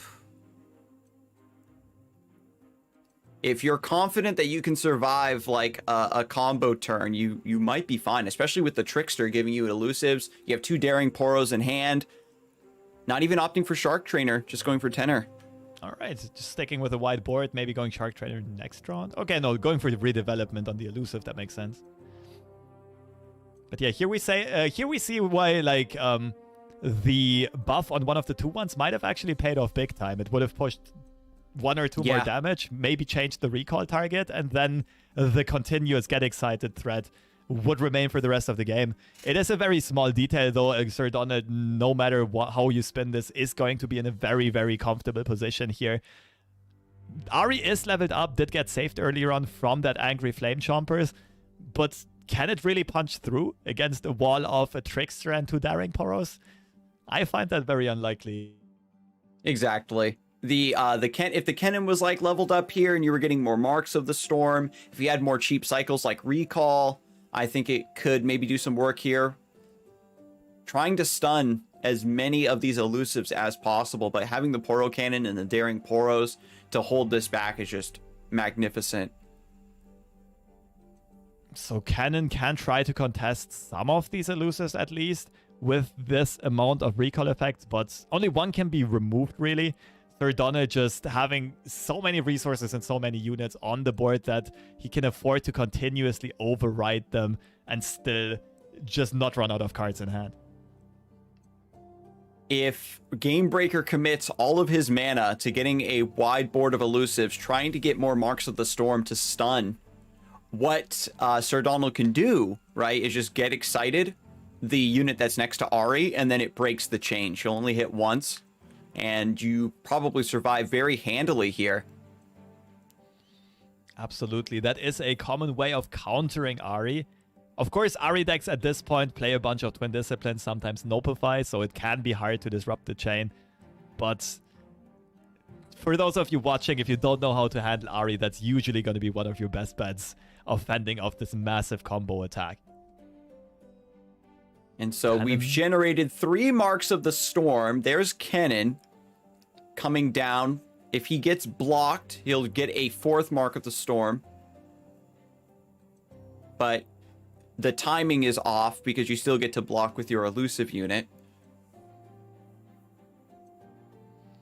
Gamebreaker trying to find a way here. You can really see the gears in his head turning and shifting and making noises, but it's just a wall on Sir Donald's side, and I don't think there is much that can be done here, especially not with any type of attack buffs onto the Ahri. This might just be okay, Gamebreaker still checking how much can be done here. But knowing that Sir Donald has access to more and more elusive blockers, like, you can't force Sir Donald to block some stuff off, but it's not enough. It doesn't look like enough. It's one of those that he's in a situation where you sense, right? Your experience as a player, you sense that maybe there is some sort of lethal here. There's some sort of combo. I just need to see it. Has to keep the 2 mana open, of course, for the Nopify. And now with this attack and with the Kennen level up, we do have 4 Marks of the Storm to try to hold back Sir Donald's board a little bit. And it's just a shame, right? If there was another Kennen, we'd have Lightning Rush. We have a little bit more versatility for threatening against Sir Donald's board. But that early curve, right? It was just the Boom Baboon with the Flame Chompers into Lulu, then double Mare, was just too much pressure here in the first game of the Grand Finals. Yeah, I don't think Gamebreaker was even... I'm not sure if the plan was to go for lethal this round. The plan might have just been to try to set up an attack and make Sir Donald block so that Gamebreaker can survive another turn. And that's why Gamebreaker prefers to keep these Navori Conspirators as blockers and have them not be recalled by Ahri. I think that makes a lot of sense. And yeah, just try to control the board with these Mark of the Storms and force a couple of blocks and hope that you can hold on for a tiny bit longer. The impact is going to be massive, though. Yeah, that's 2 guaranteed damage. Unless Gamebreaker, you know, has the Marks of the Storm. You can clear the 3-1.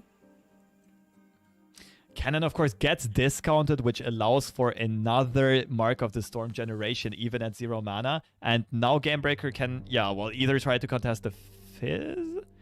The spell needs to go through, right, for the spells to fizzle. So Nopify actually takes Fizz out. But it might just be the safer approach to get rid of the 3-1 impact unit for sure. And then it gets interesting if the Trickster gets taken out or not. Yeah, because you have the elusive blocker anyway. The Flame Chomper's not in play, of course. So we don't have to worry about that. Pulling an elusive blocker. Yeah, actually, the Trickster is the higher priority target over Fizz right now anyway. Because Fizz is just a 2-1 that maybe gets elusive. He's very far from leveling up. While the Trickster is a continuous, stronger elusive unit. Yeah, I like that a lot, the more I think about it. Let's see if Sir Donald elects to do anything. Goes for the Get Excited on the Nexus to set up the Flame Chompers for a better attack. Of course, the discard effect goes through nonetheless. That goes through at burst speed. But the Get Excited gets halted by the Nopify and the Nexus stays healthy so that the impact unit cannot finish the game yet. And so by setting up the Flame Chompers, forking Gamebreaker, the Nopify comes through to deny that damage, but now you have Whimsy to give Fizz elusive, pulling another elusive target with the Flame Chompers, and then swinging through. Is this enough? Sir Donald might need to play one more card and opts for the Shark Trainer. I like it. I like it. You're just trying to push as much, like, as many threats as possible onto the board. And if Gamebreaker blocks the Shark with Ari to not take too much damage, you're happy about it, right? Scattered Pot will come out, though, giving access to a rally as well. And Golden Aegis might be big here. Gamebreaker still You can Shadow Assassin to draw into a palm, maybe? That's an idea. Nope, if I gets found, and that at least keeps him safe from another Get Excited. That's one less thing to worry about, so you're now fine to go down all the way to 1 HP. I wonder if Whimsy is going to come in clutch here, though. Yeah, you can Whimsy the blocker off the Shark. So you can pull Ari. Sir Donald doing the play again of buffing the Flame Chompers, where buffing a different unit and just having Flame Chompers run interference to make the block worse is maybe your best play, but everything here needs to be blocked. Whatever connects is essentially lethal. Yeah. It's a very tough call to make, though, because there's definitely merit to buffing the Flame Chompers, right? Because you force your opponent to invest resources to defend Ari. So basically, the idea is... Yeah, there is some way for Gamebreaker to survive this turn that you just couldn't account for. You're just killing the Ari regardless. So here it is, extra HP onto the Navori Conspirator. Going to be met with a Whimsy. And the Whimsy will actually push through lethal. No, there's one mana missing, right? The Shark. I forgot that the Shark the Shark consumed the spell mana. Ooh. Yeah, well, that's something you don't see too often. Nonetheless, Ari does get saved here with the retreat, and we are back to a situation that has happened throughout this game over and over. Gamebreaker having to block off with most of these elusive units that Gamebreaker would like to attack with, but is forced to throw into the fray of combat to keep the Nexus somewhat healthy. Shakily healthy at 1 HP here. And so... next round, we are enlightened. Scattered Pod can come down as a big elusive threat. And can get met by Whimsy as well. So this matchup stays interesting all throughout. Gamebreaker not playing the Ari here to not run into a Get Excited. To keep Nopify mana open. To keep Sir Donald from closing out the game. Keep in mind that the little ice next to the Whimsy mean that Gamebreaker at least knows one of the two cards in Sir Donald's hand. We've got the Telescope as well. Maybe going to try to find a Crescent Strike. How did that happen? Is it possible that Sir Donald accidentally... I think it was the Will of Ionia on Lulu, and then he played the second Lulu. Okay. Did I say Will of Ionia? I mean, a Homecoming. It was Homecoming on Lulu earlier, and then drew a second Lulu and just played the one that didn't have vision. But Lulu is leveled up, so we get help picks here to put Barrier on Fizz and give him elusive, so that's going to be a nice blocker. We still have Daring Poro as a block as well.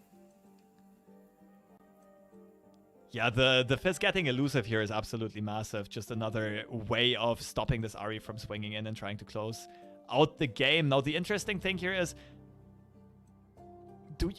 you could go for the Scattered Pot and the Rally, then you tap under Nopify mana. It might be a risk that you have to take, but you don't really have mana to replay all of these units after the first attack, right? Ari recalls a bunch of units, but you can't really get them back onto the board. Navori Conspirator will maybe chain the cannon recalls here. Trying to get rid of the elusive blockers first. This is so hard to play for Gamebreaker. There's so many ways you could play this. Yeah, because if you got Willow Seedling the Cannon, and then you have a Cannon in play, and the one that you recalled becomes Lightning Rush, and so you can't get that Mark of the Storm again, you'd have to go all in on recalling something to deal 2 damage to maybe remove that 1/1 elusive blocker. It's an interesting line of play, though, because you can Lightning Rush your own Ephemeral Cannon to take out the Daring Poro. Then replay the second cannon. You have 2 Mark of the Storms that you can try to throw onto Fizz and clear the way for the elusives. It would have been a line of play right now. I can't really say if that would have been better. But Gamebreaker nonetheless finding a way of generating more and more Conspirators here. Finding a couple of Mark of the Storms as well. And setting up this attack. No Rally in hand though. Yeah, and then we get the block on the Kennen here.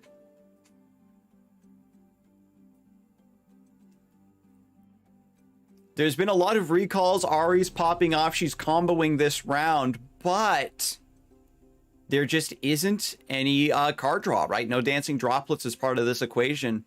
So we're really starting to see Gamebreaker struggle with the lack of resources. We've seen Ken and Ahri over the course of the broadcast just have so much card draw and so much threat against the opponent. But in this game, it's just been just barely hanging on.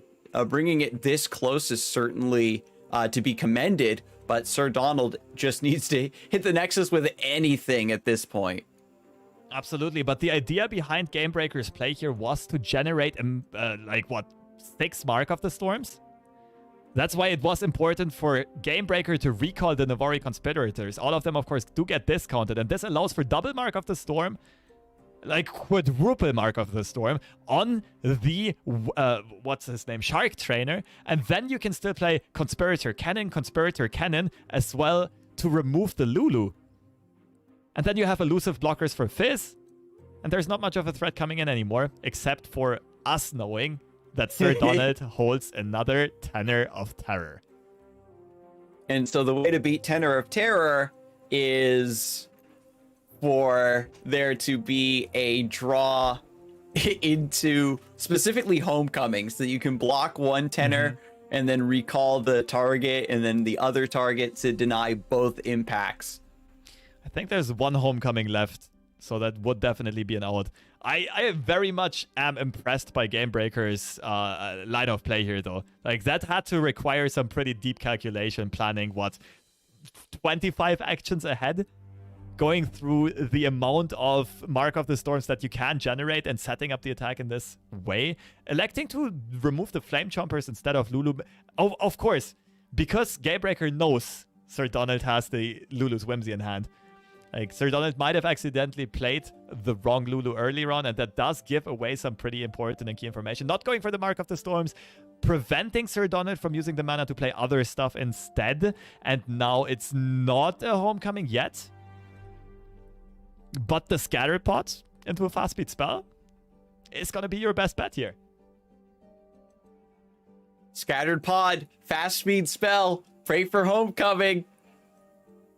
One time. Let's go. This is the first game, Lobster. And 2 aggro decks, and it is a deny. It's a complete whiff. It does nothing, and straight surrender comes out. Gamebreaker knows there's nothing to be done about the second Tenor of Terror, bashing in the Nexus with impact keywords, and Sir Donald somehow, after a crazy good start, staying in the game, never running out of steam this time around, continuous pressure all the way around, and finding out the grindy victory. That game was just fantastic from Gamebreaker. Having your deck just give you not the powerful tools that you normally want and that you normally expect and play for, having to kind of make up a new win condition as you go along, coming back into the game and bringing things down as close as it was just fantastic to see. There was no Kinko Wayfinder drawn. Kennen showed up incredibly late. Dancing Droplet wasn't drawn until the very end of the game there. And now, going into the next game, Gamebreaker going to shift gears, going for Darkness. And, I mean, running into kind of a scuffed matchup here. I think the score board has been edited incorrectly, unfortunately. It should be 1-0 for Sir Donald. Yeah, that's the scoreboard that shows Gamebreaker won in spirit. But Sir Donald did technically win the first game. Frost biting the Catalyzer, slowing down that Thrall. The Darkness generation is going to be key. We have Vhagar on 4. And if Sir Donald doesn't get the right amount of acceleration for these Thralls, Vhagar is just going to sit in play. This was something that we saw earlier when these two first played one another, is getting your Darkness stacked up enough is the biggest key to this matchup. Absolutely. It's still rough. This matchup is super favored for Turbo Thralls.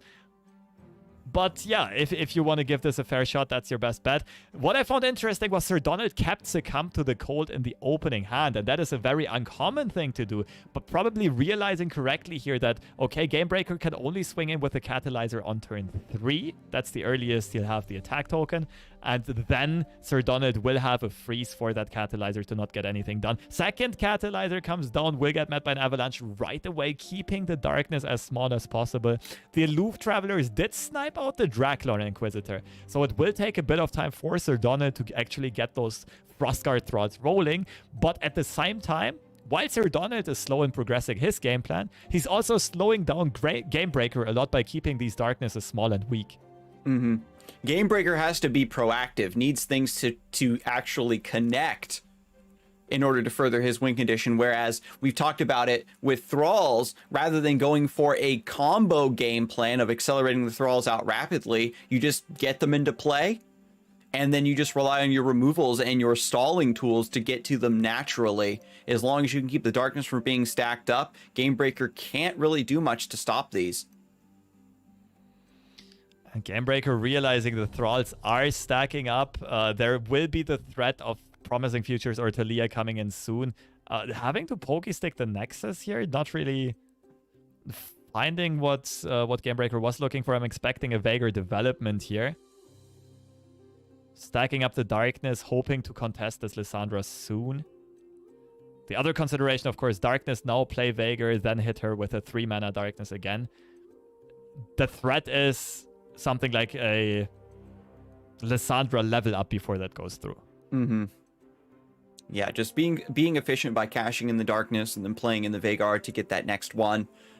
You would get punished by like Time in a Bottle, hatches into an 8/8 into an open attack or something, but just getting a nice continuous threat with the Dark Bulb Acolyte. Sir Donald might just take this. Oh, but does sacrifice the Lissandra.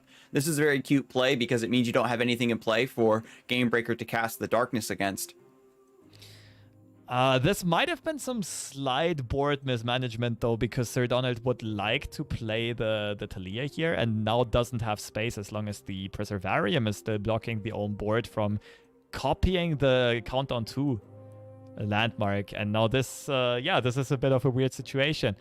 Play a Preservarium, but then you have the same situation next turn. Maybe Sir Donald is going to override one of these Thralls, or the 2-mana Countdown Preservarium. Doesn't really help neither, though. Time in a Bottle does get found. Will only be able to pop 1 Thrall, though. Pass comes through. No resources wasted. Except for mana, of course. 2 draws do come in. And still the same situation.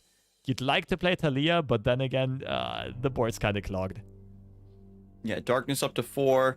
Sir Donald maybe just chills, right? Waits one more turn, gets an 8/8 next round for defense, draws another card off a Preservarium. I think it's to duplicate the other Thrall here, and then maybe hit it with Time in a Bottle. Time in a Bottle on the Preservarium to clear the way. That's also a very good option. That's something I didn't consider. Allowing to... Ooh. But there won't be enough space to pop all of these, right? You'll have Talia, you'll have 3 Thralls, so you only get 2 Thralls in the end anyway. Yeah, so Sir Donald might not play the Talia this round. That's also an idea. It's just that now with the Senna being developed, there's a massive threat hitting your Nexus. And you have to be very careful about those sorts of outcomes. Gamebreaker does have, we can see, Event Horizon in hand to get a stun on one of those big Thralls, and also has Dawning Shadow. So having these champions in play is such a strong board state to be in for Gamebreaker in this particular matchup. And because Sir Donald has kind of worked his way into this very clunky board state where you aren't getting your Thralls, you aren't getting the value that you really want, it's giving Gamebreaker tons of time now. Yeah, that might have been some board space mismanagement on Sir Donald's side, and now spawning the Thralls in a defensive turn. So in a turn where Gamebreaker has the attack token, just allows Gamebreaker to chunk down these Thralls one by one. The reason why the Thrall stack is so good in this matchup is because in 1 or 2 very explosive turns, you can put out way more threats than your opponent can answer, because Darkness's threats are so mana inefficient. Like, Mini-Morphs cost a lot, Senna's Dawning Shadow costs a lot, Vaegar's Event Horizon costs a lot. But if you spawn Thralls one by one, that allows the Darkness deck to still keep up in mana and try to also take them out one by one over the course of a couple of turns. So Gamebreaker is actually looking somewhat stable in this situation. And so there's the attack blocking with the Thrall that didn't get targeted by Darkness, tempting Gamebreaker to put the second Darkness on the stack. There is Three Sisters Fury of the North to kill the Senna. Sir Donald considering whether or not it's worth it to invest the freeze here, because of course, as soon as the healthy Thrall blocks, Darkness will be played, and Sir Donald has to invest Mini-Morph instead of Darkness. Of course, this Darkness will hit the other Thrall again. That's way smarter. Gamebreaker finding the right lines of play here. So that way with Fury of the North, you still have the 3 damage open, the 3 mana open for a Darkness to follow up against this. So the Thrall does go down, and then if your second Darkness isn't forced, you can use it to clear the other Thrall that's on the bench. My Twitch streamer instincts just kicked in. I'm not sure if you noticed, but Gamebreaker just got a host with 1,000-something viewers, which means this tournament's viewer count also just spiked up dramatically. Welcome in, everybody. Just in time for the grand finals. Perfect. And interesting decks on both sides. Great players on both sides. What a great timing to get that host. So the Flash Freeze comes out nonetheless. Sir Donald is hoping to remove the Senna with the Ice Shard here, stop some Darkness generation, and keep that Vaegar on the low. I'm not sure if it's going to be enough. I'm pretty sure he will level up soon, just because he has already put in the work and made these Darknesses grow a significant amount. Stress defense. Now, here's the thing. It's like you have another Senna in hand, but by keeping this one alive, you keep Dawning Shadow. And Sir Donald still has a lot of mana open. You have to worry about Time in a Bottle or something being played on that 2-mark Thrall in order to accelerate it. We do have Clockwork Curator into another open attack. So this is a very specific play, specific to rely on Dawning Shadow in the next round. There is no Rite of Negation in Sir Donald's build of Thralls here, so all of your removal spells will connect. And Sir Donald's still in this weird situation where there's no space to play this Talia. She's overdue for like 3 or 4 turns already. Would want to have seen the light of the battlefield way sooner. But just because there was 1 board space missing, was being restrained to the hand this whole time. Another Frostguard Thrall does get popped out by the Clockwork Curator instead, at the same time that Gamebreaker finds another Mini-Morph. Oh, so all of the answers coming through here. And there is Dawning Shadow. So this kills the initial target and then debuffs all the other attackers by 2. So Aloof Traveler gets a freebie. Senna gets a freebie here. And then you're just taking only 6 damage from the Thrall. But you still have Darkness as well at fast speed. Is going all in. This is all of the mana for Gamebreaker just to survive this swing. And again, there is no Rite of Negation in Sir Donald's list, so this is guaranteed. You can play your resources however you like. You just have to choose the correct targets. Yeah, and there's nothing that can really be done about it in Sir Donald's deck. There's no tech choice. Like, Fury of the North or Entomb doesn't really do anything here. And the interesting thing here is that because of Senna's Dawning Shadow's debuff, the Senna that's on the board also stays completely healthy. She's not being threatened by an Avalanche or a Blighted Ravine. So it looks like Vaegar is leveling up here, and Senna might level up in the very, very near future. I think she should be at 2 out of 3 slays. And this just means discounted Darknesses all around that are already very, very big. And Gamebreaker might pull off the upset here and get a victory, clutch out a victory in a very unfavored matchup. And what it came down to here was just the manipulation of keeping these champions in play, having all the fail-safes, right? There's still double event horizon, and the fact that Sir Donald painted himself into a corner, essentially. Didn't have the ability to abuse the early curve. We had the Promising Future and Talia, but there wasn't the board space for all of these thralls. And Yeah, now with Senna alive for fast speed darkness, that's going to be it. There might be mana issues this turn. I'm not quite sure because you can go darkness. You can go double darkness at your opponent to 3. Oh, Dark Bulb Acolyte, but then you're 1 mana off of playing the last one, right? Yeah, so, you just do darkness and then attack with Senna, darkness.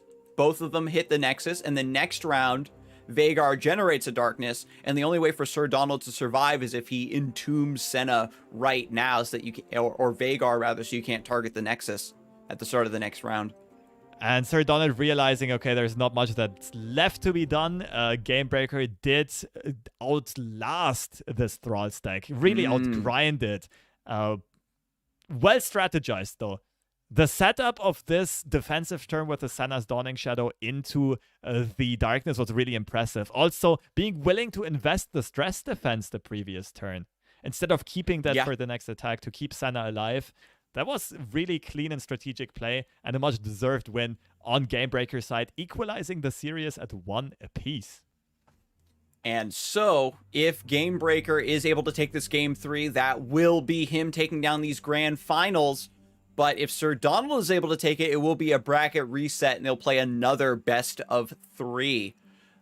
The Thralls decks, I think historically, over the course of this tournament, have shown that you're getting punished for your techs that are missing. Like a Thralls deck without Ice Shards is losing to that matchup. And then this Thralls deck without Rite of Negation is getting bullied in the Darkness matchup.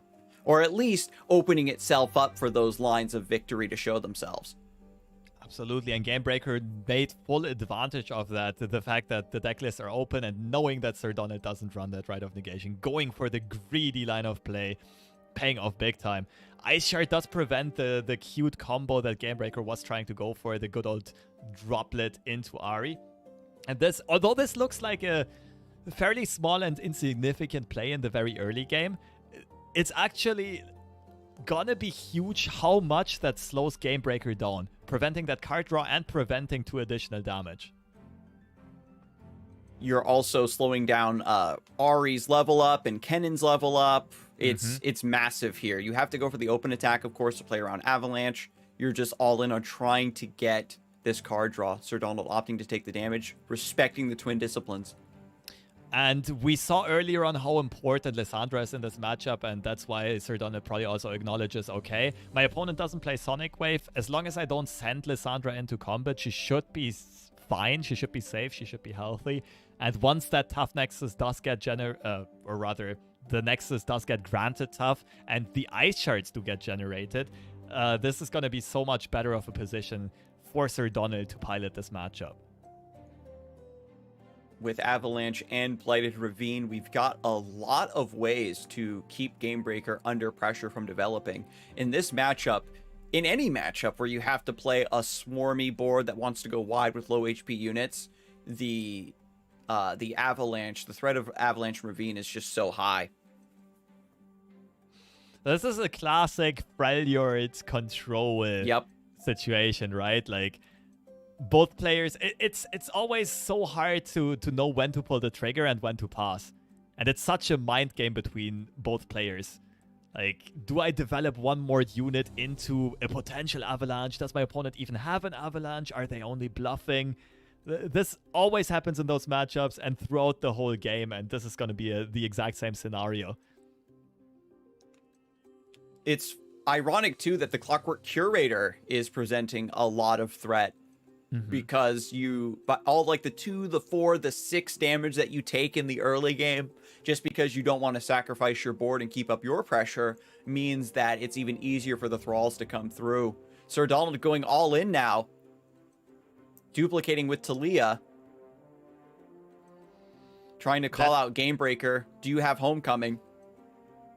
That does mean that on a Sir Donald's next attack turn, the Nexus will get the tough keyword.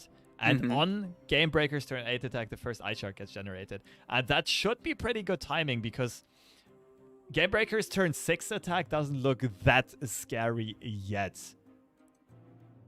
The Ahri is very far from leveling. There's not too much to be done, not too much damage to be represented. The Wayfinders, of course, are nice power spikes. But on their own, they're not really threatening to close out the game yet. Cannon leveling up here from the dancing droplet spam. Now let's see if Gamebreaker actually goes for the cannon instead of the Kinku Wayfinder. So we can play cannon out here. Wayfinder will bring out another droplet and another cannon onto the board. Or rather, only one, because the board is full. So maybe we do like a charm onto the droplet and then Wayfinder. Ravine coming down. This means that Gamebreaker has to go in this round. Well, I actually like that a lot. Before the wipe. Gamebreaker acknowledging that this Lissandra has to go. She's learning from the previous mistakes. Leveled Lissandra is no fun to deal with in this matchup. And this already ensures that the the Lissandra will go down because Sir Donald tapped under Flash Freeze mana or Succumb to the Cold mana. So Lissandra cannot be protected here from this little cannon army. Oh, the time in a bottle on the Blighted Ravine! Finding the play that completely halts the aggression of Gamebreaker, that ensures the Lissandra level up. What that was brilliant. A play! Playing the Ravine forced Gamebreaker to say, I need to go aggressive and all in this turn to try to clear the board, try to clear this out before this all connects. But Sir Donald had the time in a bottle to accelerate that countdown and just turn it into a focus speed AoE. Sir Donald finding all of these unconventional lines. The time in a bottle to, yeah, like you said, the focus speed Ravine. And so now, yeah, with this setup, these Thralls now hatch into a beautiful open attack. We do have Concussive Palm drawn thanks to the droplet cycle, but this is still absolutely massive. The Lissandra did go down nonetheless, though. The Wayfinder did manage to put in just enough damage to close or finish her off with Marks of the Storm. So don't count Gamebreaker out yet. If another Ahri is found or the Wayfinder does generate a ridiculous amount of value, there's still a chance that Gamebreaker can close out the game on their own next attack turn. But Sir Donald just swung the tides of the game around with that instant Blighted Ravine play, taking out 2 cannons and an Ahri and a dancing droplet in the meantime. Shadow Assassin being brought out with Return to draw another card. Sir Donald does have access to Avalanche here. Wipes the tail of the dragon and the 2/1. Less resources for Gamebreaker to play around with at the next round. Also does kill off the own Talia, something you are not super happy about, but the Talia is not the core piece in Sir Donald's deck right now. Not quite as relevant as these Frostguard Thralls. It's not an easy decision to make. If you play the other Blighted Ravine, I think Talia levels, so she'll survive with 1 HP. And the way that this will resolve is that the God Willow Seedling will hatch into that droplet, and then it will get scooped up by the Blighted Ravine as well. That's absolutely true. Sir Donald finding the right lines, the maximum efficiency plays here. Another Ravine that keeps on carrying. Another Talia gets found. The Gamebreaker just does not have the right pieces in hand after having lost the first Ahri. With the Allegiance! 1 out of, what's 30 at this point? 1 out of 25? Oh my god, the Kinko Wayfinder nerf. Gamebreaker only has 1 non-Ionian card in the deck. And the instant concede comes out. GG. The setback, the Grand Finals reset is completed in a thriller of a series that could have easily gone both ways, but Sir Donald clutching it out with the Thrall stack after maybe having had some issues in the second game, really redeeming himself in the third game, finding the creative lines, finding the Ravine with the time in a bottle, and then the Ravine to remove the remainder of Gamebreaker's army, and coming out with a much-deserved victory, and we're tied 1 apiece in serious scores, both players only having 1 life left in this tournament. So we will be coming up with the very last set of this tournament. The players here are just, you got to remember, this is a very long tournament. Each game has been very strenuous. The lists that have been brought for today's bracket are just very intricate. It's a lot of decision making, and we're starting to see a lot of that fatigue, a lot of that just frustration starting to be shown by both of these players, where Sir Donald had some issues of accidentally flooding his own board and not being able to get the full duplication, and then Gamebreaker getting unfortunately baited into that Bladed Ravine play with a time in a bottle, and having to mentally push your luck every time playing Ari Kennen into that Freljord deck is just something that's going to take its toll eventually. Gamebreaker had a chance to sit and relax, waiting for his opponent to be decided in the grand finals, but you're still on edge, right? This is still like such an important tournament for you to test these new decks, to play them well, to get that your share of the $200 prize pool. Both of these players are going to be invited back to the next fight night, remember, but there's still a lot of line on the line for these players because they are so competitive and they do have a lot of pride. Absolutely. The extra prize, as well as the title of being a repeat Fight Night Legends champion. So both of them are surely gonna keep this competitive. And I will say, even though Gamebreaker lost the series, I was still very impressed by his plays, especially that one Ari attack into recalling the Conspirators and the Cannons into 6 Mark of the Storms. Yeah. Like, even though it didn't work out perfectly as he would have maybe hoped, the decision making is there, the plays are there, but at the same time, Sir Donald maybe having had one misstep, but rebounding and finding some very creative and very strong plays to edge out the series. Also, having a decent matchup, like decent decks, as well as decent tech choices for these matchups. This is a very, very exciting series. I'm happy to be witnessing it. I think ideally what Gamebreaker wants to happen is for the Thralls to come down, get the win, and then he has to try to 2-0 the Lulu Fizz. So now getting into the final, ultimate grand finals, the Giga grand finals, if you will. The Yordles and Arms going up against the Ari Kennen. And we've seen this go both ways. If you get your Kennons down early, you get a lot more card draw with the droplets. You can keep up with the swarm pretty significantly. But if you see the forbidden double mare discount blue light special happen again for Sir Donald, I don't know if Gamebreaker is going to be able to keep up. This is also a strong opening on Sir Donald's side, though. You have 2 Boom Baboons and you have 2 cheap ways of discarding the Flame Chompers. Lulu is missing, but Yordles in Arms is being found, so they will eventually find big value if they do get those stat buffs. Gamebreaker, on the other hand side, having found the droplet, but none of the champions, and the Conspirator on the droplet is an okay play, but not necessarily the fastest one, let's say. Going for the defensive Twin Disciplines instead to basically halt some aggression, to keep the tempo of Sir Donald in check, while also making sure that the droplet stays alive. I think over the course of today, we've seen how important Dancing Droplet is to this deck. You have to be able to cycle it consistently to draw and thin out your deck. And Dancing Droplet, I think, has also been the most frequent, the most common way of leveling Cannon, more so than recalling Cannon himself. Dancing Droplet just finding so much use, so much value in these card draws, especially if you play a deck that is stacked with cheap cards. Still, no champions inside for Gamebreaker. Also, no champions inside for Sir Donald. Well, debatable. Yordle Captain coming down on turn 4. One of the true carries of this deck, more so than a card like Fizz.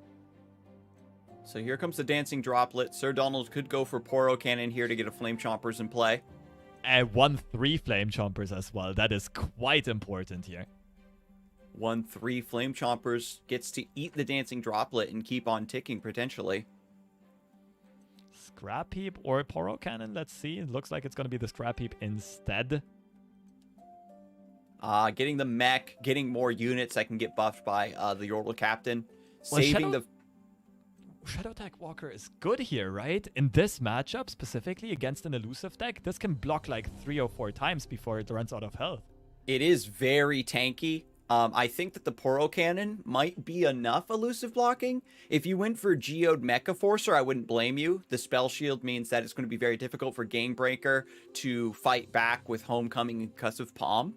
Mm-hmm. And then Smash and Dash is just good stats in general. 5/5 right. impact too. And the support effect of the Mecha Forger would also allow the Flame Chompers to trade even more effectively. The second Flame Chompers come out, both elusives get contested here. I think only the Droplet will get saved, which makes perfect sense. But this just threatens the Navori Conspirator to eventually be taken out on the next attack.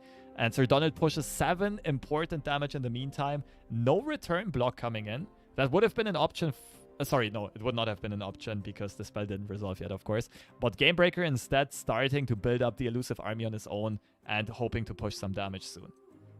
Yeah, just getting a nice open attack here before the Daring Poros come down. And so both players even on Nexus HP, but Sir Donald is about to jump way out ahead on the board. The Flame Chompers are so important, and not really even for... We saw Sir Donald over the course of the last few sets using Lulu and Flame Chompers to trade into big units, and now we're starting to see a much more aggressive approach. Flame Chompers just kind of pulling things to the side, letting the Boom Baboon and the Yordle Captain hit the Nexus directly. Sir Donald opting to go for the very cheap unit here in the Proto Poro. Maybe also found out that impact keyword that put in work earlier on, securing a victory. Loping Telescope gets dropped instead in this very turn. And Sir Donald has a very wide board. Oh, it might have just been for the regen generation, actually. Moonsilver gets picked up again, and that will allow Yordle in arms. That should allow Yordles in arms to be played next turn, yeah. Yes. So Sir Donald is 3 out of 4. The Proto Poro will activate it for the 4th region here. Or even the Shadow Tech Walker. But again, this open attack is just so tempting to take. You might not even feel like going for Yordles in arms. I can totally get it because you're only pushing through with 2 units anyway, and your opponents still didn't play any denies, any concussive palms, any homecomings. I can get behind this open attack, absolutely. And yeah, you're forcing Gamebreaker to block the elusives nonetheless. You don't necessarily need to expend an extra Yordles in arms. So I really do like this play. Cycling with the Droplet, sending the Captain back to keep these buffs from continuously stacking. If you force Sir Donald to take another turn of developing a 4/4, it could slow them down sufficiently. The board is already full, so it's actually in Sir Donald's best interest to actually keep this board clear somewhat and trade some things in. Recall comes through, Homecoming Gust gets saved. Some damage chip, but Gamebreaker is still sitting at a comfortable overall Nexus HP. The issue is still only 1 cannon found, no Ahri, and cannon on his own will not be enough to swing the tides of this game, especially not against this 3/6 elusive wall of a blocker. And knowing Sir Donald holds 2 Daring Poros in hand.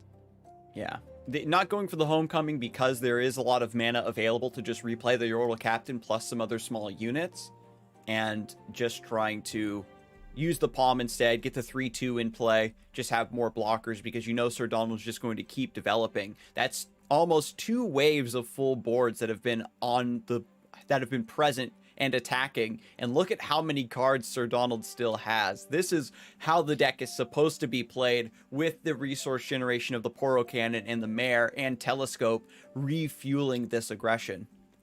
But the Wayfinder gets found in just the right time for Gamebreaker to also make sure that Gamebreaker himself has 5 blockers to Sir Donald's 6 attackers. And that can be one of the downsides of this Yordles in Arms deck. That is, you don't really have any overwhelm effect or anything to go punch through chump blockers. And Gamebreaker's deck is very effective at chump blocking, at recalling the units in the meantime, and recycling them to chump block again.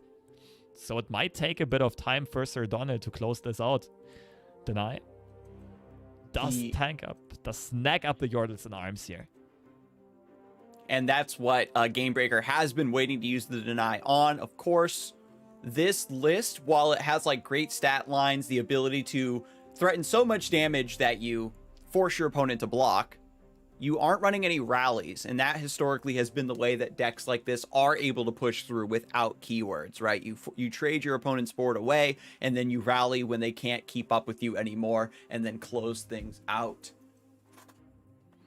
Lulu actually getting the buff from the Yordle Captain here. An impressive 3-mana 4/4 that will also buff the Chompers to be a threat. So yeah, Gamebreaker having a good wall of defense, but also not really getting his own game plan going.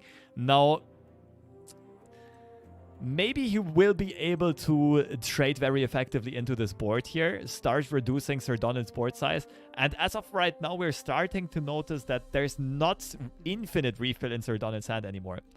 While Sir Donald might have a lot of cards in hand, all of them are rather low impact and low value. Mm-hmm.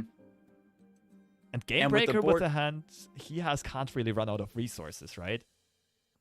But yeah, the droplets are going to continue cycling. We have Homecoming to avoid any damage if necessary. Even Lightning Rush, you can recall the Kennen, deal 2 damage to the Nexus, put a Kennen into the deck so that you can just re-pull him back into play with the other Kinko Wayfinder that's in hand.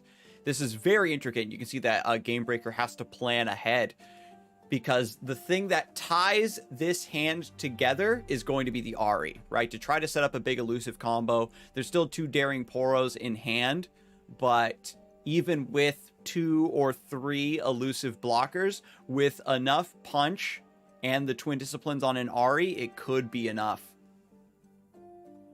Could absolutely be enough. The Yordle Captain getting bounced back to the hand here. Shadow Walker still being a wall, but of course only can block 1 unit at a time. Gamebreaker still in desperate need of Ahri, not finding her, and you can see it in his facial expression. Not necessarily a sign of happiness. Maybe Shadow Assassin can get something done here. Another Wayfinder. At least you can't whiff Allegiance anymore, hey? the Aegis is in the hand, so no Allegiance whiff. 2 units still getting pulled. Double Yordle Captain, just so much stats. Gamebreaker could have played the other cannon first to now attack with 2 cannons. Not sure if this was a slight missequence, but maybe it isn't really worth it because you don't really have the board space anyway to get 6 marks. Yeah, maybe just trying to think of how many marks he can get. Attacking with the cannon, if he does get blocked, you get the 2nd mark of the storm. And so Sir Donald might let this 3 damage through.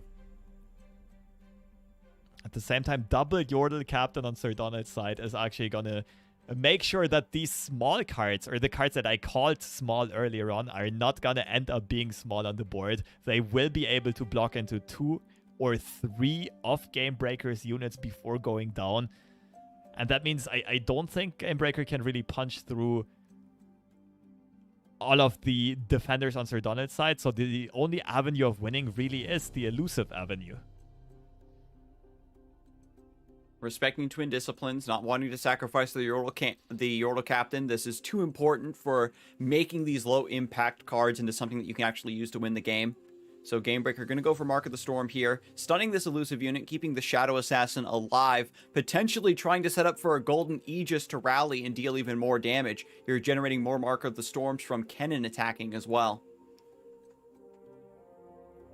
So yeah, it makes sense. Gamebreaker is acknowledging, okay, I want to damage that elusive unit. I also want to keep my own elusive units alive. That's why something like the Shadow Walker gets prioritized over Lulu as a Mark of the Storm target. But yeah, the rally, the Golden Aegis is tempting, but it doesn't get too much done here. It's just not pushing as much damage as we would want it to push. Maybe Recall Cannon, play the other Mark, get rid of the Poro. Yeah, we've got Lightning Rush to maybe clear the Lulu. There's 3 mana open to still threaten to get excited. So Gamebreaker's too afraid to go for that line. He's just going to rely on double palm to hold back this next swing. There's the Ahri, finally. At the same time, the get excited that Gamebreaker has been dreading a bit does get found on Sir Donald's side, and that is a very flexible tool of either reach or board control, meaning that Gamebreaker would have to keep 4 mana open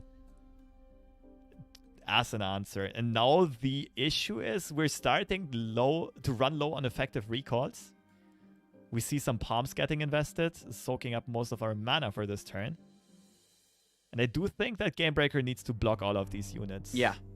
Which again means we are losing a lot of elusives. Now the question is, what do we recall? How do we recall it? Now the issue here is by not having finished the 5/5 is getting stunned, so you do want to block the 4/4.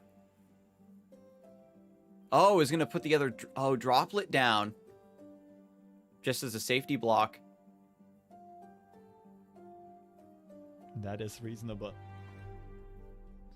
Now the issue is that the little Daring Poro that was a 3/1 and almost defeated at the end of last turn now got healed up by Lulu. So after this turn it's gonna be, well, after the trade it's gonna be 4/2 again. Mm-hmm. Taking out an additional Shadow Assassin, but eventually will bite the dust to one of the other Mark of the Storms. Cannon does get taken out here. There's 1 cannon left in hand and I think no cannon left in deck, if I did keep track correctly. Yeah, so no Lightning Rush has been played. We've been drawing a lot of them. Sir Donald just going to end the round. Likes the board state the way it is. Has Get Excited. And at this position, you just want to keep drawing, keeping your opponent under threat of your removal. Gamebreaker can't potentially use all of his mana, right? Because you have to keep the threat of Notify or Deny up against Sir Donald going for Get Excited or a double Get Excited lethal. 5/3 unit gets played for 2 mana. Mark of the Storm comes out, takes out the Poro on steroids, though. There's 1 elusive blocker in hand for Sir Donald and 1 on the battlefield. So it's still not easy to punch through here, but the leveled Ahri with Twin Discipline support, with Golden Aegis support, and the Gigantic Droplet that can be used as an additional part of the attack chain. The attack that Gamebreaker can set up here is actually starting to look really, really scary. We do have we have Scattered Pod. That's not enough to also play the Golden Aegis here. So we're missing 1 mana to play all of our spells.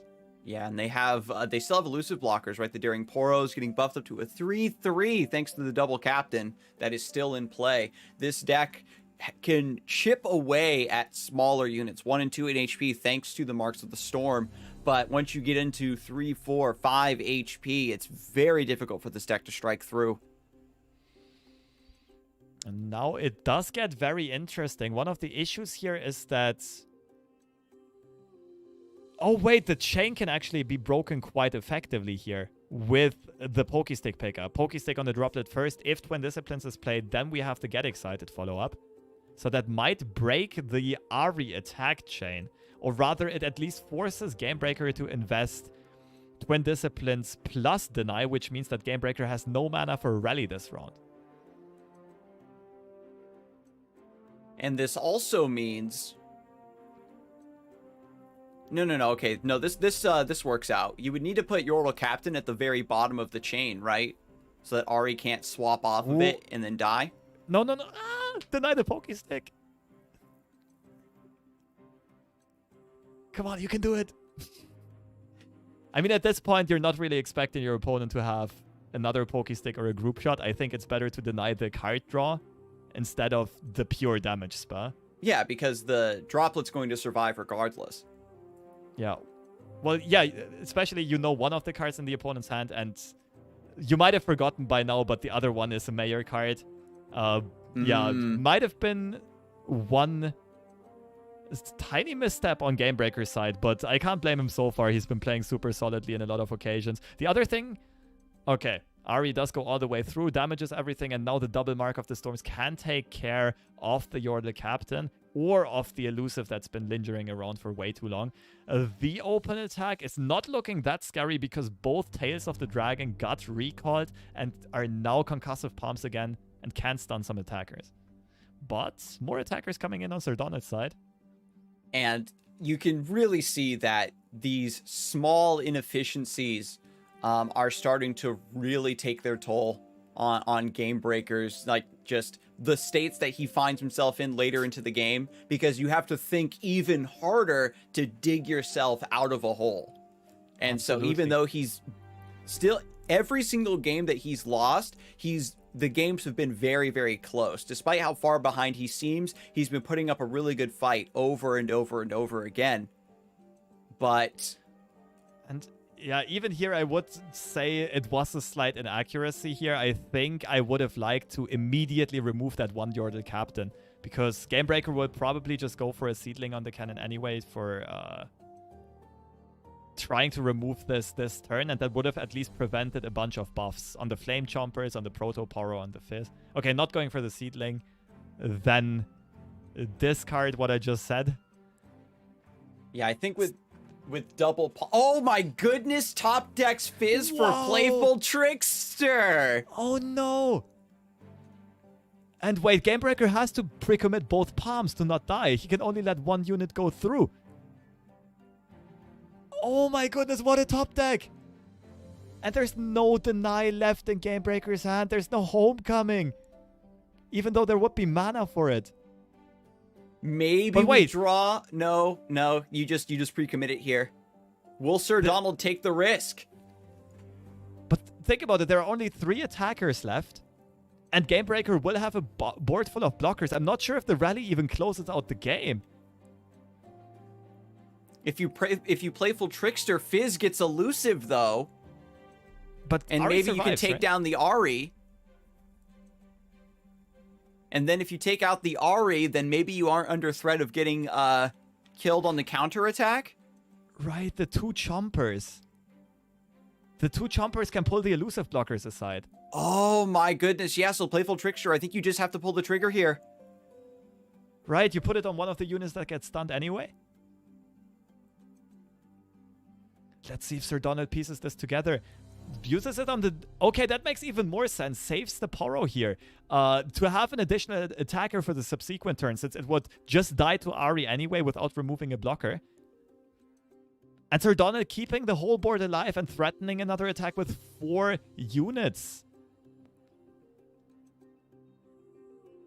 And Flame Chompers going back in to pull the elusive means that Fizz might be able to close this out. We have the Droplet that can be resummoned, but there are 2 Flame Chompers still alive.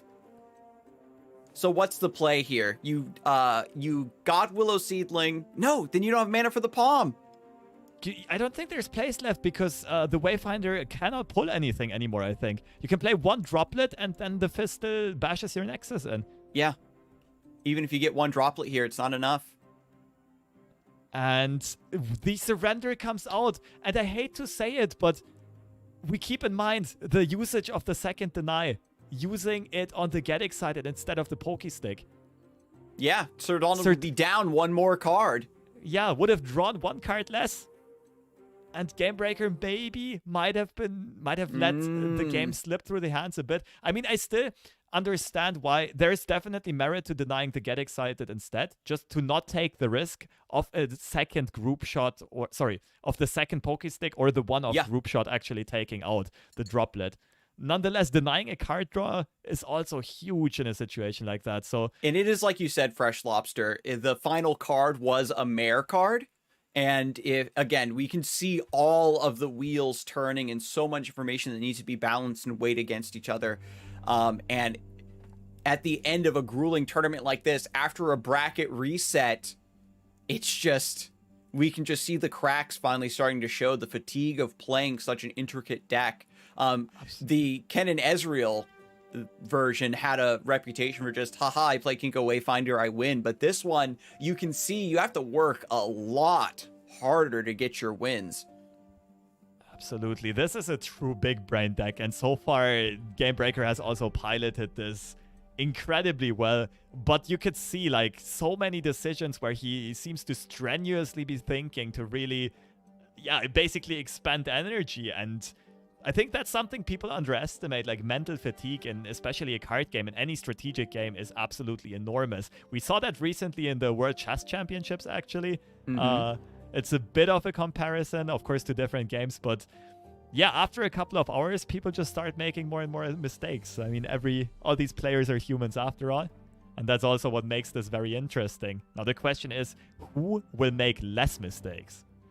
Yeah, because we can see Game Breaker's expression because we're looking at his perspective. We have a webcam, but Sir Donald has got to be feeling it as well. When you're playing Thralls and you have to like perfectly time your passes and your developments to trick Game Breaker into thinking you have AoE when maybe you don't, is also a mental fatigue game. Knowing when to go for certain removals when Game Breaker might have Twin Disciplines or Recall or Retreat Return. Even not making a decision is a decision. And the cracks are starting to show. That is very well said. That is very well said. Everything matters that you do in this game, and sometimes it doesn't really catch the attention of the eye, but these very tiny... I mean, that was literally a very tiny minor misstep. If we can... Yeah, and it just amounted to completely costing the game and maybe even costing this whole grand finals, this whole reset, this whole series. Well, let's focus on this game instead, though. The players have already progressed. Both players got some early game rolling. We saw the iconic dancing droplet Ahri duo on Game Breaker's side, but we also see a very fast and effective start on Sir Donald's side, and the... Going for the homecoming, respecting the Draklorn. This is what we talked about, where Draklorn Inquisitor is a card that you have to respond to because of its massive acceleration. Sir Donald can respond with Ice Shard. Game Breaker has the 2 mana open for the Twin Disciplines. Sir Donald might not take this bait. Even if the Draklorn gets denied, it just gives you a chance to maybe do Promising Future instead, especially with one homecoming already being spent. This is a tough decision for Sir Donald. The Ice Shard does have a payoff if it goes... Even if Twin Disciplines gets played here, it still takes out Cannon. But the downside is that on the next turn, yeah, Sir Donald cannot replay Draklorn and play the Promising Future, which is something that Sir Donald definitely would like to do. Holds back on the Ice Shard, planning ahead in a few turns and already thinking about this combo finish. Yeah, the Draklorn, you're just slowing my combo down a little bit, says Sir Donald, but I still have the advantage in this matchup as long as I can get a Thrall to hatch, because the threat level of the Thralls requires more expensive answers, right? Normally, you can chump block with Recall and this and that, but when you have to put 4 mana down for Palm and 4 mana down for Homecoming, these are the most expensive cards in the deck, and then you have less to go into your combo turns and start cycling that Dancing Droplet. So Sir Donald is playing this out in a manner that every back step, every step back that he takes is still affecting Game Breaker's ability to combo. Nonetheless, Game Breaker has had a very fast start towards that combo finish. Both champions already leveled on turn 6. This Dancing Droplet has put in some serious work, has been dancing from the hand back onto the battlefield over and over again. Might finally get caught out by a Ravine, but already completely fulfilled its purpose. Cannon getting replayed and probably also recalled again. Oh no! He develops back into the Blighted Ravine, and there's that time in a bottle again. This is another opportunity for Sir Donald to basically flip the tides of the game here. Then again, this is a much less impactful Ravine than the one last time, because Ahri would still survive, and Game Breaker still has 3 mana to work with, but it's definitely worth a consideration, and he goes for it. The signature play gets repeated. There was the attack with the Ahri. You maybe push through 9 damage, but when your opponent's still at full HP, it's just not enough. With so much mana available, you're still worried about 3 Sisters Flash Freeze or 3 Sister or Succumb to the Cold to stop the Ahri. And Game Breaker has struggled over and over again to consistently get this combo through. Nonetheless, Game Breaker can refill the board a tiny bit, at least get another cannon out. And from that position, you've got to push it. Wait, double Twin Disciplines offensively. It's literally lethal. It's literally lethal, and Sir Donald tapped under mana. Wait a Or second. freeze. Wait, did you just do Holy math on me? smokes.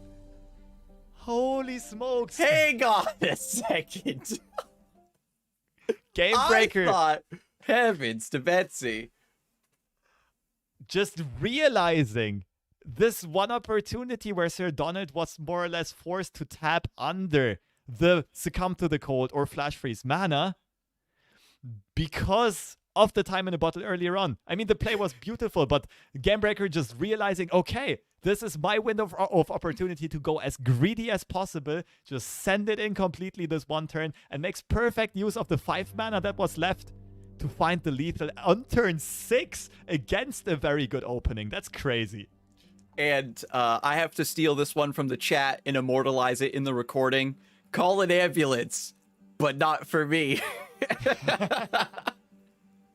Going into the next game, Darkness needs to take down Thralls. We talked earlier about how this is a very unfavored matchup, and if Sir Donald can clean up his play and take advantage of the board space effectively to get a number of Thralls going into the board on an attack token, that's exactly what you need to close this out. But if he gives Gamebreaker too much room, things are going to spiral out of control immensely. We've got Catalyzer here being able to attack with nothing to stop it. That's +1 progress on the Darkness. We've got Vhagar and Senna ready to hit the board and a mini morph.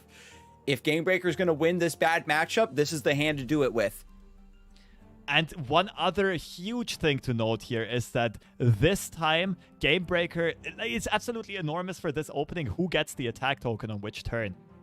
Because if Gamebreaker would have attacked on odds again, the exact same thing would have happened. Sir Donald plays Succumb to the Cold on turn 3. Prevents the Twisted Catalyzer from getting the Darkness growing, and then can still easily develop into a Clockwork Curator. But since Gamebreaker could attack on turn 2, Sir Donald had the choice to either throw away a Curator just to take out the Catalyzer, or to use Succumb to the Cold in a defensive turn. Which is not something that you ever want to do just to get that Thrall onto the board, but hey, sometimes you kind of have to. And Gamebreaker now might just go for another open attack. Swinging with the Catalyzer, try to get more progress on the Darkness. If we can get Darkness stacked up 4, 5, 6, it makes it so much easier to deal with these 8/8 bodies. Black Spear will be a more or less effective tool to threaten Alessandra. And yeah, definitely setting up this open attack, everything else would get punished way too hard by an Avalanche. And this time having the Vhagar in hand on turn 4. And Sir Donald has 1 AoE effect, but needs 2 to actually threaten to remove this Vhagar. This is a pretty good... Like, this start is as good as it could have been for Gamebreaker.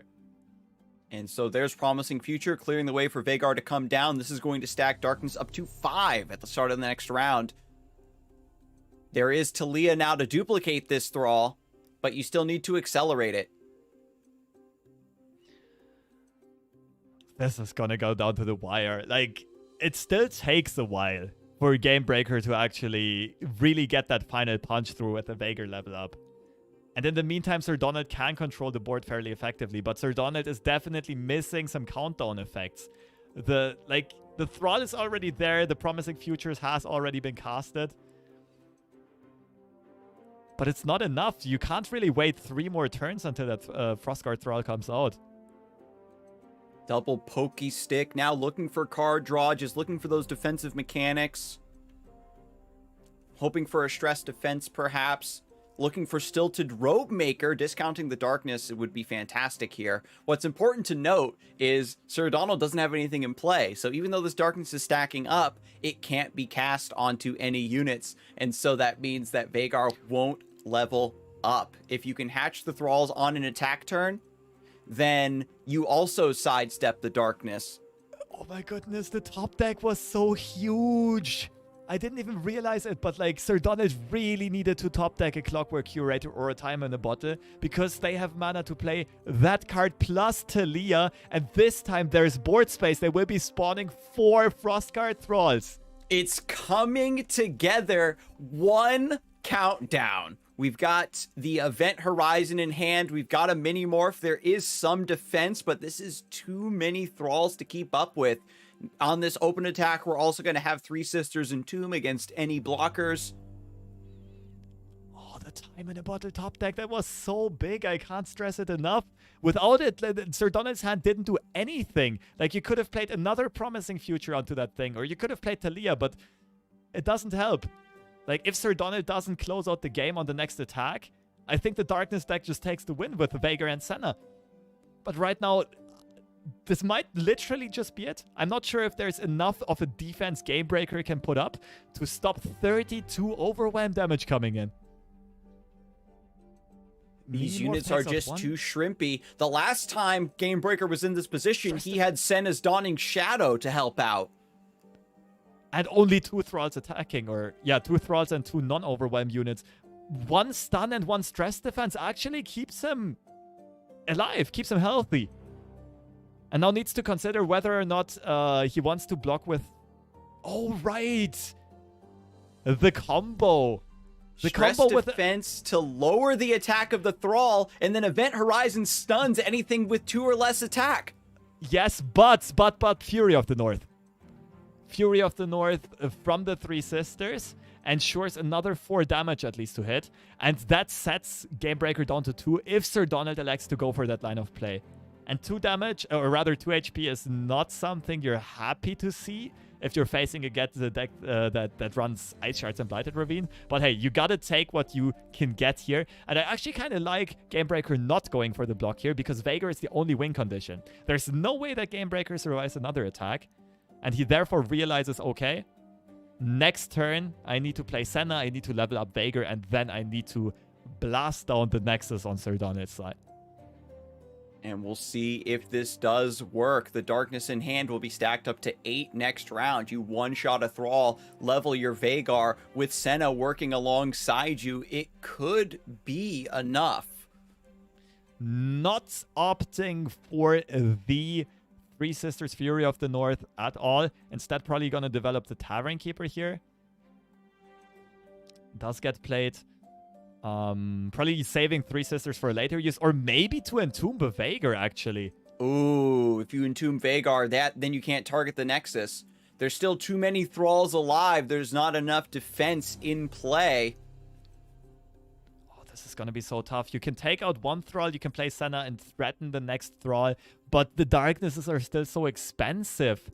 You just what I mentioned in the last series, you just don't have mana-efficient removal for the mana-efficient development of the Thrall. Entombing the Thrall. Okay, so this is incredibly cute. You're entombing the Thrall. That way, the Darkness doesn't connect at all. Denies the Veigar level up. And then you can use Clockwork Curator to get your Thrall back. Ooh, the Curator. What a sweet little combo. Just... Oh, now it's just getting stylish. Now Sir yeah, Donald we're having some very high level plays here that we've seen these decks develop these reputations for kind of just people talk about decks a lot like they only have 4 cards in them, right? But now we're starting to see the very crazy applications and utility that some of these decks are actually capable of. And that is going to be Sir Donald with the bracket reset to victory. Wow. That was a true banger of a grand finals, of a whole tournament. The reset, the grudge match. I mean, we've seen these people clash 3 times, and every time it was an absolute thriller. The winners bracket finals, grand finals part 2, grand finals part 3, and we saw some tiny missteps on both sides, but also some incredible plays on both sides. Some plays that I haven't really seen before that, like, most people wouldn't ever find or notice, and just some creative... Yeah, the entomb into the Clockwork Curator was beautiful. Saving the unit, preventing the Veigar level up, setting up that open attack lethal. Much deserved win. And not just playing a classic deck that has just players have so much practice on it and building the deck in a way that is most comfortable for them, but also bringing something new, right? The Yordle and Arms deck that we saw run out of steam. It didn't really quite work. And then we saw the other end of the spectrum for the deck where you've got double Mare, double Captain, and you're just going off with big green number.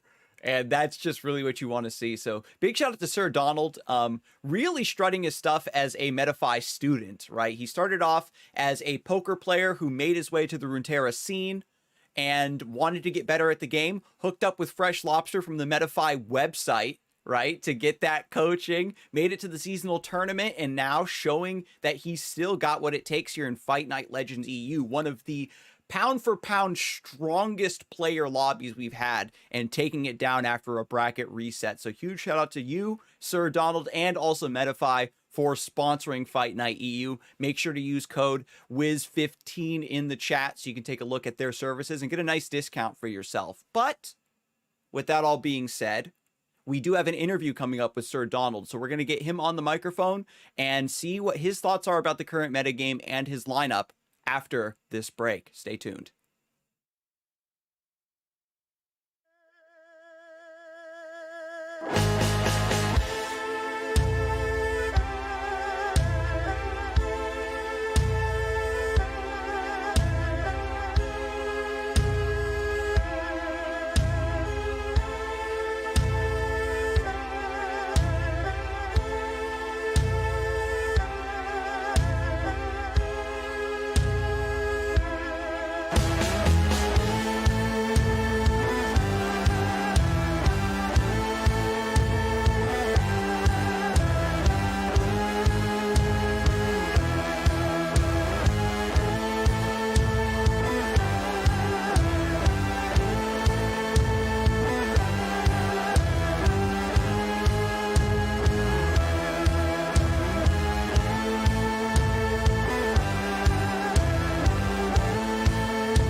Hello, everyone, and welcome back to Fight Night Legends EU. My name is Scarzig, and I'm joined by FreshLobster. This is the last Fight Night Legends EU of the year, and man, has it been a banger. Fantastic, spicy lists today. People innovating on the metagame and playing incredibly clean. Such exciting, nail-biting close games as well, all day.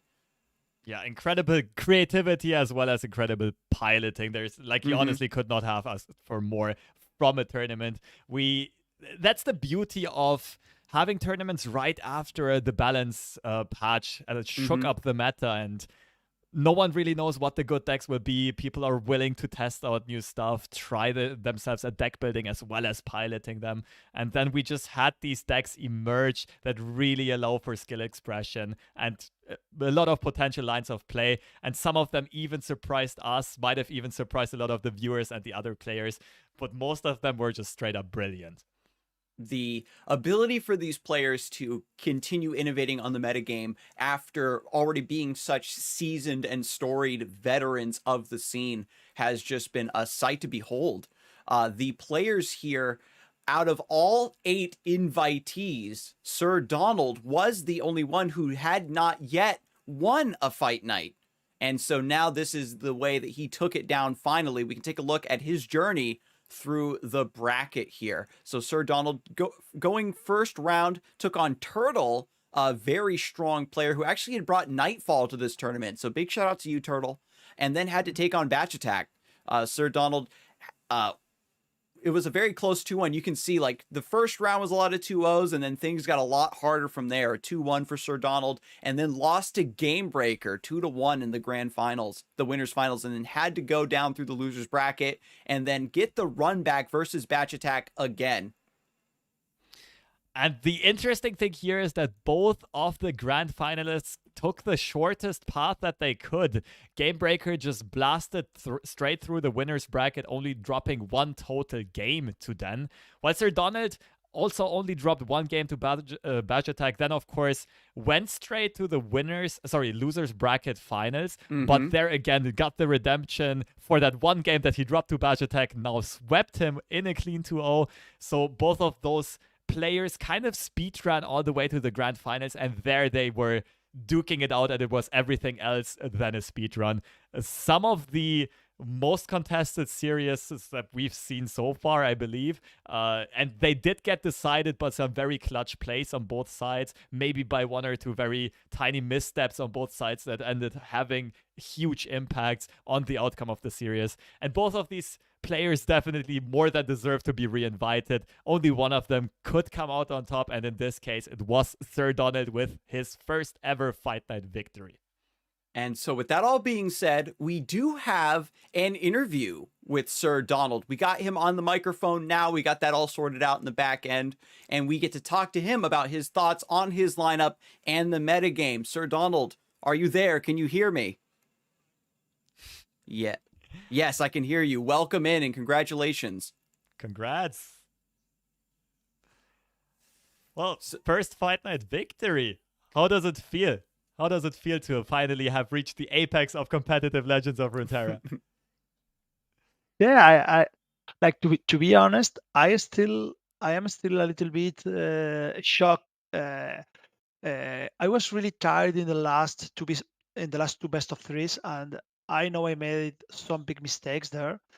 It's a little bit embarrassing to win in such a stacked tournament, making some mistakes in the end, for me, like I was really exhausted.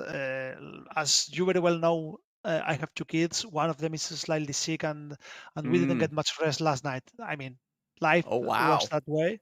So like the last two best of 3 are a little bit mixed up in my head right now. Like I don't know for sure. Like when I finished the last one, I thought, okay, I think I've won, but I'm not even sure. That's like and that was the my way to mind do state it. at that point. Yeah, okay, that's a. I guess now that I'm actually starting to realize that I did it, I'm starting to feel really overwhelmed by it. But once you're in the zone, yeah, I mean, you're just going to keep playing until they tell you to stop. So Good job keeping up your mental throughout that final Yeah. set. But we were also talking about it earlier. Like, it's perfectly normal to get tired at the end of such a tournament, especially with this caliber of competition and also many of the matchups being super high skill agency, right? So the longer the tournament progressed, it was more about making less mistakes than the opponent. I don't think anyone made no mistakes. No, And I think, yeah, in a game as complex as Runeterra, like no mistakes, I don't think that can exist. exactly. Absolutely agreed. But I think you more than redeemed yourself with finding some brilliant lines of play on the other hand side, like some lines that we didn't even see, like the Blighted Ravine into Time in a Bottle, or Oh that my very last god. sequence, That was so the good. entomb on your own Frostguard Thrall into the Clockwave Curator, setting up the open attack while preventing the Veigar level up. I mean, you made some beautiful plays there. And yeah, it was a sight to behold. It was a pleasure to watch. Thank you so much. Yeah, like the one with the ravine, I think that's a play that you usually get to make with thralls. That some players maybe don't usually think about that interaction, but that makes ravine really strong because they can't react with any combat tricks and or recalls, which are now in the meta. They usually weren't, right? But now that they Yeah. are in full swing, and that's one of the like less known synergies, let's call that, of the deck. And so we've talked a lot about Thralls. We had a lot of time to analyze it while we were casting you, of course, throughout the grand finals. But I want to ask you about the Yordles and Arms deck that you brought to complement that Thralls list.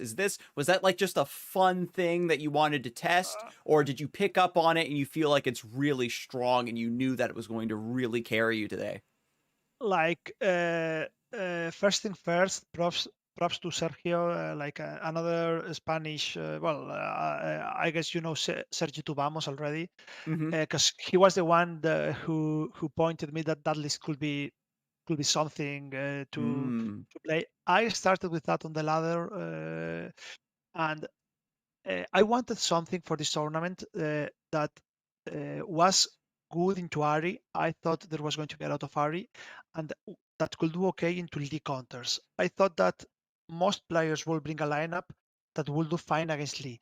I usually love playing Lee. I think I've played Lee almost every seasonal, or like at least the last three seasonals, and it's a deck that I usually enjoy a lot.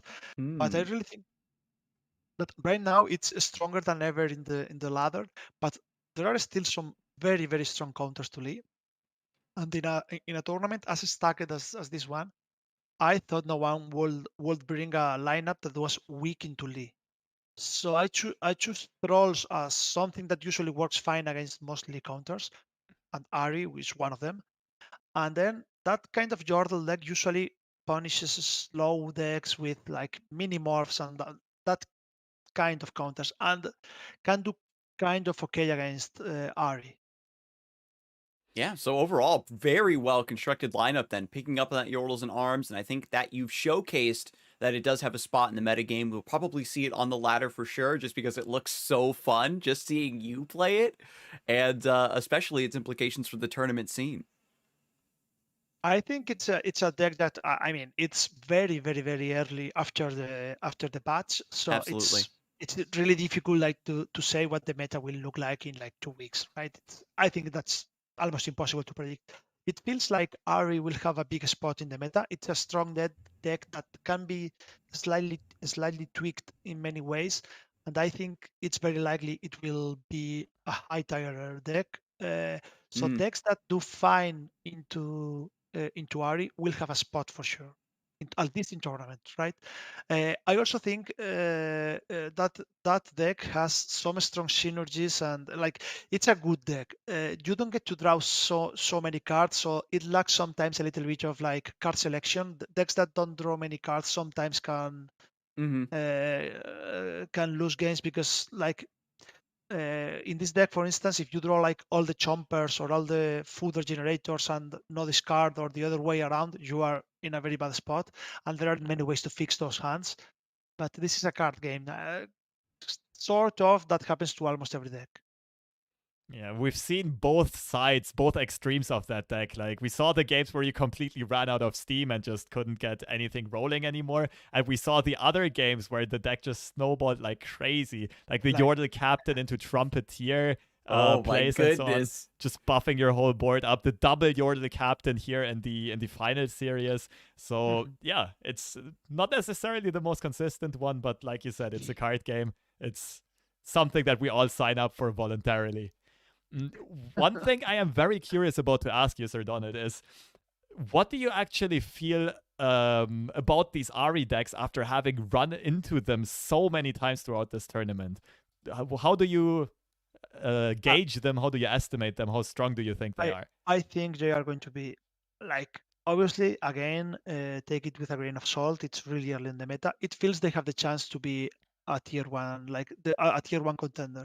Yeah, those decks are still very unrefined. There are at least 3 or 4 versions with Hmm. big differences going around.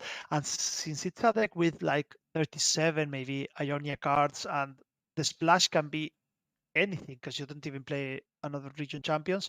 So, mm, like, you can pick almost any card in the whole pool Yeah. to complement the deck. I guess the deck will still improve, and I already think it's one of the best decks in the meta because it thrashes Lee quite hard.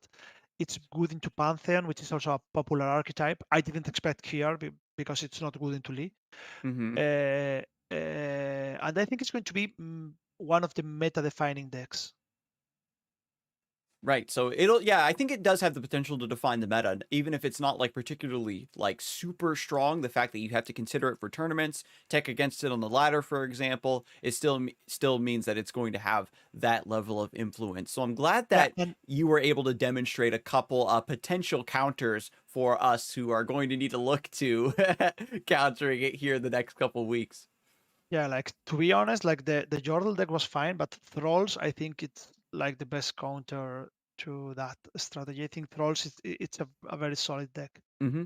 And so, with that all being said, I wanted to ask you one final question, Sir Donald. Are there any other players that you did want to shout out and maybe like to have invited back to the next Fight Night EU alongside you?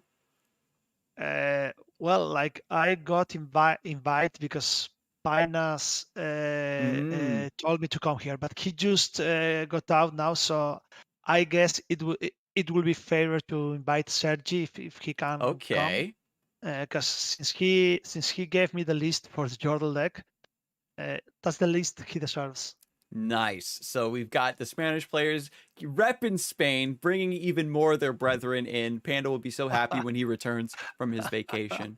So I know it's been a long tournament, a very grueling tournament, a 2-1 series into a bracket reset 2-1 series. So I know you're exhausted, my friend. Thank you so much for taking the extra time to share your thoughts about the metagame. And I will once again say congratulations, and you have a good one.